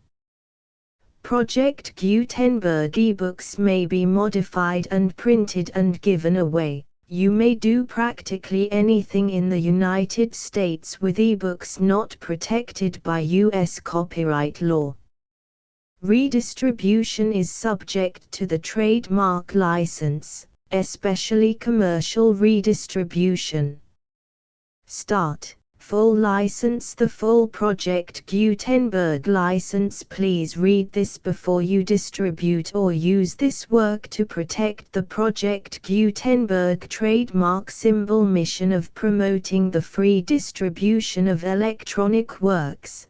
By using or distributing this work, or any other work associated in any way with the phrase Project Gutenberg, you agree to comply with all the terms of the full Project Gutenberg trademark symbol license available with this file or online at www.gutenberg.org/license. Section 1. General terms of use and redistributing Project Gutenberg trademark symbol electronic works 1.0.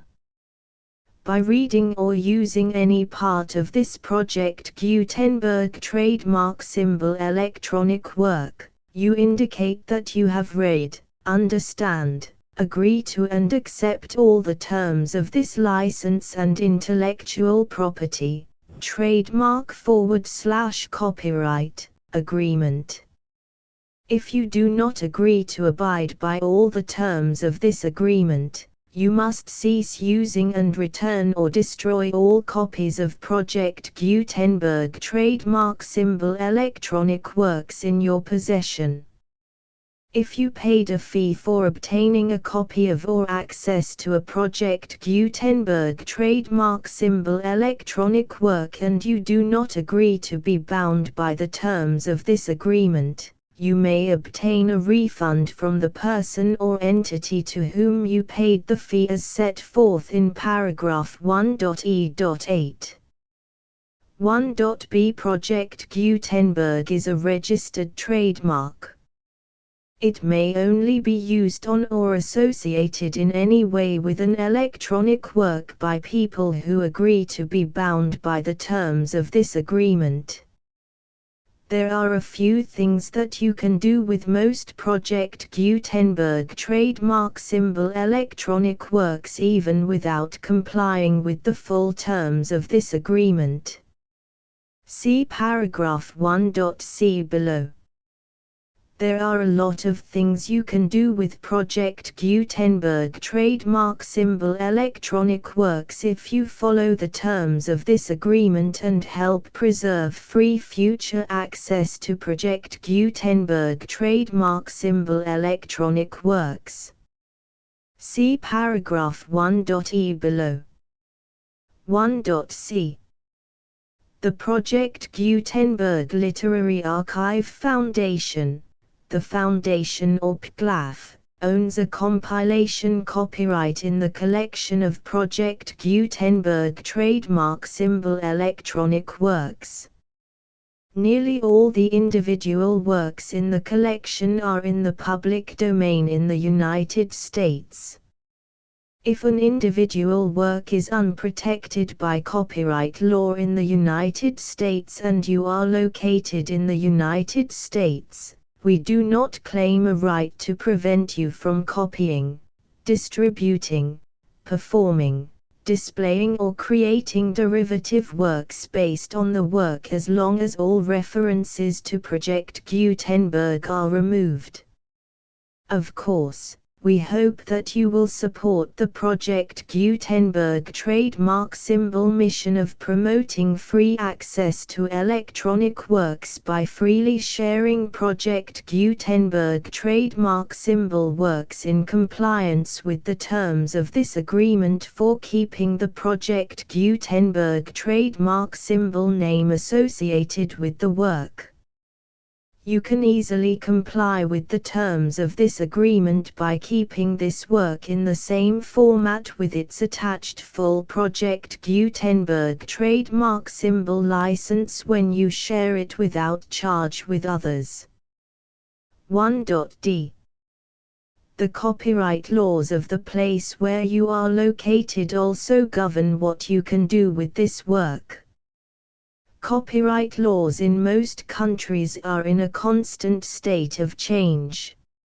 If you are outside the United States, check the laws of your country in addition to the terms of this agreement before downloading, copying, displaying, performing, distributing or creating derivative works based on this work or any other Project Gutenberg trademark symbol work. The Foundation makes no representations concerning the copyright status of any work in any country other than the United States. 1.e Unless you have removed all references to Project Gutenberg, 1.e.1. The following sentence, with active links to, or other immediate access to, The full Project Gutenberg trademark symbol license must appear prominently whenever any copy of a Project Gutenberg trademark symbol work, any work on which the phrase Project Gutenberg appears, or with which the phrase Project Gutenberg is associated, is accessed, displayed, performed, viewed, copied or distributed. This ebook is for the use of anyone anywhere in the United States and most other parts of the world at no cost and with almost no restrictions whatsoever.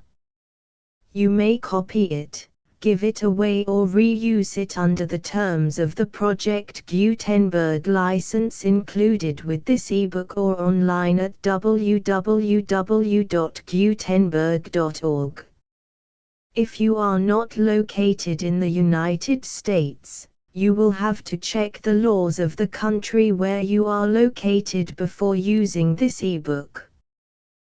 1.e.2 If an individual Project Gutenberg trademark symbol electronic work is derived from texts not protected by U.S. copyright law, does not contain a notice indicating that it is posted with permission of the copyright holder, the work can be copied and distributed to anyone in the United States without paying any fees or charges. If you are redistributing or providing access to a work with the phrase Project Gutenberg associated with or appearing on the work, you must comply either with the requirements of paragraphs 1.e.1 through 1.e.7 or obtain permission for the use of the work and the Project Gutenberg trademark symbol trademark as set forth in paragraphs 1.e.8 or 1.e.9. 1.e.3 If an individual Project Gutenberg trademark symbol electronic work is posted with the permission of the copyright holder, your use and distribution must comply with both paragraphs 1.e.1 through 1.e.7 and any additional terms imposed by the copyright holder. Additional terms will be linked to the Project Gutenberg trademark symbol license for all works posted with the permission of the copyright holder found at the beginning of this work. 1.e.4 Do not unlink or detach or remove the full Project Gutenberg trademark symbol license terms from this work, or any files containing a part of this work or any other work associated with Project Gutenberg trademark symbol. 1.e.5 Do not copy, display, perform, distribute or redistribute this electronic work, or any part of this electronic work, without prominently displaying the sentence set forth in paragraph 1.e.1 with active links or immediate access to the full terms of the Project Gutenberg trademark symbol license. 1.e.6 You may convert to and distribute this work in any binary, compressed, marked up, non-proprietary or proprietary form, including any word processing or hypertext form. However, if you provide access to or distribute copies of a Project Gutenberg trademark symbol work in a format other than plain vanilla ASCII or other format used in the official version posted on the official Project Gutenberg trademark symbol website, www.gutenberg.org, you must, at no additional cost, fee or expense to the user, provide a copy, a means of exporting a copy, or a means of obtaining a copy upon request, of the work in its original plain vanilla ASCII or other form. Any alternate format must include the full Project Gutenberg trademark symbol license as specified in paragraph 1.e.1. 1.e.7. Do not charge a fee for access to, viewing, displaying, performing, copying or distributing any Project Gutenberg trademark symbol works unless you comply with paragraph 1.e.8 or 1.e.9. 1.e.8. You may charge a reasonable fee for copies of or providing access to or distributing Project Gutenberg trademark symbol electronic works provided that you pay a royalty fee of 20% of the gross profits you derive from the use of Project Gutenberg trademark symbol works calculated using the method you already use to calculate your applicable taxes. The fee is owed to the owner of the Project Gutenberg trademark symbol trademark, but he has agreed to donate royalties under this paragraph to the Project Gutenberg Literary Archive Foundation. Royalty payments must be paid within 60 days following each date on which you prepare, or are legally required to prepare, your periodic tax returns. Royalty payments should be clearly marked as such and sent to the Project Gutenberg Literary Archive Foundation at the address specified in Section 4, Information about donations to the Project Gutenberg Literary Archive Foundation. You provide a full refund of any money paid by a user who notifies you in writing, or by email, within 30 days of receipt that he does not agree to the terms of the full Project Gutenberg trademark symbol license. You must require such a user to return or destroy all copies of the works possessed in a physical medium and discontinue all use of and all access to other copies of Project Gutenberg trademark symbol works. You provide, in accordance with paragraph 1.f.3, a full refund of any money paid for a work or a replacement copy, if a defect in the electronic work is discovered and reported to you within 90 days of receipt of the work. You comply with all other terms of this agreement for free distribution of Project Gutenberg trademark symbol works. 1.e.9.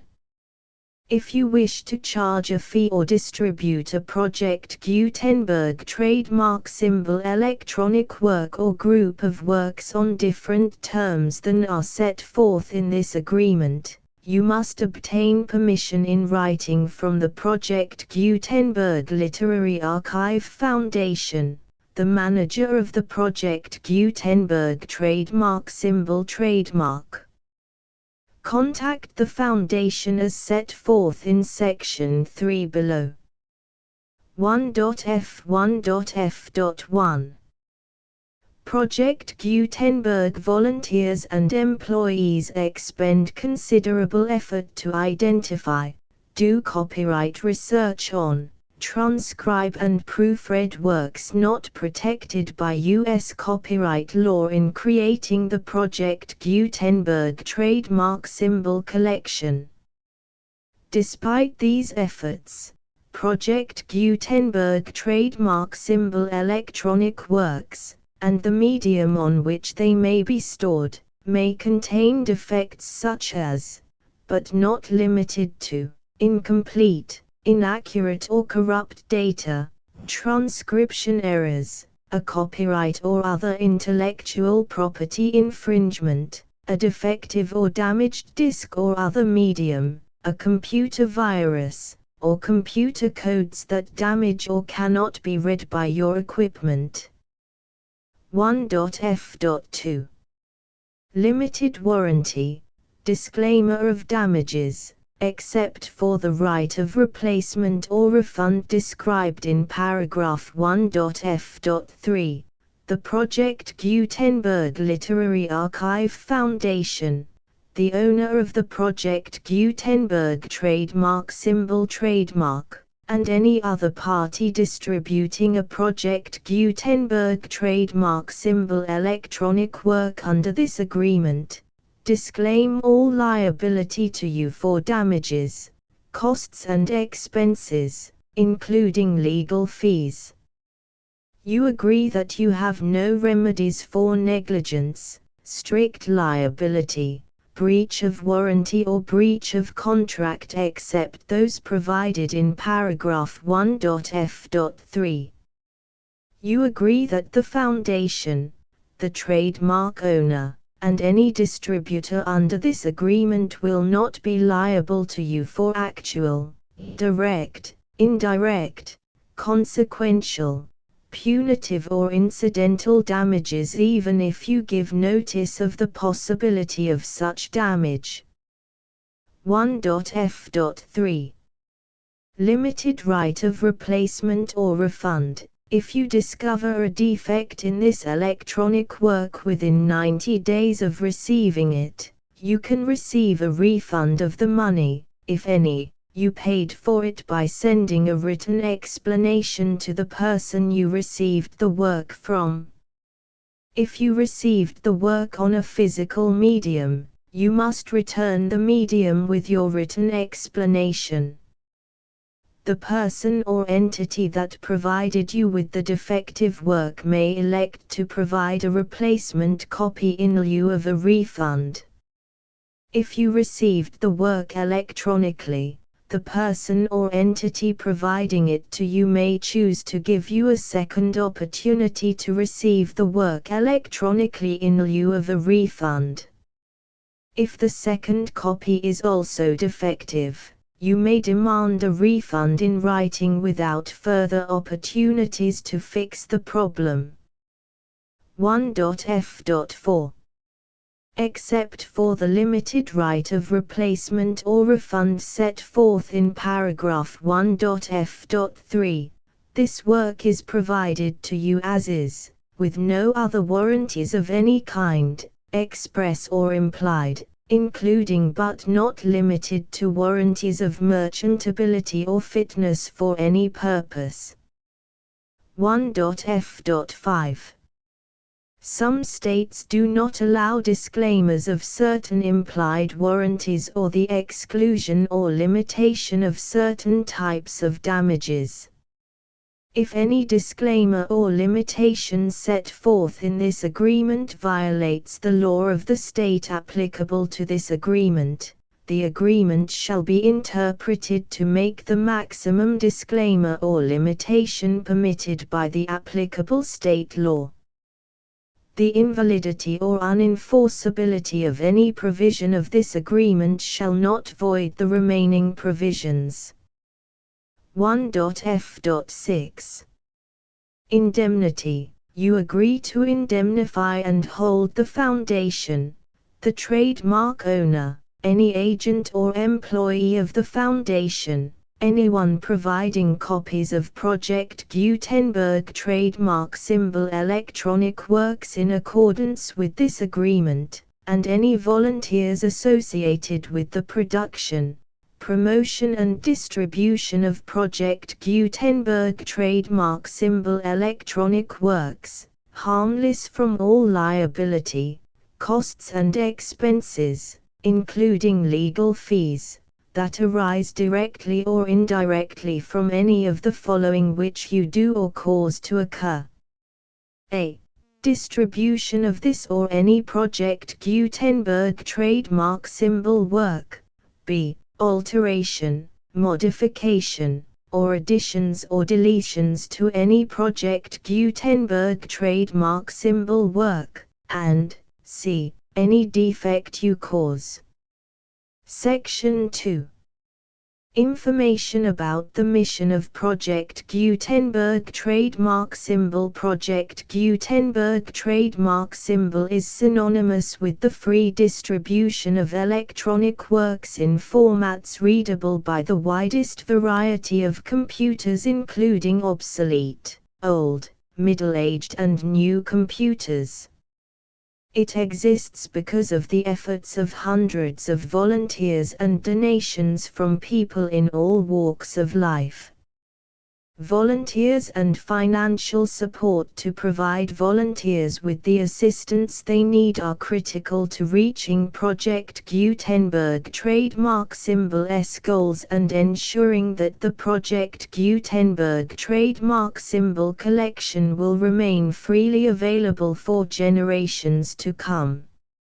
In 2001, the Project Gutenberg Literary Archive Foundation was created to provide a secure and permanent future for Project Gutenberg trademark symbol and future generations.